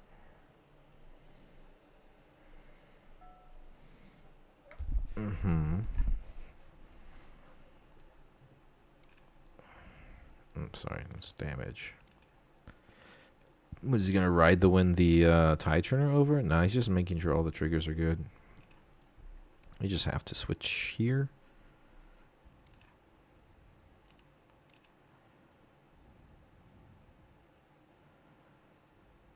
Hard bargain. Oh, he decides to flash. Damn, son. Okay. He's got nothing then. Nothing in his hand. That's fine. Unless he just like ride the winds back. Oh no, he can just move in with the Tide Turner. Okay, yeah, that's really good. But I still get a draw from Draven.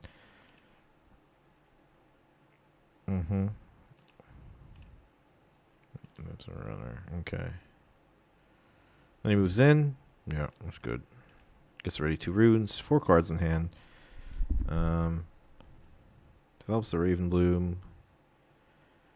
Ready's 2 runes. Goes to 5. Leaves enough open for a smokescreen and defensive. I need an axe, like badly.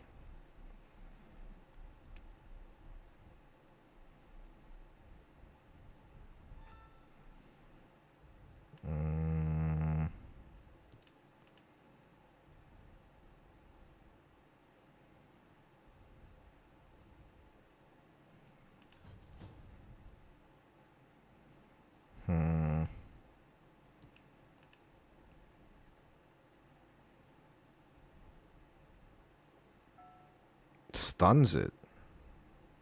It's interesting. Do we ever accelerate the Kaisa then afterwards?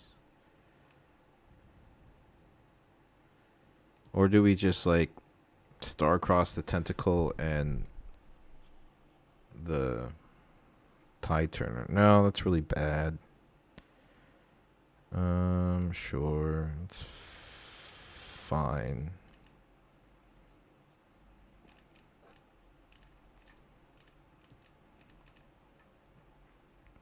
Okay, I was about to say, dude, he's had like answers for everything. Sorry, that draw, and then I get to ready 2. I wonder if developing a, yeah, Overzealous Fan is really good in this position. Honestly, it's really solid. Ready 2. Okay. Okay. We've established some nonsense. There's a stack deck. Whoa, dude. So, whoops. Cancel that. Okay. Yeah, that's fine. I just needed the tentacle dying. Like, it scored a point, you know. I want to save these for the Hueys. Don't forget, up from the deeps and trash, so I can play it next turn. There's the Gust. In that case, I will Starcrossed. No, I can't Starcrossed. Never mind.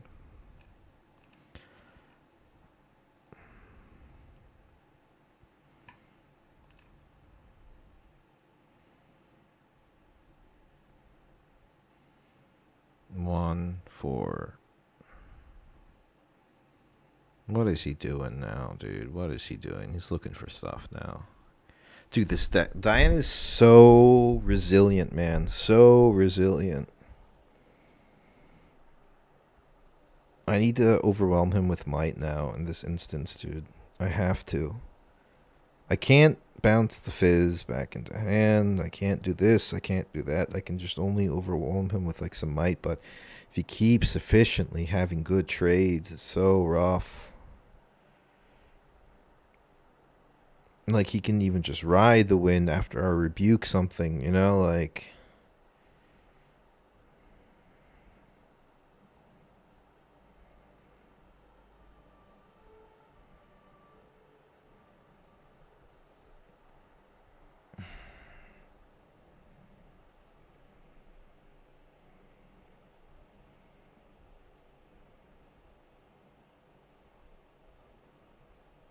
Okay, it seems like he's choked out on options, though.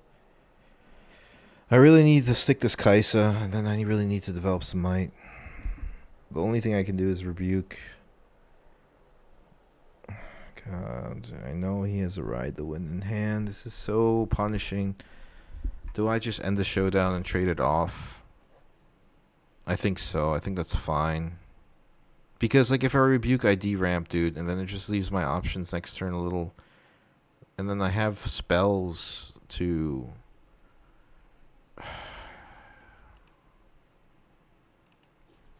Do I just trade this off?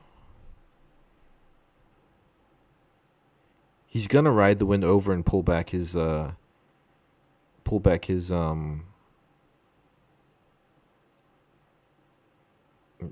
what he's gonna do. But then I can just rebuke it, honestly, in that instance. But do I rebuke now? Or do I rebuke the Diana? Yeah, that's fine. He rides the wind, right? 1, 2, power. Ride the wind, go to 6, pull back. But, oh no. Okay. No ride the wind. Interesting. Very interesting. So the issue is here.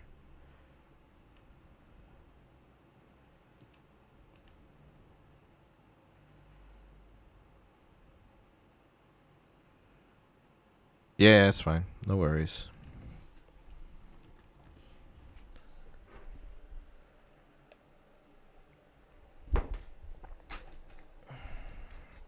Someone has to. He has to be right back, guys. I mean, like the thing is with Diana, dude. Even with two cards in hand, like it's still very scary. Like there's just, like you could have like all the answers, you know. Like with two cards can become quite a few, you know. Holding three open, obviously that is a. But I can win here. I can win this game right here, potentially. Too soon. Why? Just damn FS. FS. What's FS? So he's like on a little break. But if we can get established here, I can Falling Star. Like the thing is, it's obviously. Let's see, what do I have? 2-2. Yeah, dude, I have enough. So if it's saving the like a defensive Moonfall right here, it's just hard bargain, then Falling Star, then develop Vex here, and then I should be good to go from there because, yeah, it's tasty.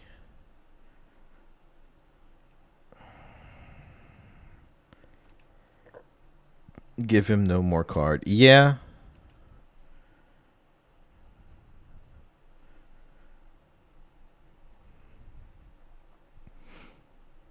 Yeah, I have to just Falling Star. No, I want to Falling Star his backline. I don't want him to bounce the Fizz, and I don't want him to have this. Like I know what you mean, just Falling Star. If he wants to tap the one to grab a spell, that's fine.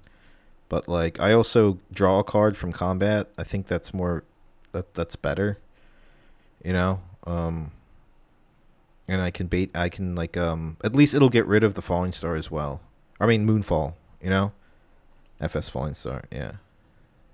Nah.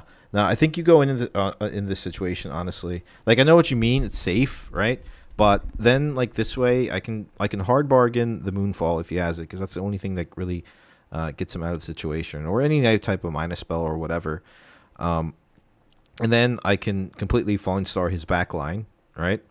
And then I could also develop the Vex for any type of accelerated unit. So his next turn will be very, very, very limited this way. So if I Falling Star this and this, you know, maybe he can get the Ravenloom student up, you know, move it into a battlefield, get a point, go to 6, and then I fear the Watcher turn on the next. But with the Vex at the battlefield after I've accomplished, I have enough runes for all that. So I think that's the better line. I think it's right if you would rebuke Ravenbloom. He would lose 0 cards. Yeah, I don't know, you know, because I was just afraid he had, like, some other spell, you know? I think it's right if you would. Yeah, I mean, like, but I didn't want to, I didn't want to, like, deramp that much, because, like, now look at my turn. Like, here is, like, really good, right? If I did rebuke, I wouldn't have the opportunity to play hard bargain here, right? To stop whatever he spell. Like in worst case scenario, a Moonfall just gets over the Kaisa, right? Defensively or any type of other things. Then I could also Falling Star his backline and develop the Vex, because I'm sitting at 8 runes. So I can clear his board potentially, depending what he has here, what's going on here. And then yeah, so that should be good, right? Because this is like setting the game in my favor at this point, kind of like locking him out. Now it depends if it's it could also just be Stupefy. What does he have in this trash? Could be Stun, which would be awful. Then I would have to reconsider. But I wonder what is going on. Super quick, he is not.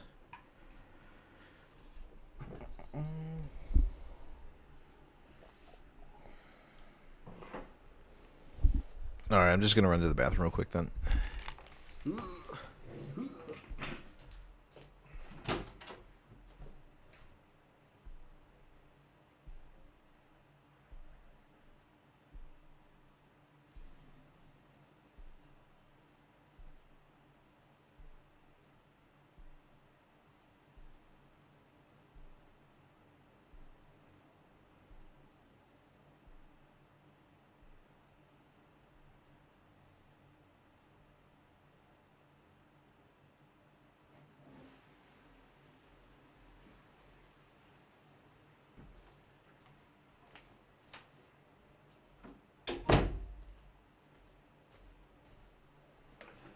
Alright, seems like he's back.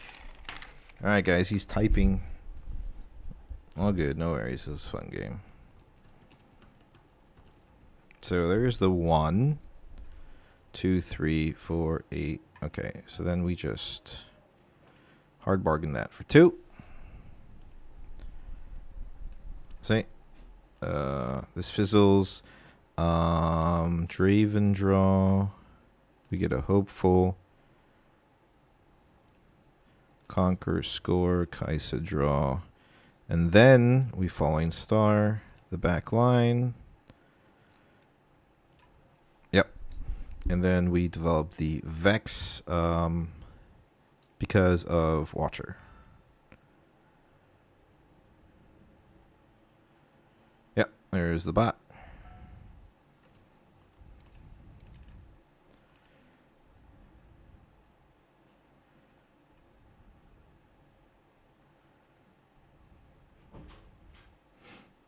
And then I think it's just game 2 from here, right? Like, there's no way that he can...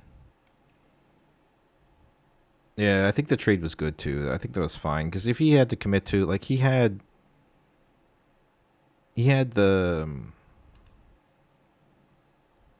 What's it? Is a Fizz in his... No, the Fizz is dead. Okay. Oh, it's stacked. Of course it's a stacked deck, dude. So resilient. So resilient. Diana is just, like, just the most resilient deck in the game, easily. So insane, man. So if that's a Watcher, it's fine. We kind of need another Falling Star here. The issue is here now. We're at 6. I think we just move back and develop, right? I'm scared of the Watcher's Bellows, honestly, but like...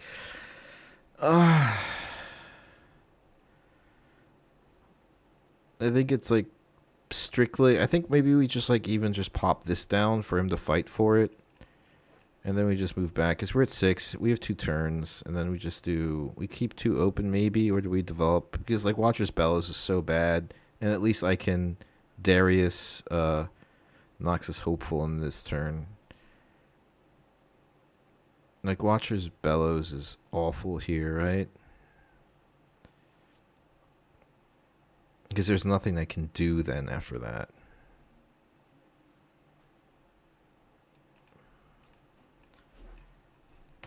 I think that's better.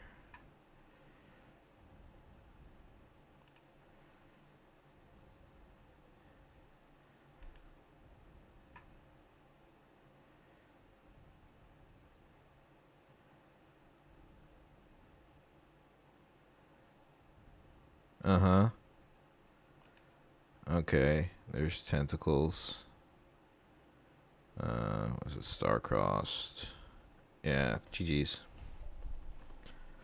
Yeah, game 3.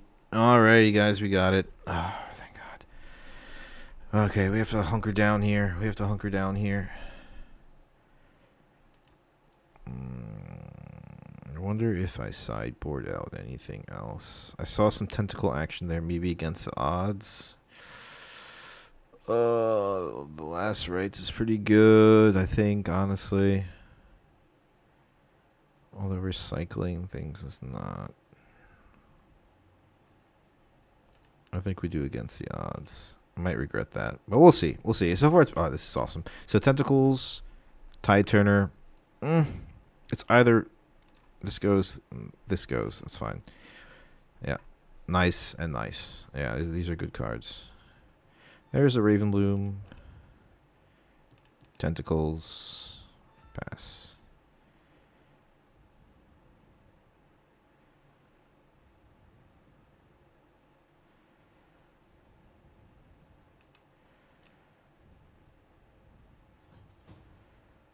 One, 2, 3. There's Diana.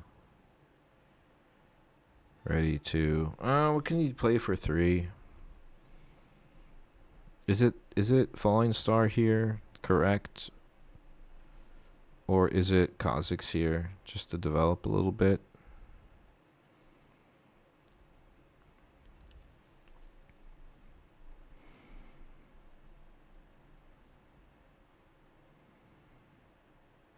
I really don't want him to get cards.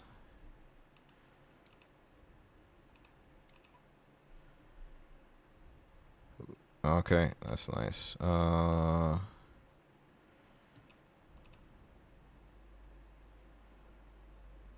He's gonna gust. Stack deck, okay.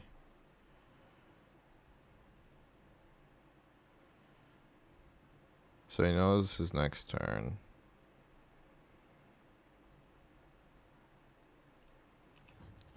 I think I get rid of the rebuke here.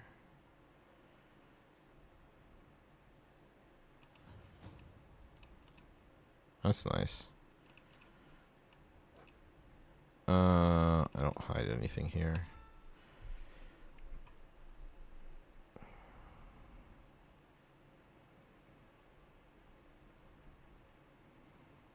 Tentacle versus tentacle. Let's go. Let's slap some tentacles left and right. Let's go. Let's go.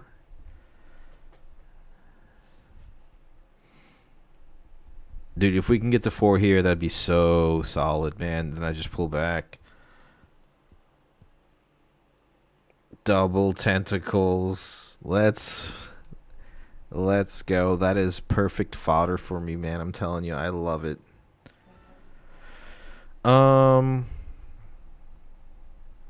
Tentacles, tentacles, tentacles. He played 2 tentacles. I think. Wait, did he play it from the? Played it from trash. Okay, this gets banished there, pal. Yeah. Okay. Good. I'm afraid of a moonfall turn.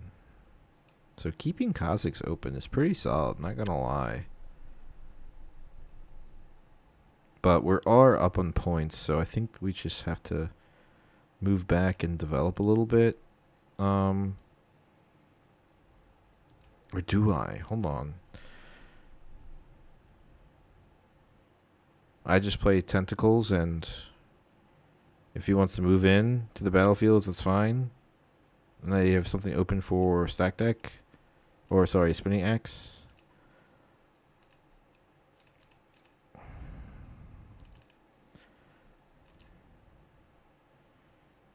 Yeah, that's fine.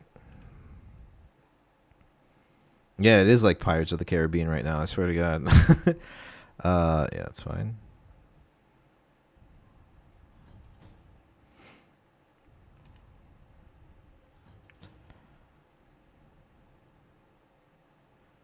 Oh, this is banished, I'm sorry. Frigid Jewel. Damn, he dug deep into his sideboard, guys. Oh, no. No. Oh. Fuck, dude. That is just a little too insane for me, honestly. Oh, God, that's awful.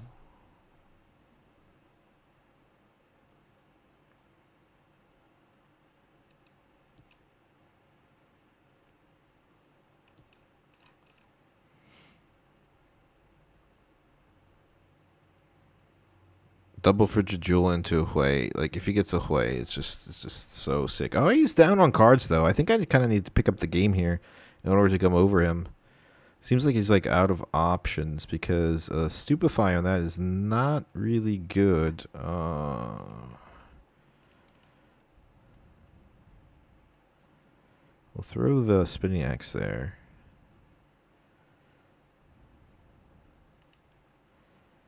So that fizzles into nothingness.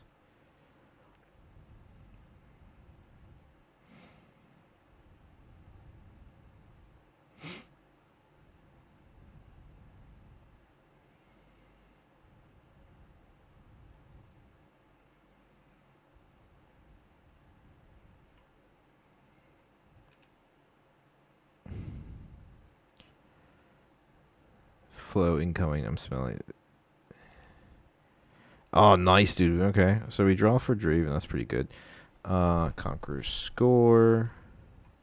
I think we just send 2 in to kind of trade, not waste our stuff, really.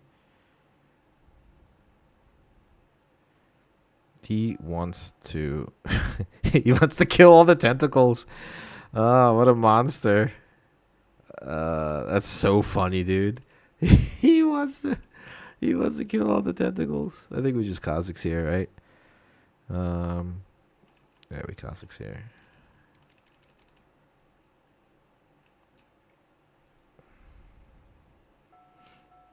You can't. You have 1 damage. You have 1 damage. You have 1 damage. You can only kill 1.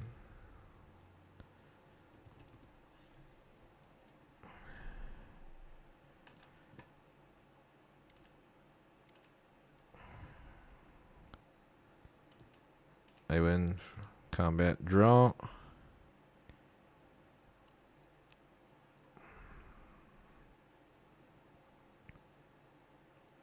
Dude, if we win, this is crazy. With this card a runner because of the pops.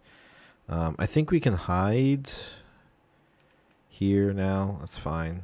Alright, let's fucking go, guys, dude. If we can steamroll over this Diana. He's a really good Diana player, too. I'd be so happy.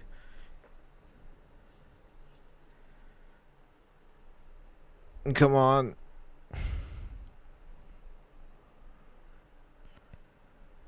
I think he's cooked, guys. But there's still options, like Oni said, dude. Like, Diana is so resilient. He can do some things where, like, Watcher hurts, right? Watcher really hurts here.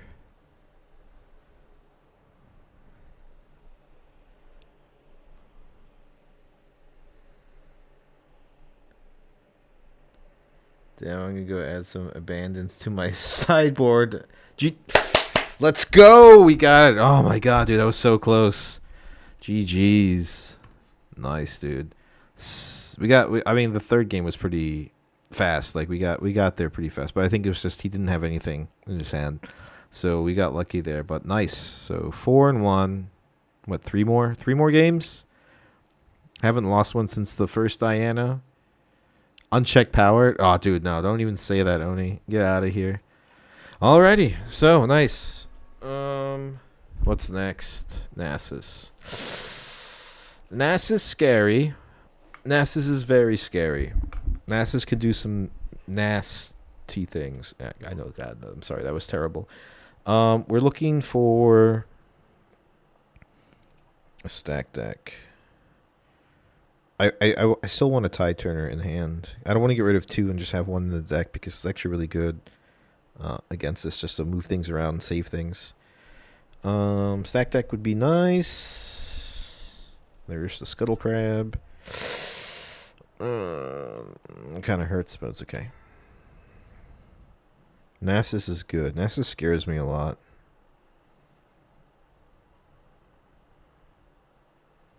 I'm surprised he wanted to move in there. Unless he just retreats. So he avoids combat. Yeah. Yep. Plays it again. Then he goes to 7 runes. And start playing some fat boys. Oh, okay. That's good.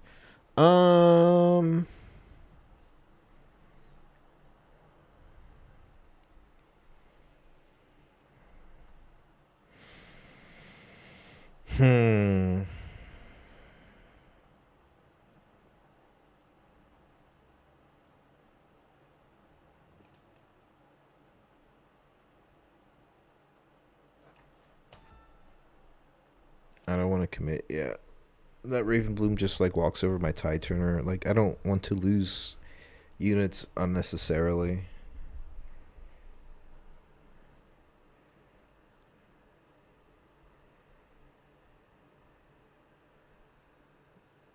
I think that's just not good, right? That's just not good. Moving the Tide Turner in there. I think he was expecting it too. Yep, there's a fat boy. Oops, sorry guys. Yeah, end game stuff. So he does it. He plays the Sprite Mother, but doesn't want to commit to moving it in. That's crazy. All right, so now we can do some things, right? We can just go here. We'll score. I'm comfortable now. We're at enough runes.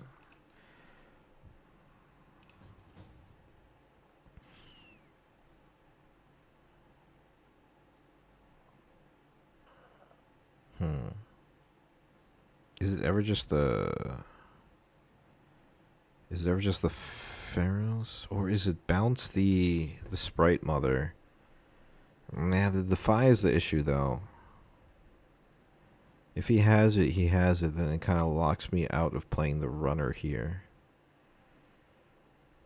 Or is it just this, and then leaving open the Star-Crossed? Okay, yeah, that's fine.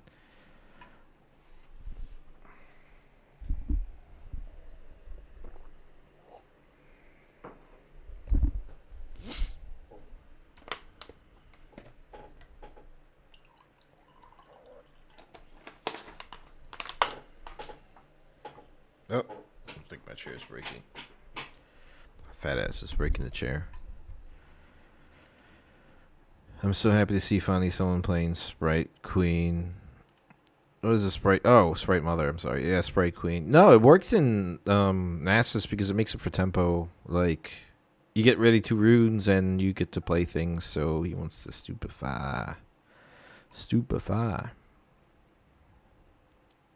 Goes to 3.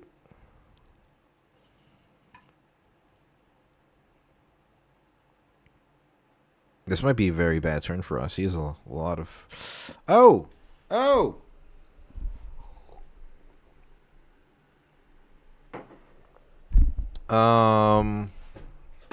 He played around the Starcross, guys.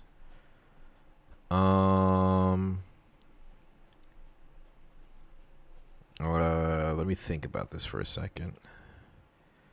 So, I can't kill this. If I move this back, it doesn't matter. If I move this back and I Starcross, nothing. No, this is really bad. I can kill the Ravenbloom here. I think I do this. And just kill the Ravenbloom so he can't get the holding point. That's the best case scenario.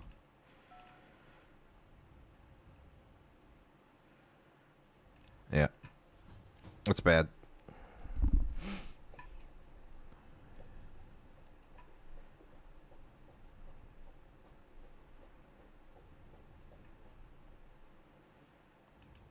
That was good. That was good on his point. Where are you from? I'm from the States. Half German, half Filipino. Long story. And then I move in Germany. I live in Germany now. Yeah. Grew up in Philly. Yeah.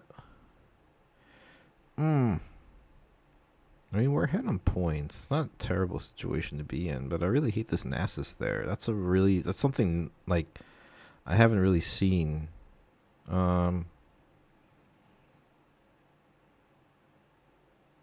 What's this hidden card? Zonia's, so he could just save the Nasus. He's deflect 2, man. That's Alright, let's do it. I just have to. I have to get rid of that so he can never play it again. Let's just get the Defy out of his hand, honestly. It's the worst way to get rid of the Defy, but you know, what can you do?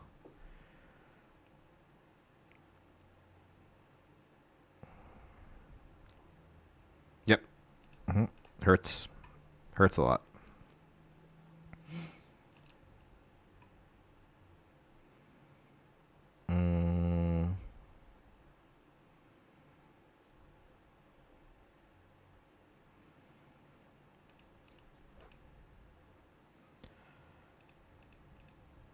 There's a spinning axe. That's actually really nice. Let me move in here. Does he run Temporal Breach to banish things? I don't think so. On Rockfall Path.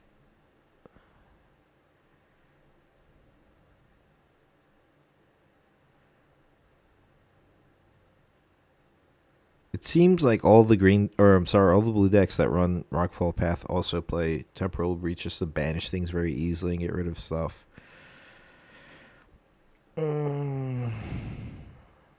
I I have to develop a unit here. You know, like if it is what it is, then I think I've misplayed incredibly in this game. You gotta hunker down. Neat.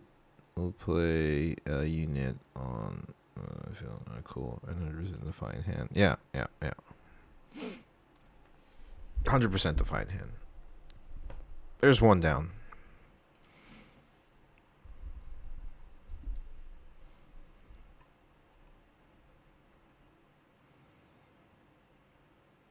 Yep.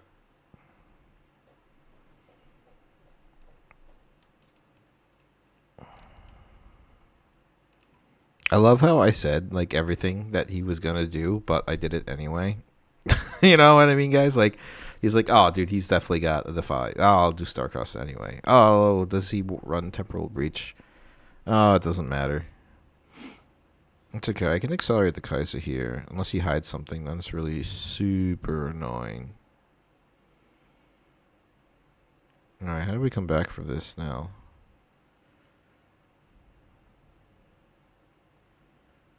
Three Skull Crab draws.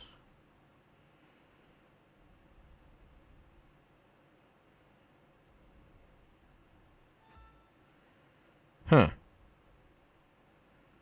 10 is a lot.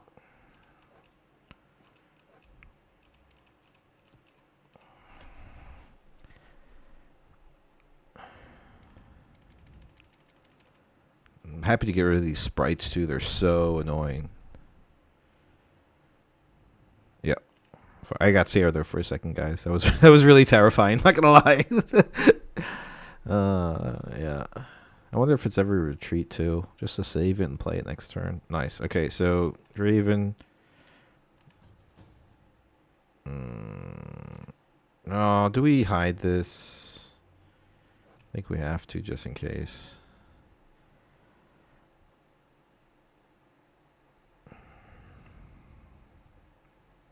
Just in case of the accelerated watcher.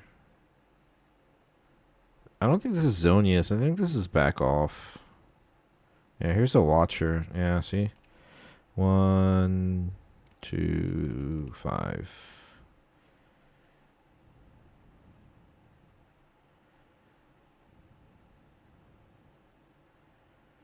We're still low on thing, but we can get the Darius up there to 10 again. Just need to play some things. He needs to survive this turn. Darius needs to survive. Ah, the not so fast. Yeah, there's nothing I can do there. Very nice. Yeah, he got this. He got game one. There's no way I can come back from this. I don't think so. Or was it ever come here? No.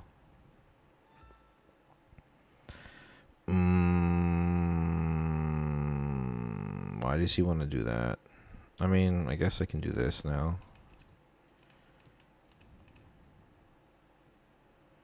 Yeah, it's done. Yeah, that's okay. That's game 2. Yeah, I made a lot of mistakes that game.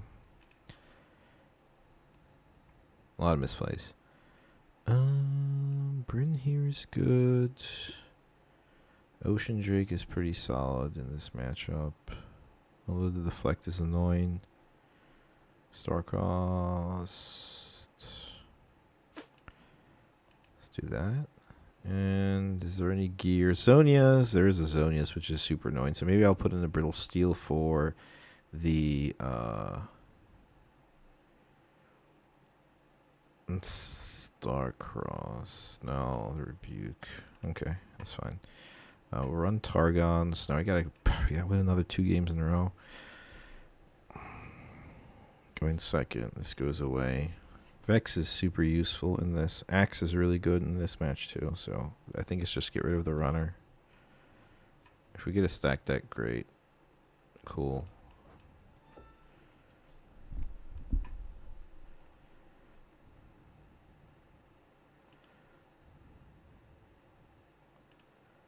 Tons of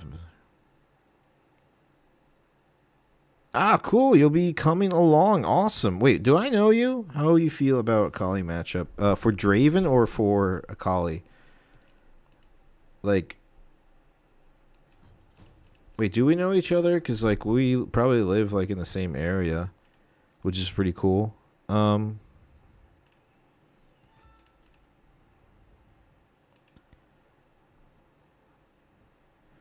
I feel comfortable, like, going into the Kali matchup, except, like, the thing is, there's, like, 1,000 ways, like, people have been building the Kali. But generally, like, I'm more afraid of the red version than the actual one that you can't touch at base. Because um, there's triggers, right, that deal with empowering the red Akali that like hurts Draven a lot. You know, it hits overzealous fan. Um, because it goes in and out, just kills the fan.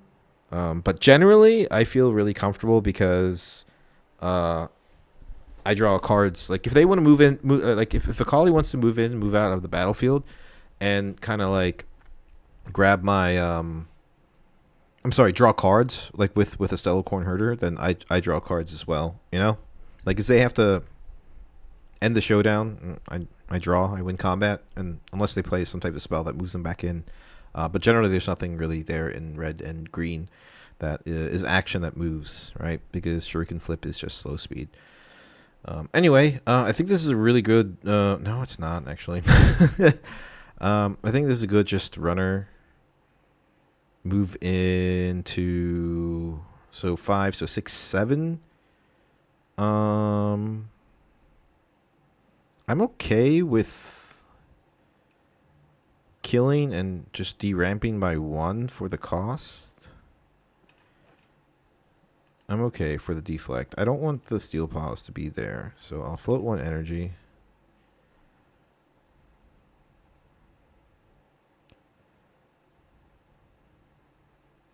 Unless he's not so fast. That's very punishing.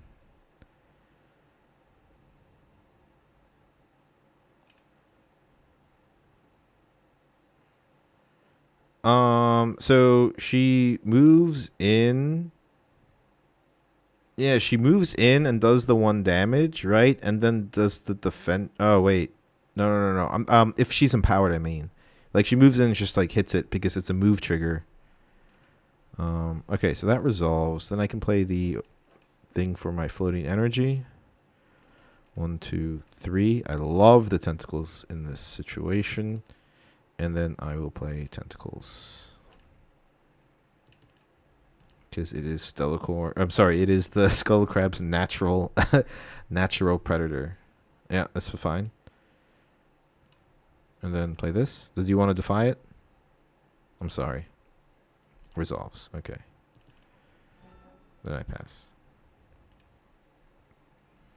Yeah.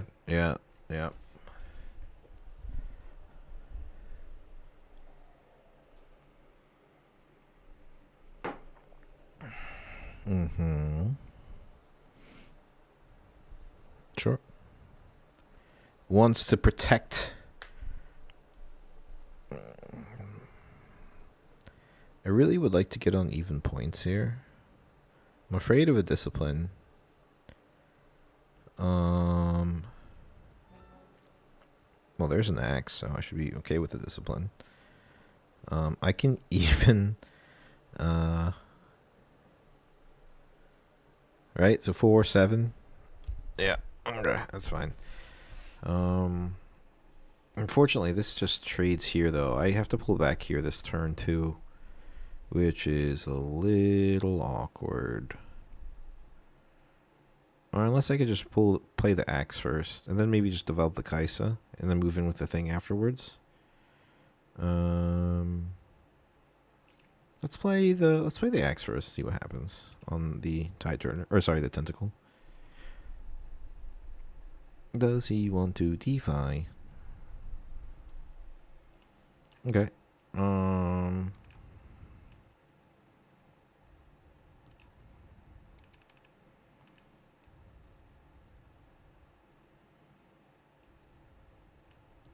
So I should move them both.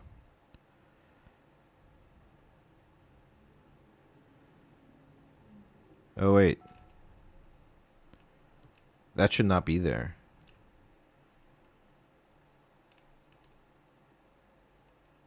We both missed it. It's fine. Both missed it. I gotta learn from my mistakes. Yeah, but he can't move.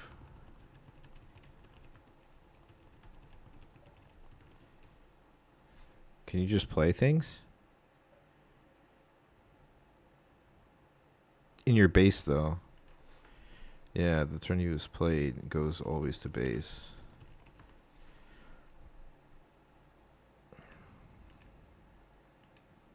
Says so. Yep. Token with temporary to your base. Token with temporary to your base. Yeah. Yeah. So. Yeah. So wait. I don't need to play this. This goes. This goes. This goes away. And then we pass. Okay, good. So we do Draven. We draw. We conquer, we score, we look at my cards because of the scuttle crabs. Okay, so that happens.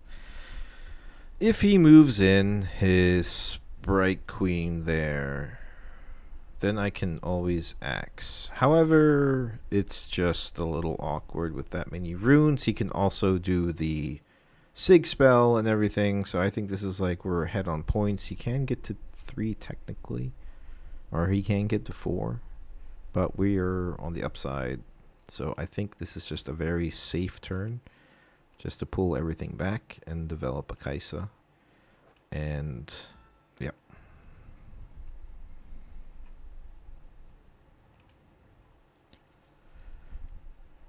Hey, Oni the Shadow. Stop. Don't give me your money, guys. What is that? What is this? This is a coffee?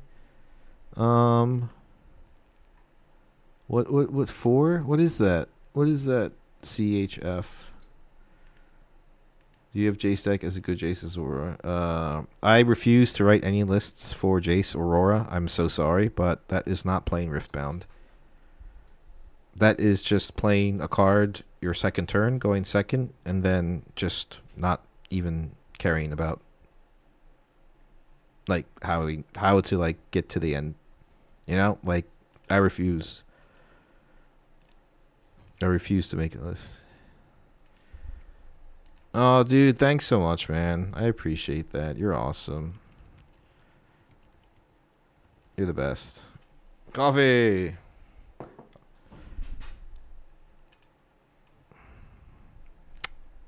Yep, develops the Nasus there. Readies 2 runes. I can go in with the axe there and a cleave. That's absolutely fine. He decides to hide something there. It's probably the breach, maybe? Is it the breach?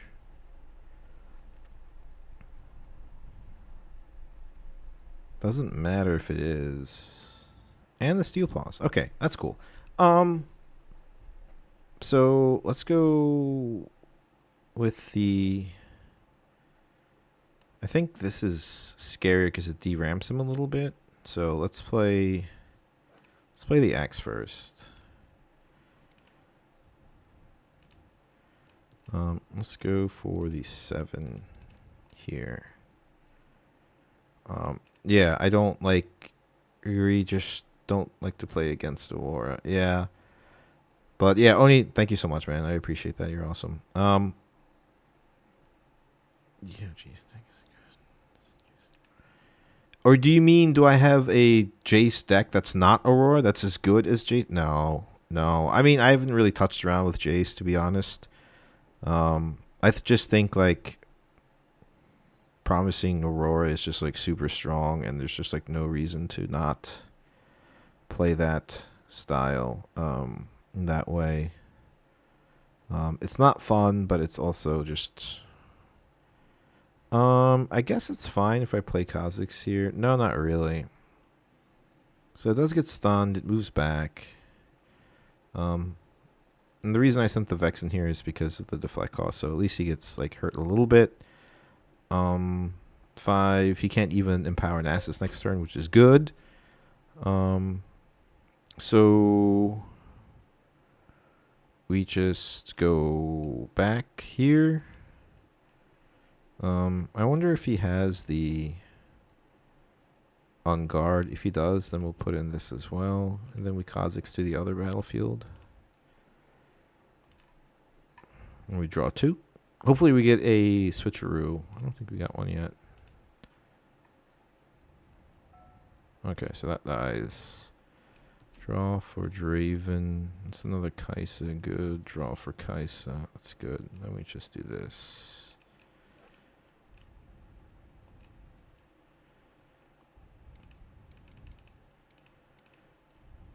And there's the find your center. Okay, that's fine.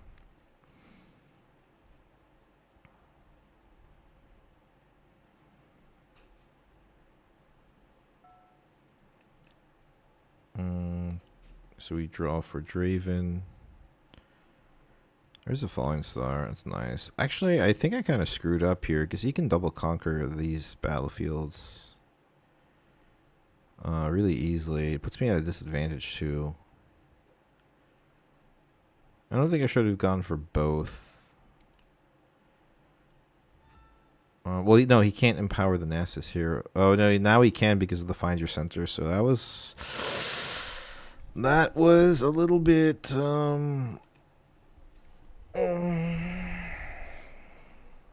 yeah, but if he empowers the Nasus... oh, no, you can only do one or the other. Either way, he scores 2 points. Yeah, he does that. And then he just moves the Nasus there and that there. Okay, but then he's like tapped out.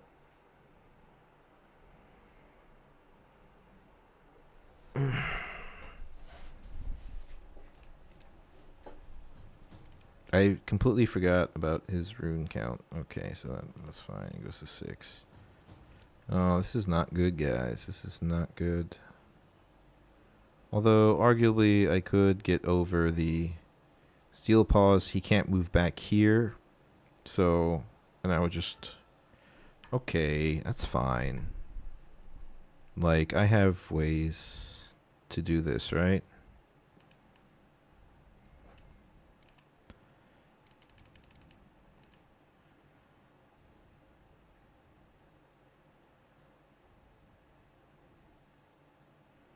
There's the Stupefy on this. Still at 9. Draws.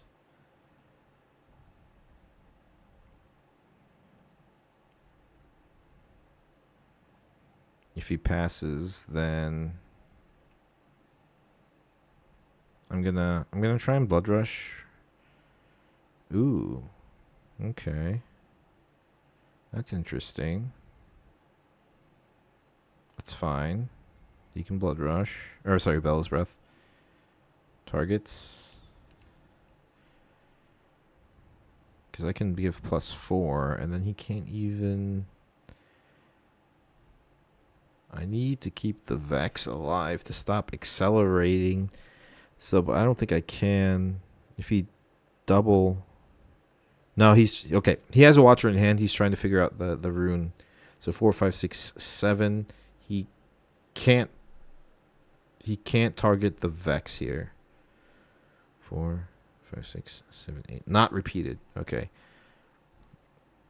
So 1 damage here, 1 damage here. He sacrifices a rune so he can accelerate Watcher next turn.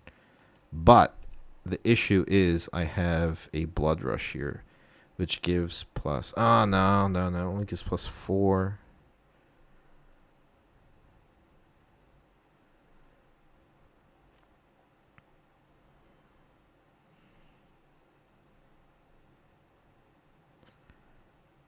I do win combat. I get to draw, but is there any benefit to playing the double blood rush here to save something? Because I can't.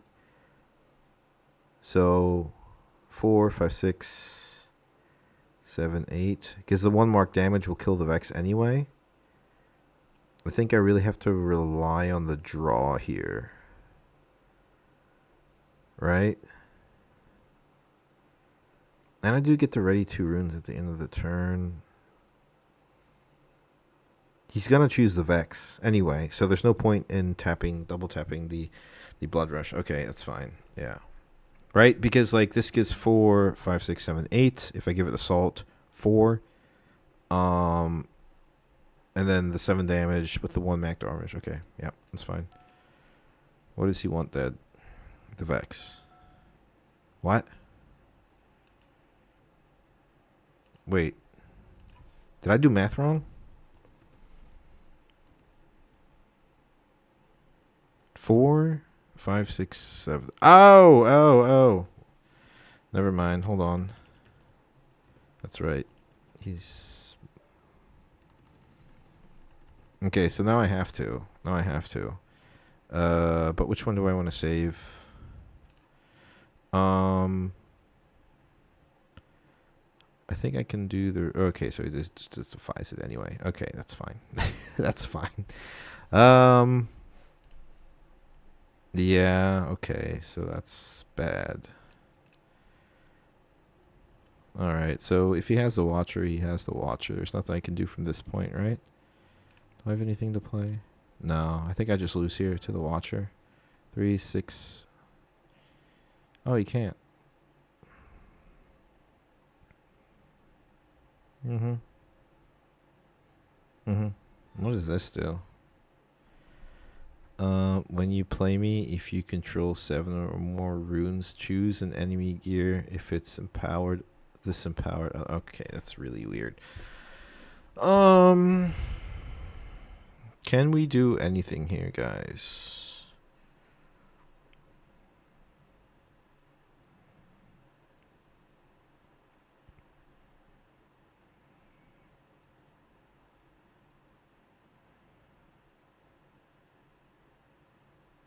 Darius Falling Stars, so many runes. But I think it's the only thing I can do.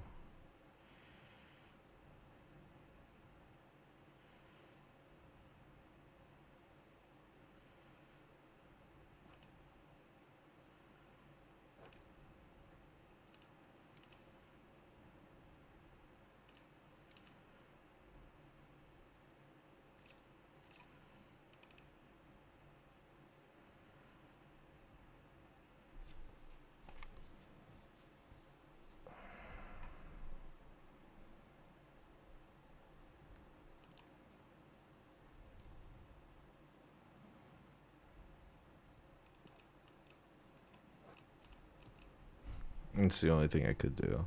I mean, if he has on guard, he has on guards, whatever. Oh, the retreat. Okay, I don't think I would. Sure. So I get to draw for combat. Alright, I like misplays, that's fine. Conquer score. Go down to 5. And then he just plays it there. That's kind of weird.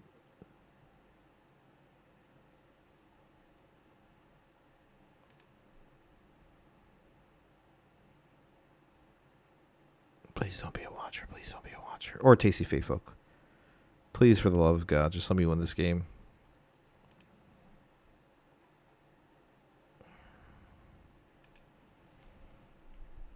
I don't think he should have retreated the Nasus, because you're never going to play that card again at this late in the game. He should have just let it trade off and then. Yeah, okay. Does he have Charm? And he wants to draw? Okay. What the hell is he doing?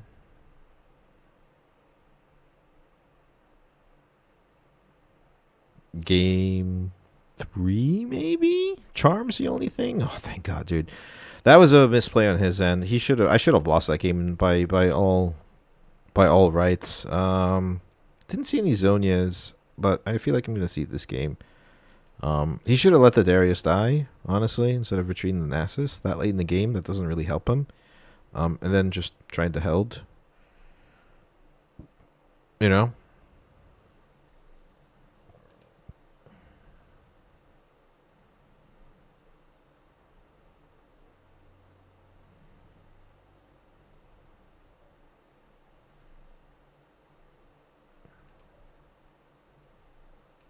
You retreated.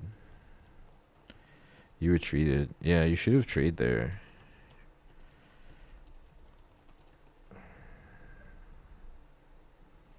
Yeah.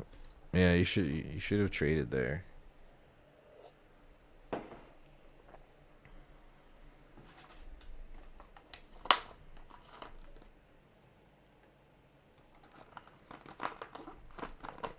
Ah, cool. He wanted to go to game 3. That's very nice of him. But yeah, got lucky there. 5-1, 5-1, 5-1, 5-1. Maybe sideboard is good. Mm. Mm. Mm. Kha'Zix did well last game, didn't he?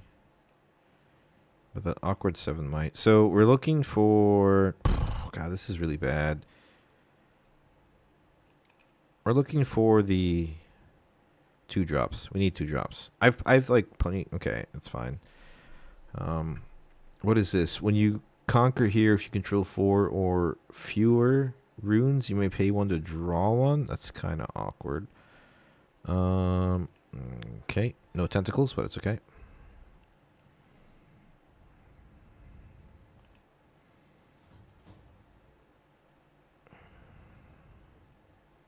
There's the retreat. Sure. So it goes to 7. So he can play the Sprite Mama, Sprite Queen thingy, or just empower that. That makes things awkward.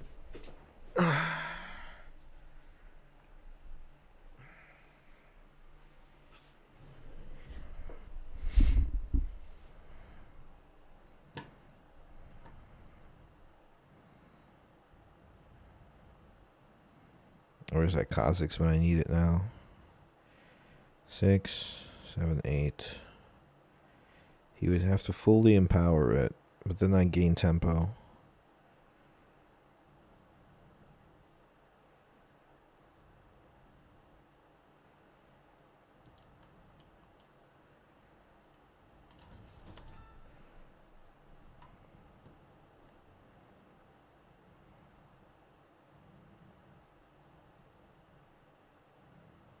Mm-hmm.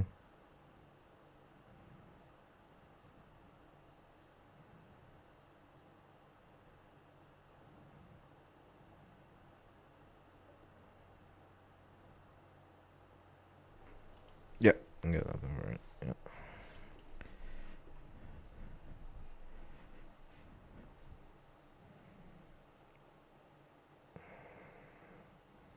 Do I waste all my axes here? Or do I just Kaisa Cleave next turn?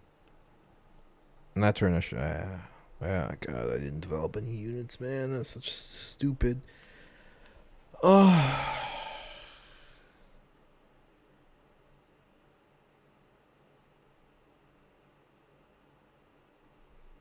5, 6, 7. I can only accelerate, guys. So I think I have to commit to this play now. This is terrible.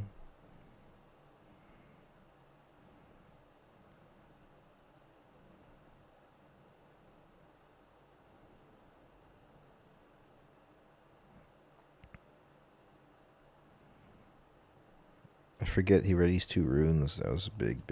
That was a big whoopsies.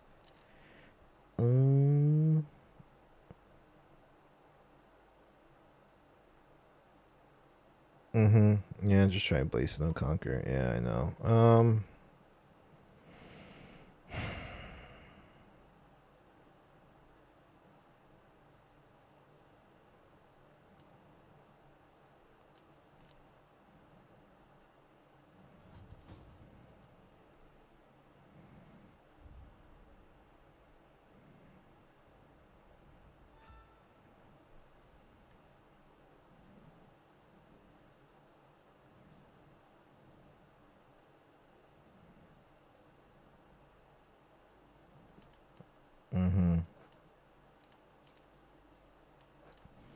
Yeah, I fucked up real bad, guys. Real bad. It's okay. We can come back from that. I'm really upset at that stupid play. Like, I thought I could just double axe and get over it, but because I forgot about his legend ability. That was really, really dumb. Can't be making those mistakes. But anyway, you can double conquer here. You can go back. You can just start playing big dudes. Yeah, plays the sprite. Goes to 4. I'm behind a point now. He has tons of cards in hand to probably lose this, but I deserve to lose that because of the play I made just now, honestly. We'll see. We'll see what happens. Yeah, that's fine. I gotta kill this jerk off.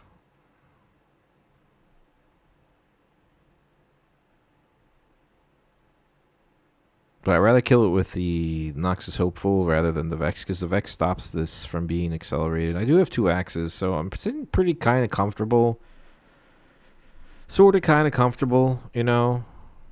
Oh, there's the charm. Never mind. He wants to fight here. Okay, well then I'm just gonna axe here and try and kill it. Make him choke out his resources a little bit. And play axe here.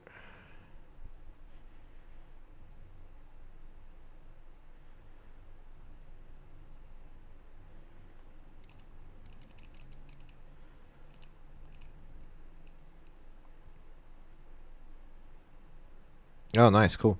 That's awesome. That's awesome. That's good news for me.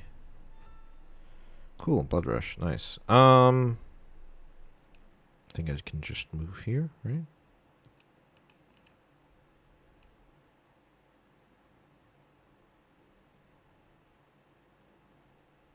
The back off. That's really stupid, dude. I'm so sick of that card, man.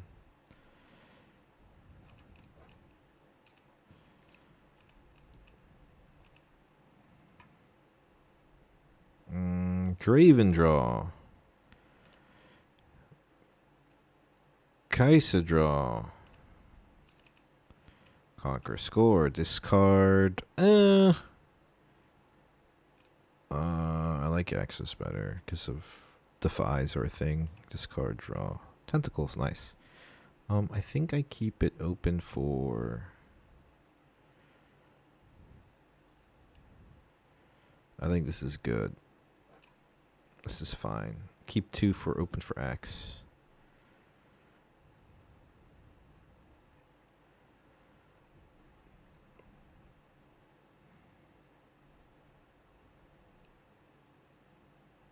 Moves in with both. That's the correct thing to do. Actually, no, that's not correct. Yeah. The sprite dies anyway. Why the sprite? Yeah, I know the sprite dies anyway. But combat wins are important in Draven. Get those draws, and at least I can test the battlefield a little bit. Yeah, I'm getting fatigued, getting tired. And that is why I'm doing this, just to make sure like I can get some endurance, I guess you could say, against these certain matchups. Why is the camera all crooked? There you go. Alright, there's the Nasus, which is scary. So he can actually go to 7 next turn if he empowers it correctly. Which I think was what you do. Unless I star-cross it. Yes, defy, blah, blah, blah. Can't star-cross it. However, I can go here and pass. I win from Draven. I draw. I get more tentacles. That's not what I'm looking for. Conquer score. Now, here's the problem.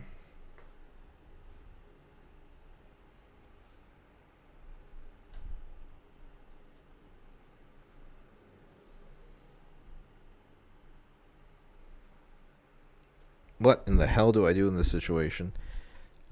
I have to leave up for forward for double axis. It's my only combat trick. I can play tentacles to base.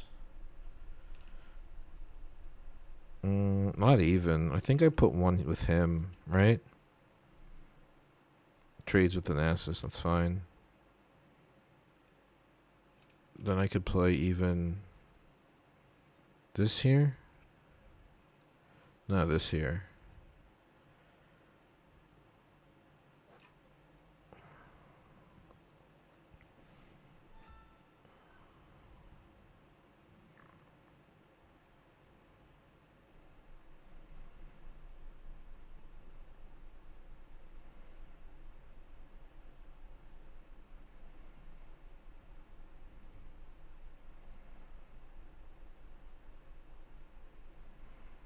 Empowering the NASAs.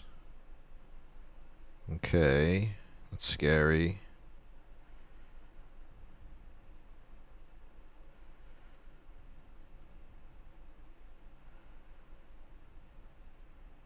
Because you can win from here. If he double conquers. This is crazy. I have to get rid of this NASAs.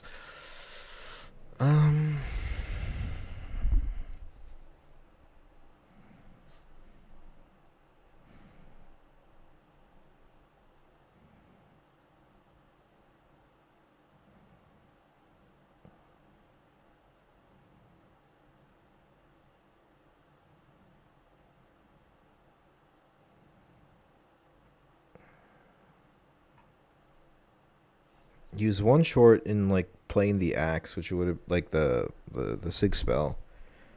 I'm not hating the situation.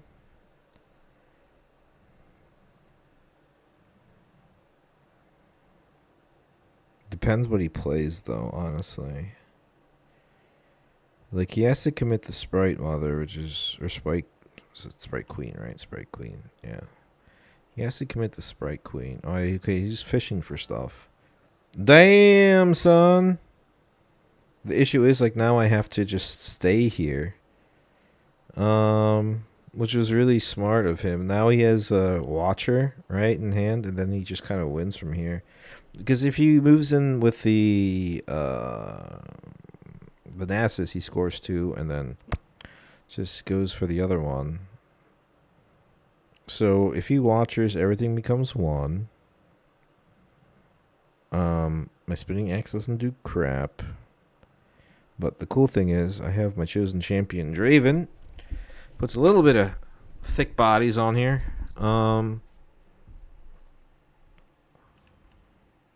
So 8. I think I have to protect. I have to protect both equally. 2, 3, 4, 5, 6, 7, 8, 9. Stops a Watcher. And then I really wish I had some hidden stuff to like really freak him out. But then I obviously have to develop this here. And I think that's the best I could do. I mean, his Nasus is empowered. Like the best thing I can maybe do is like win some combats with the overzealous fans. But this is like pretty much like the end of the game state anyway. And keep enough open for the spinning axe. But Watcher's coming down 100%.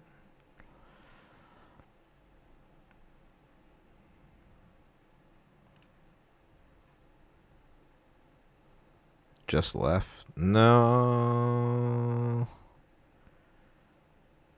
You think? Because 8.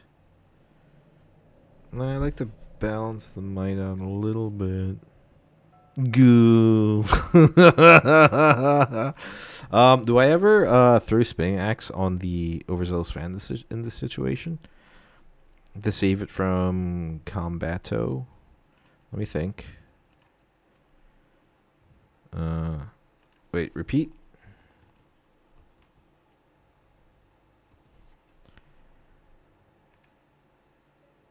Yeah, so he repeated it. Okay, so that would be 2, 2, 2.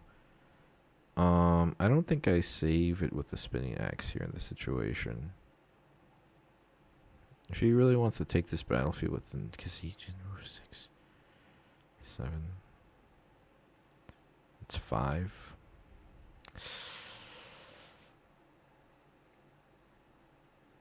Yeah, I think I do, right?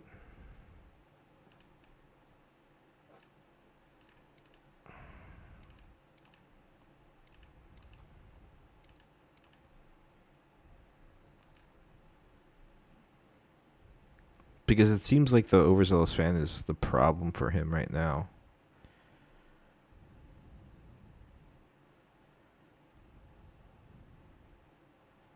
Again? Oof. Alright, that's fine. So it's 1, 2, 1, 2, 1, 2. This dies, this dies. He still has 1 life.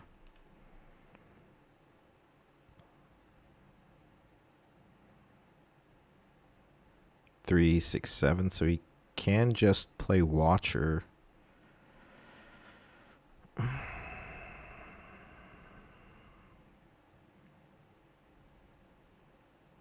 I mean, honestly, I would have like moved in the Scuttle Crab first. Yes, I do draw a card, but like at least I know what I'm working with.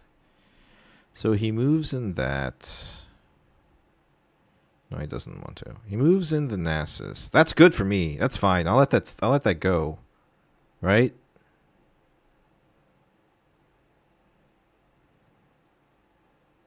Unless 5, 6, 7, 8. Yeah, that's fine. You can score 2 points there.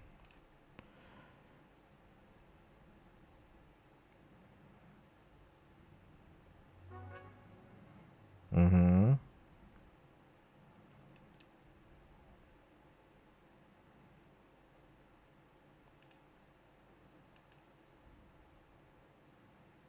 Okay, so he just wants to hunker down and hold. That's fine, I guess. And then he wants to see. No, he doesn't want to lose combat. Doesn't want me to draw. Rough. Another Sprite Queen, dude. Yeah, it's just GG's. I can't do anything about that. That is good games. I guess I should have played the Spinning Axe there. But I don't know. He probably had like some buff spells. They go to base.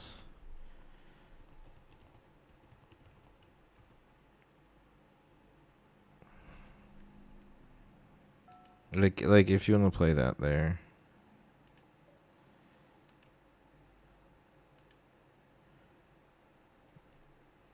Oh wait, yeah, you can play it. Okay, you don't have to play it bait. Okay, yeah, that's fine. Yeah, that's just game, right? There's nothing I could do here.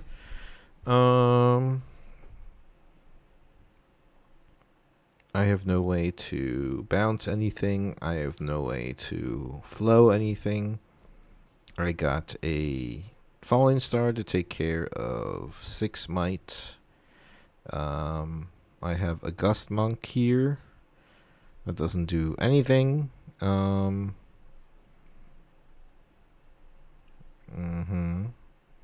Pretty cooked. Pretty cooked. Is it 4, 5, 6? I can take care of 12 might, but that's about it. And then I have no switcheroo, no nothing. No. Nothing. Yep, just cooked. I wonder if he had a buffs. Did you have buffs? It's GG's.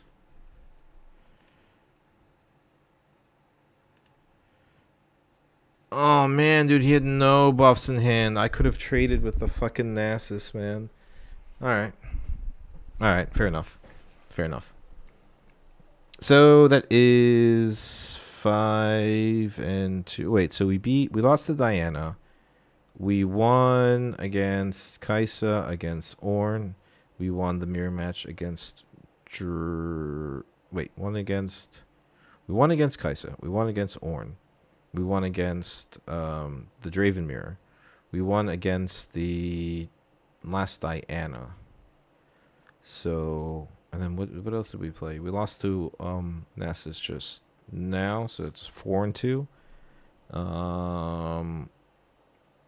Cutting it close. Generally, it's not good. Like 6 and 2 is literally at the end of the bracket, I would say. You know, like it's not favorable. Like you could get cut, you could not. And I really hate the Aurelia matchup. First in that one. Yeah, so how many games have we played? Lose. So, no, there was another one. We won against Kaisa. We won against Ornn. We won against the Draven Mirror. And we won against Diana. So, and Mel. We won against Mel too. So, what's 5 and 2? Right? Kaisa, Ornn, Mel, Draven, and oh yeah, we couldn't count the because of he didn't finish the set. It doesn't help me by not practicing best of 3s. So anyway, against Aurelia, God, I hate playing against Aurelia, dude. For Kais is good. Accelerate. This is fine, and we're going second. Tide turn doesn't really help me, honestly, in this situation. So, but again, it was a 2-drop. What was I thinking? Jesus Christ, that was terrible. So we didn't count Mouse. So what, 4 and 2? So we need to win at least 2 more to be like at the end, of the standings to maybe make day 2. Like in theory, right? But chances are relatively slim. In theory, it should work, but we'll see. Tentacles is pretty cool here. Fan is not cool here. Yeah, Tentacles is cool here. I hate this matchup so much, dude. I don't like playing against Aurelia. All my battle tricks are out the window because of Shroud.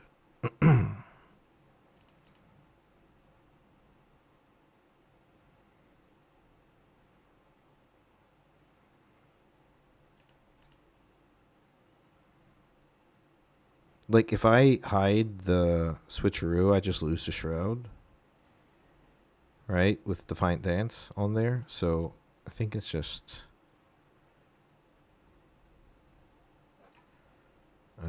this.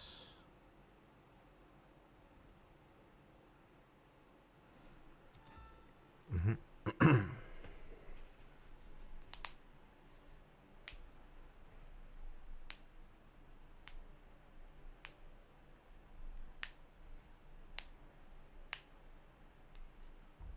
I have like terrible memories playing against Draven against Aurelia, because like the thing is, like, Aurelia got better and better, and Draven just kept on getting yeah, I have to win all following just to get like 6-2 and then like maybe make day 2. I think 6-2 is like reasonable, but like not the best. But I do have like trauma like playing against Aurelia, because like during Spirit Forge, Draven was on top, and then they just started banning things and then changing the rules, and Draven got worse and worse, and then Aurelia got things like Shroud and Abandoned Hall, and awful, absolutely awful.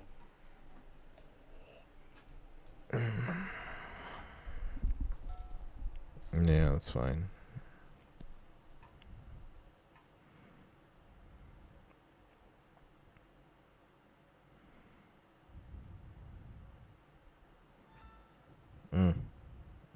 I hate this matchup, dude. I don't know.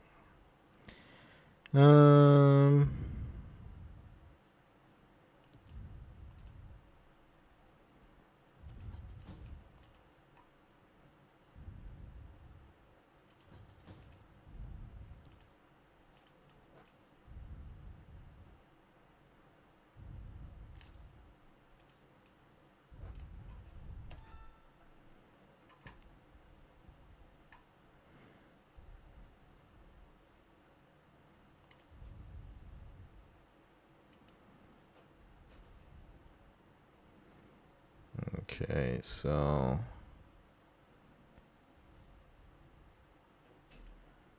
327 people. Yeah, 4-4.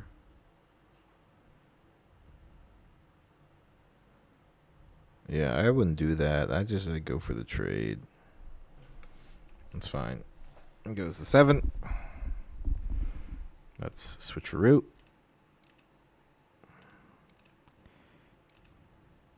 Not so fast. Okay, that's fine. Yeah, whatever.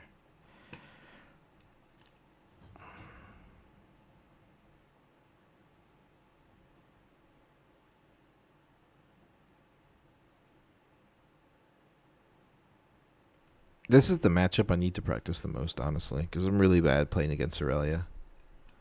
Very, very bad. But I mean, just she's online right now. Like, dude, two Guardian Angels.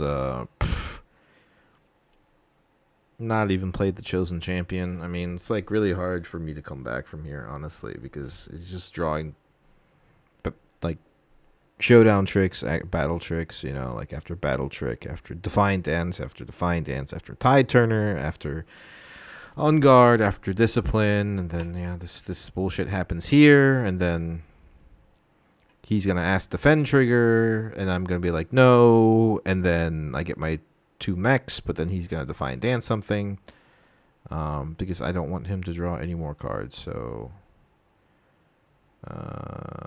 we can end Showdown. That's fine.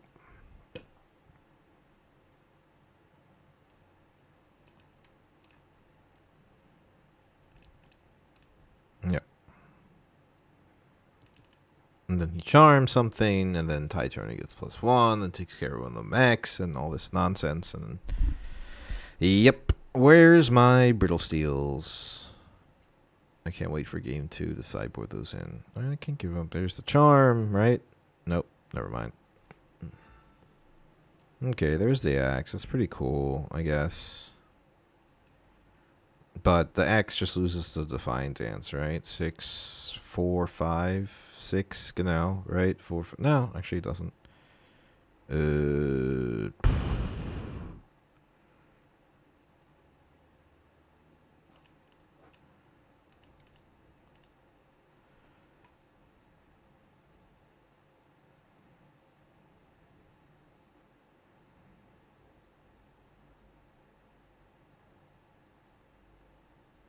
Mm-hmm. Yeah, it really is hard to play against, dude. It's just like Draven's never gone just so that he's like before we play the strongest red purple. Yeah, Draven's still really good. It's just the legend ability is so good. Alright, another runner's pretty cool. We go to 3. I don't think there's a point in moving this here. Although we could like Kazakhs. But the thing is, like, we have to start like pulling some of these cards, because if he's saving them up and just strategically like scoring points for like a really good turn, or saving them for Aurelia, then we just lose. Like, we have to pull some of this stuff out of his hand. We have to stop. We have to stop this Ravenbloom student from dancing around the world, dude. Yeah, it's fine. Let's go here. Get the gold, conquer.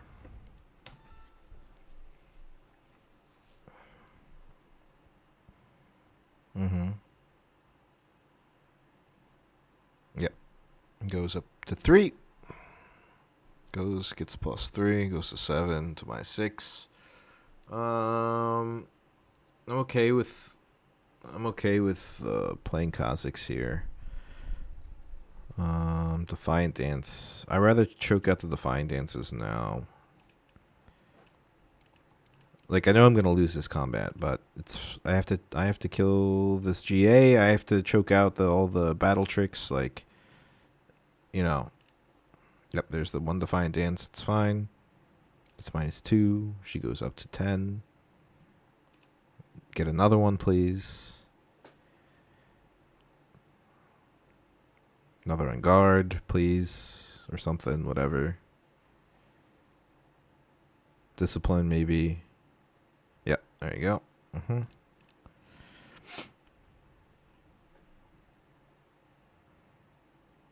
So, 1 discipline down, 1 Defiant Dance, 2 on guards. Doesn't have much left.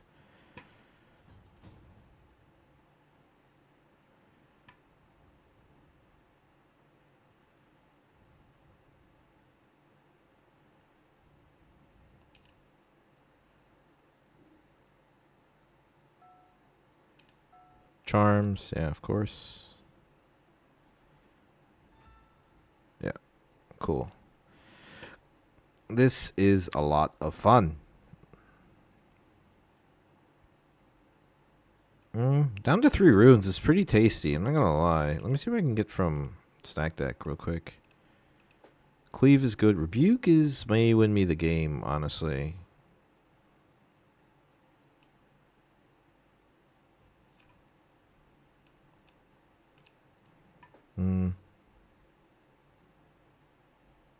Do I just go double tentacles for some point tempo?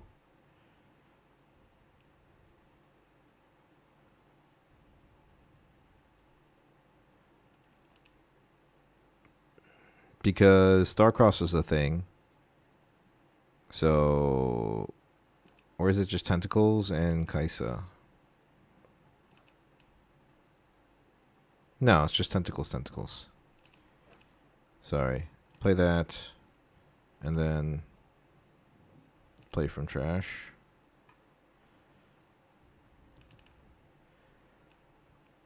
And tentacles are gonna save me this game. Watch. Unit you definitely should consider in Draven main on DM. Yep, let me take a look at that real quick.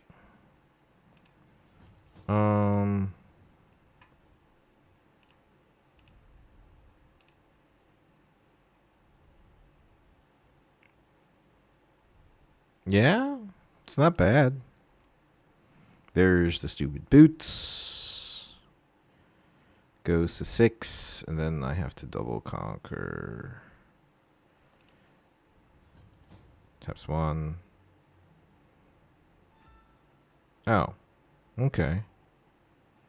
It's not too bad, because I can just rebuke this, right?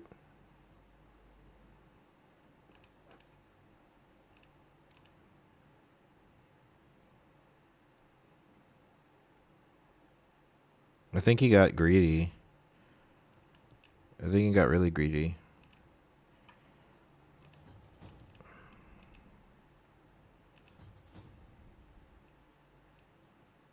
And then I just do this here because I don't want to fight on abandoned hall. And then, yeah. All right, cool. Yeah, he got really greedy. He misplayed there because you shouldn't. I don't know why he was burning so much power. He should have just like played tactically. Ah, thank you very much. Yeah, banish tentacles. Banish. Shadow Fiend. Maybe it's good. 2 in power. Assault 3, so attacks for 5, but sits at 2.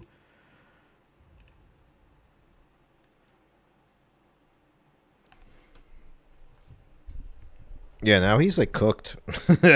You know, he was like pretty well off. But I think the tentacles really kind of like was like, oh, okay, I don't have to deal with it. You know, like.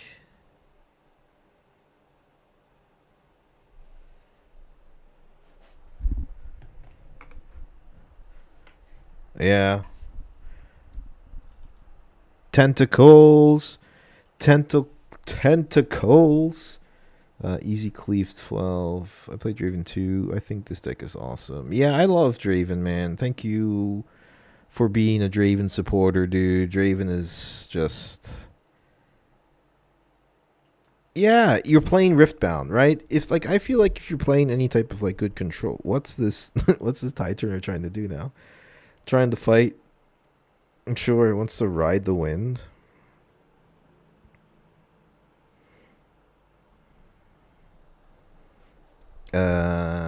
Sure.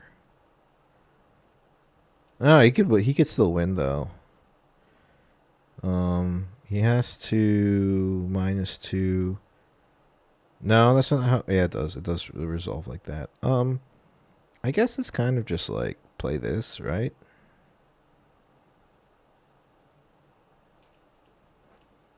Sure.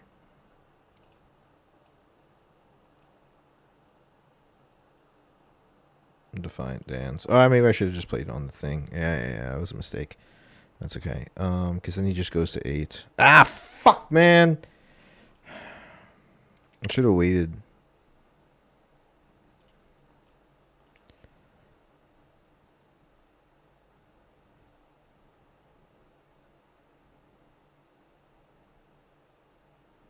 Then he equips boots, right? And then he just wins from here. Arguably, I should have just done that. Yeah. Game 2. 8 to 5. Yeah.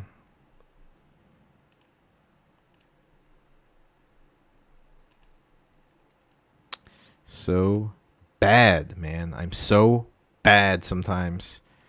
There's the Brittle Seals. Falling Star doesn't do shit in this deck. Rebuke does better. Alright.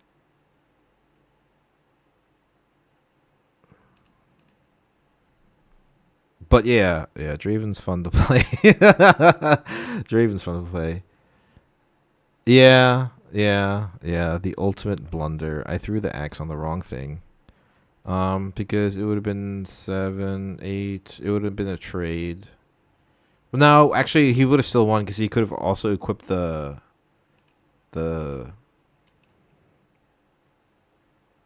right. He could have equipped the God, what are these hands, dude? What are these hands? The GA anyway. Oh Jesus, thank God.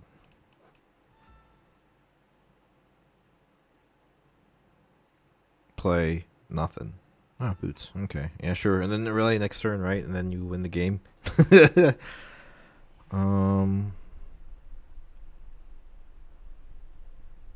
Right. That's +1 for ready. That's +2. That's 7, and then choosing is 8. Yeah. So this just becomes an 8 might unit from getting ready.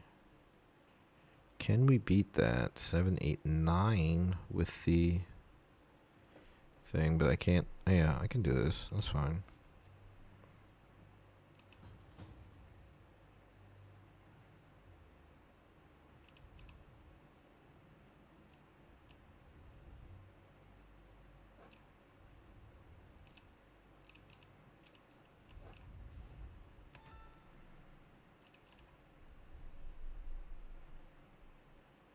Yeah.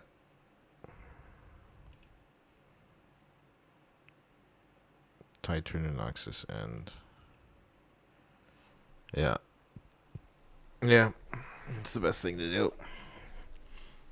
Oh look, a GA. Wonderful.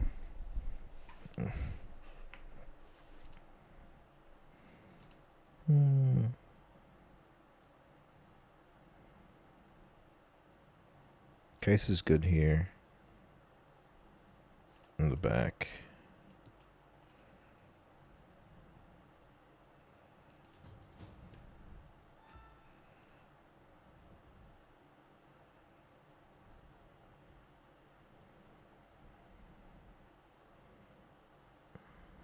Mm. Mm. Mm-hmm. No, I'll just let this happen.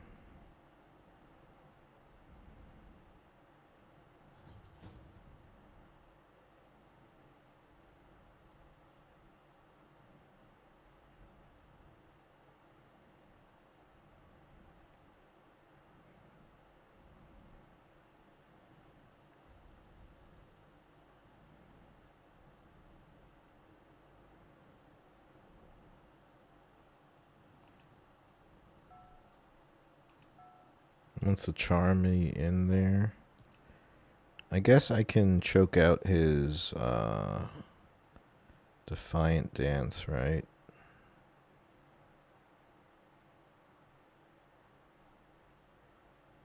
And then he derams to 3.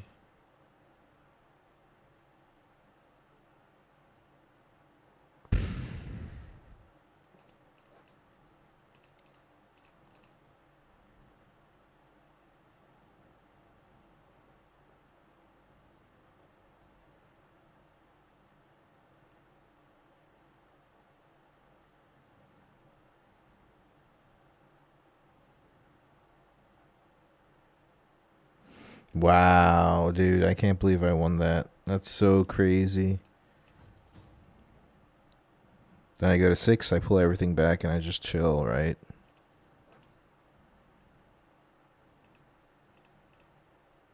I like Darius better in this situation, just in case some shenanigans happens. But yeah, I just move back. I play out this, and then I play out this. I'm surprised he let me do that, dude. That's crazy. I'm surprised I got away with it. He didn't have anything, dude.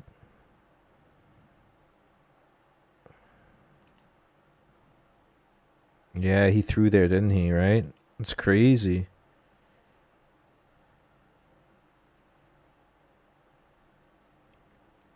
I think he was scared of the. It was like either I have it or I don't, right? And he probably didn't have anything to defend with. So I think that's probably his thought process there.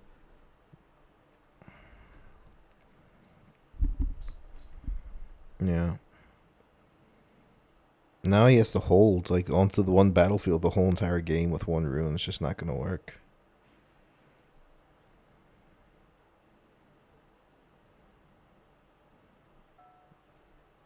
Or three, you can 3 runes. That's fine.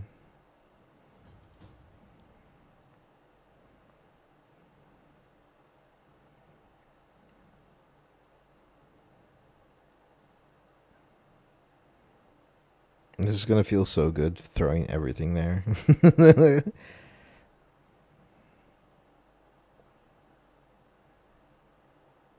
All right. So in all seriousness now, like hypothetically, like I need to win this game and the next game to like even maybe have a chance at day 2, right? So that's like 8 rounds. So I really need to focus down here. I still feel pretty comfortable here, but there's some things that can happen. If he literally has 3 defiant dances, that's absolutely insane. Okay, so he wants to charm. Okay, that's kind of weird. And then it's just GG's then, I guess. I guess he just wanted to have the charm play.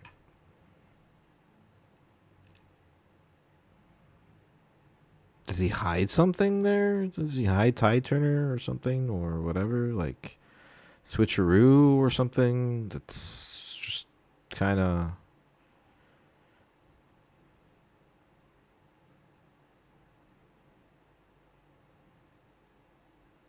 Like a stun maybe or something. I think there's nothing you could really do. If it is a back off, then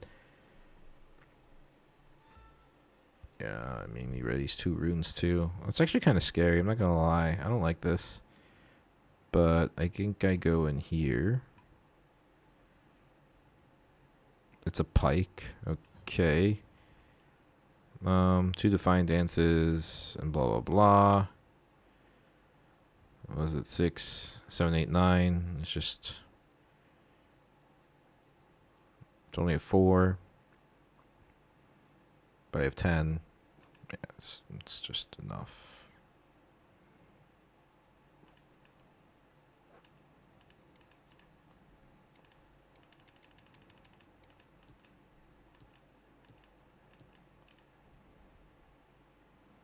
Yeah. That's just enough. I think the sideboard was fine. Although the bring here maybe for the Forerunner. He's probably gonna put in some Starcross. I haven't seen any, which is really interesting. I think the Bryn here is nice.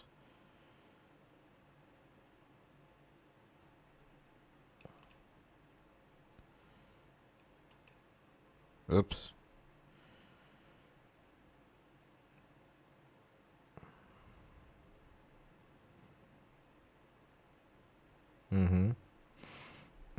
Going second. This is pretty awful. I like the switcheroo here.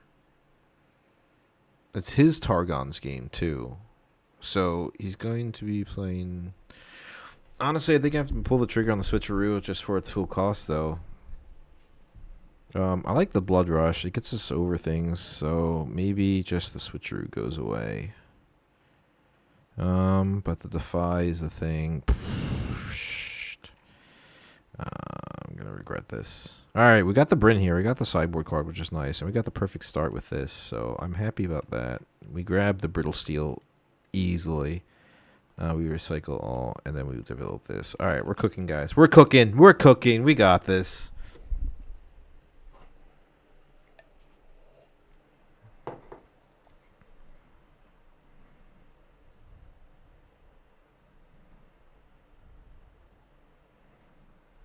I still can't believe I lost the Nasus game.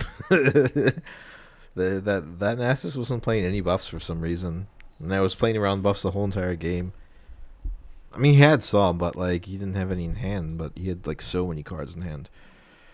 I hope that he has nothing but spells in his hand. There's the GA. Oh, so he gets 4. Do you think he has a Defy? I mean, I do this anyway, right? Like always.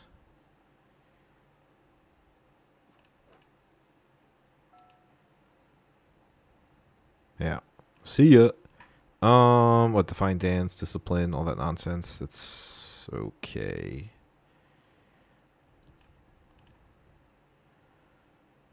I can always just Blood Rush here.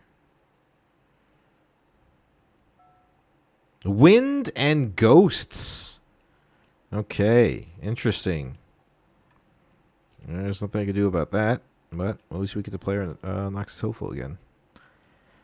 Didn't really have anything else to play, so it wasn't too bad that it got into our hand. I think he plays out the Irelia here, but can't ready it. Moves back, so I don't win from card draw.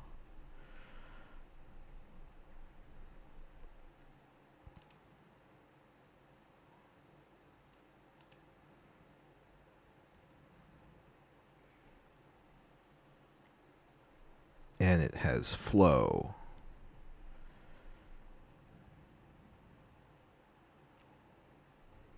Oh, there's another Brittle Steel, but I really needed the the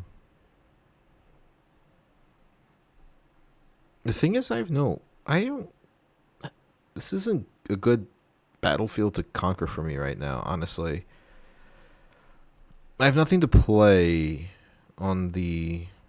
Maybe it's just Zon Warrens here, and I discard the Brittle Steel. No, I don't. No, I just.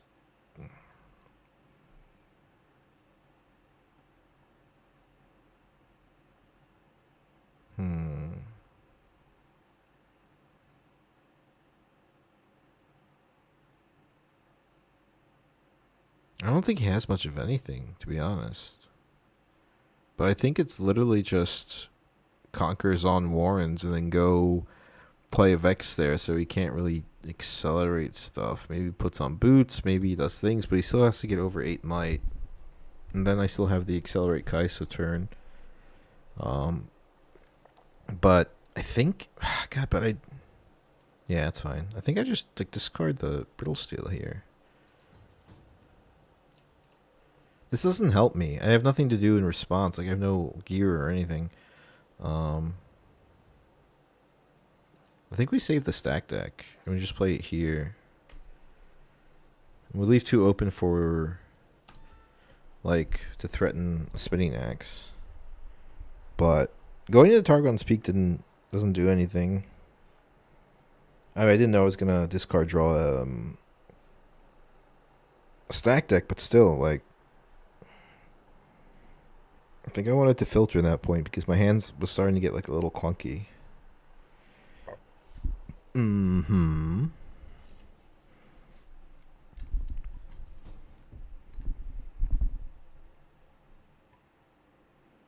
Mm-hmm.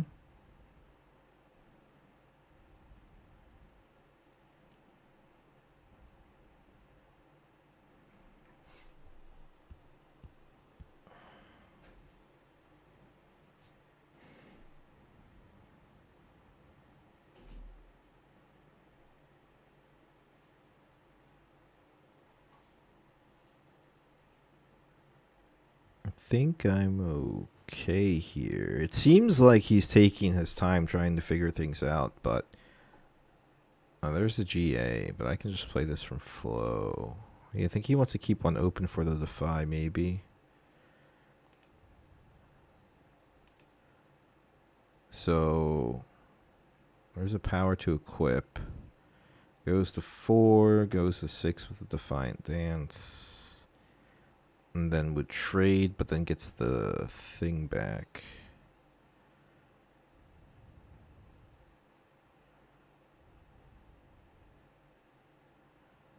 The Stellacorn back from the thing. We'll stack deck here, obviously.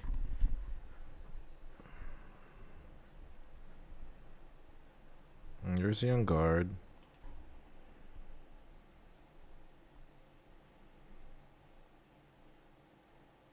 And there's the other On Guard. Okay, goes to 8.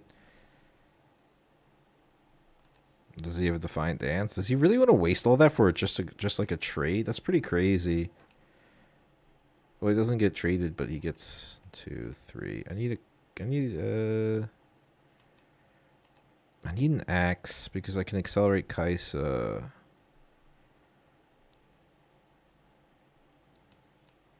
Because he used both.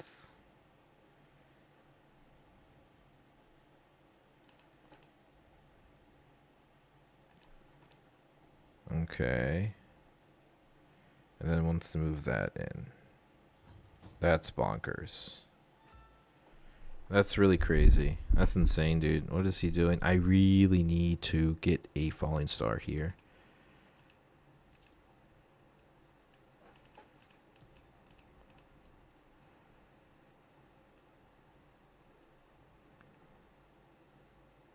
I get 3 draws, which is cool.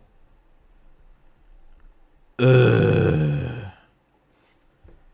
Bro, you're kidding me, man.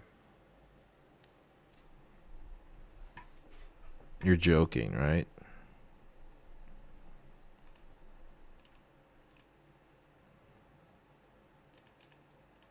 That's brutal. That's really brutal. Yeah, GG's. The streak has ended. I think that's just it. Yeah. Not the streak, but rather the run has ended. It goes to 6.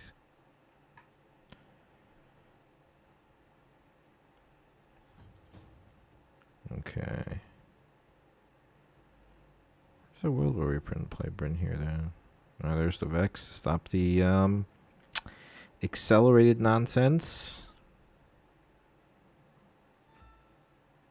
Mm-hmm. I mean, I wonder if there's anything we could do here. Wonder if we could play Bryn here. Axe. And Rush. If we play Bryn here.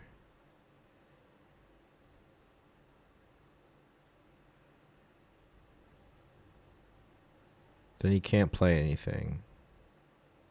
He can't do much.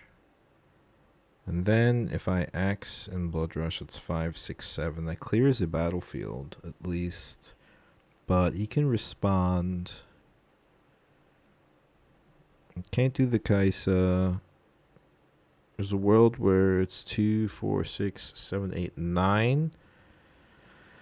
If I repeat the Blood Rush, but then I can't keep him from doing his battle tricks. And what does he do so far? He's only played 2 on guards, honestly. So let's just pop down the Bryn here and maybe trade here, right?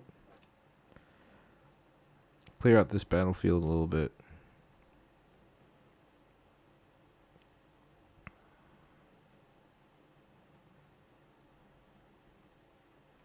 So Bryn here resolves. Now he's probably thinking 4, 5, 6, 7. It's 5, 6, 7. That's pretty cool. I'm not gonna lie.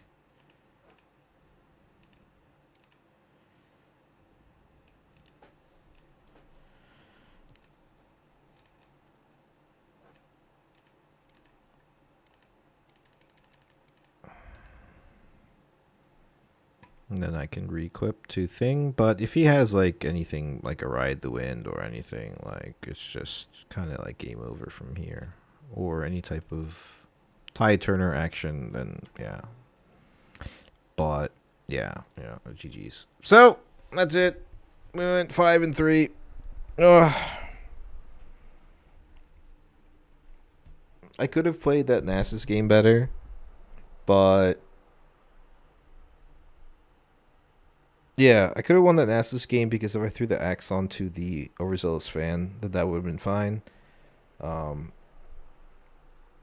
But what else did I lose to? Oh, also the first Diana. The first Diana player was nuts, dude. He just got all the nuts. But yeah, that's why we do these things, right? That is why we do their things. I'm not sour. I'm not mad. It is what it is. You lose games, you know. I'm not expecting to like top in this event anyway. Like, Axis fan to kill Vex and use Kaisa. Yeah, but like the thing is, I could do that, right? But like, then he just had to probably like hand spells. That's the thing with like Aurelia, right? Defined Answers, Disciplines, and On Guards. And he has so much card draw. There's probably like at least like a battle trick into his hand, or it's like just tricks into his hand. That's fine, guys. Thank you for watching, though. But so 5 and 3. Yeah, that's like not day 2. So, but that is why we're doing this. That is why we're practicing. And and like learning from our mistakes. So the Diana game, dude, there's nothing I could do. That guy just outplayed me. He was just better than me, hands down. What else did we lose to? We lost to the Nasus, right? We already figured out the line there. If I traded with the Nasus, then he wouldn't have been able to score 2 points, and then I could have held for the 1. So that was just a misplay. And then Aurelia is just like, in my opinion, historically for me, the hardest matchup. But other than that, like when it started, like we lost Diana, obviously sucked, but then we continued pretty well. Like we 2-0'd the Ornn, we 2-0'd the Kai'Sa.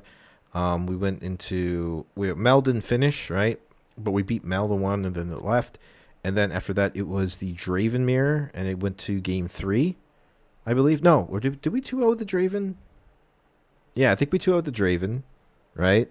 And then we went to, what was the last game? Was it the Nasus? And then we lost. And then did we? What was after Nasus? Was it Kai'Sa? No, it wasn't Kai'Sa. It was.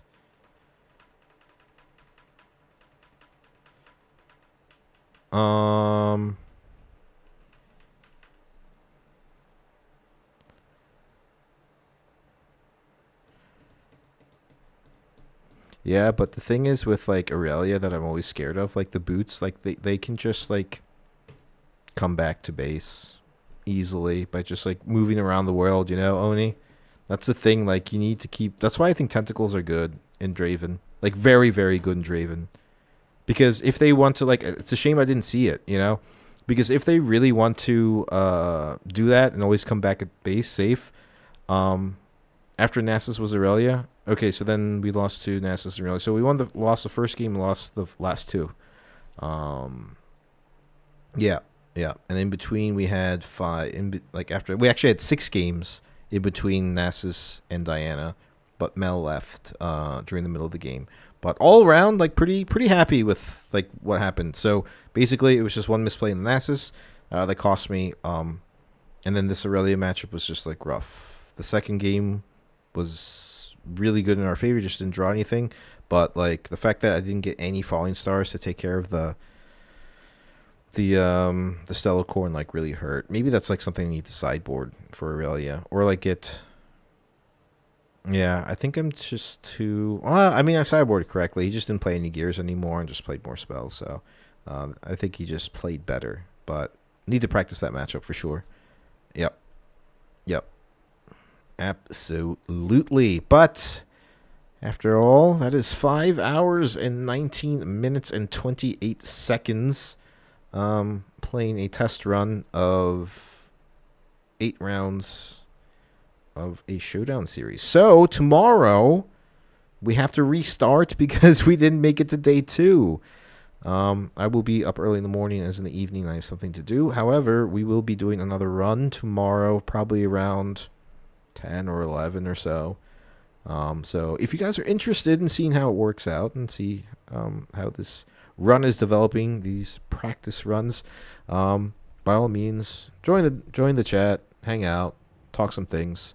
I'll be posting also some another video tomorrow, so look out for that. But Oni, thanks so much for the coffee. I will definitely need it tomorrow, so thank you. And for all those who've tuned in and committed to just talking a little bit on chat, guys, thank you so much. The channel is doing very well. In my opinion, I'm very happy with the results, and just really happy that we can learn from each other, and from talking in the comments, talking on chat, and everything. So super stoked about next week for the Showdown series. We got 7 days now to practice, and yeah, pretty exciting stuff. Like that'd be pretty cool. Topping in that event, but we will see. We're not going to get there playing like this, like I did today. However, don't worry, just a little more practice, and then can be pretty consistent. So, but other than that, I'm going to call it a night, guys. It is already like 9:41. I've been streaming for 5.5 hours or so, and that's like a typical run, right? For like 8 rounds, 5 hours. Well, actually, that's really short because generally, like, there's like a lot of break time in between or something. So. I don't know if they actually have a stream in Speyer. Like if there's like a table. I don't know if they're doing that. I have to ask maybe like W if he knows anyone who's doing it. But there are content creators there, and there may be like a stream table there. But the other Showdown series I don't think was streamed. The one in, oh god, where was it? In the States, like Texas, Fort Worth. I don't think they actually even streamed that. So I don't know. We'll see. We'll see. But I gotta go, guys. I'm getting hungry, so I'm gonna eat some lunch and then eat some dinner. But thank you guys so much for watching. I really appreciate it. You guys are awesome. Thank you for tuning in and helping me become a better Riftbound player. And I hope you're learning at least a little bit from me as well. So thank you guys so much, and I'll catch you.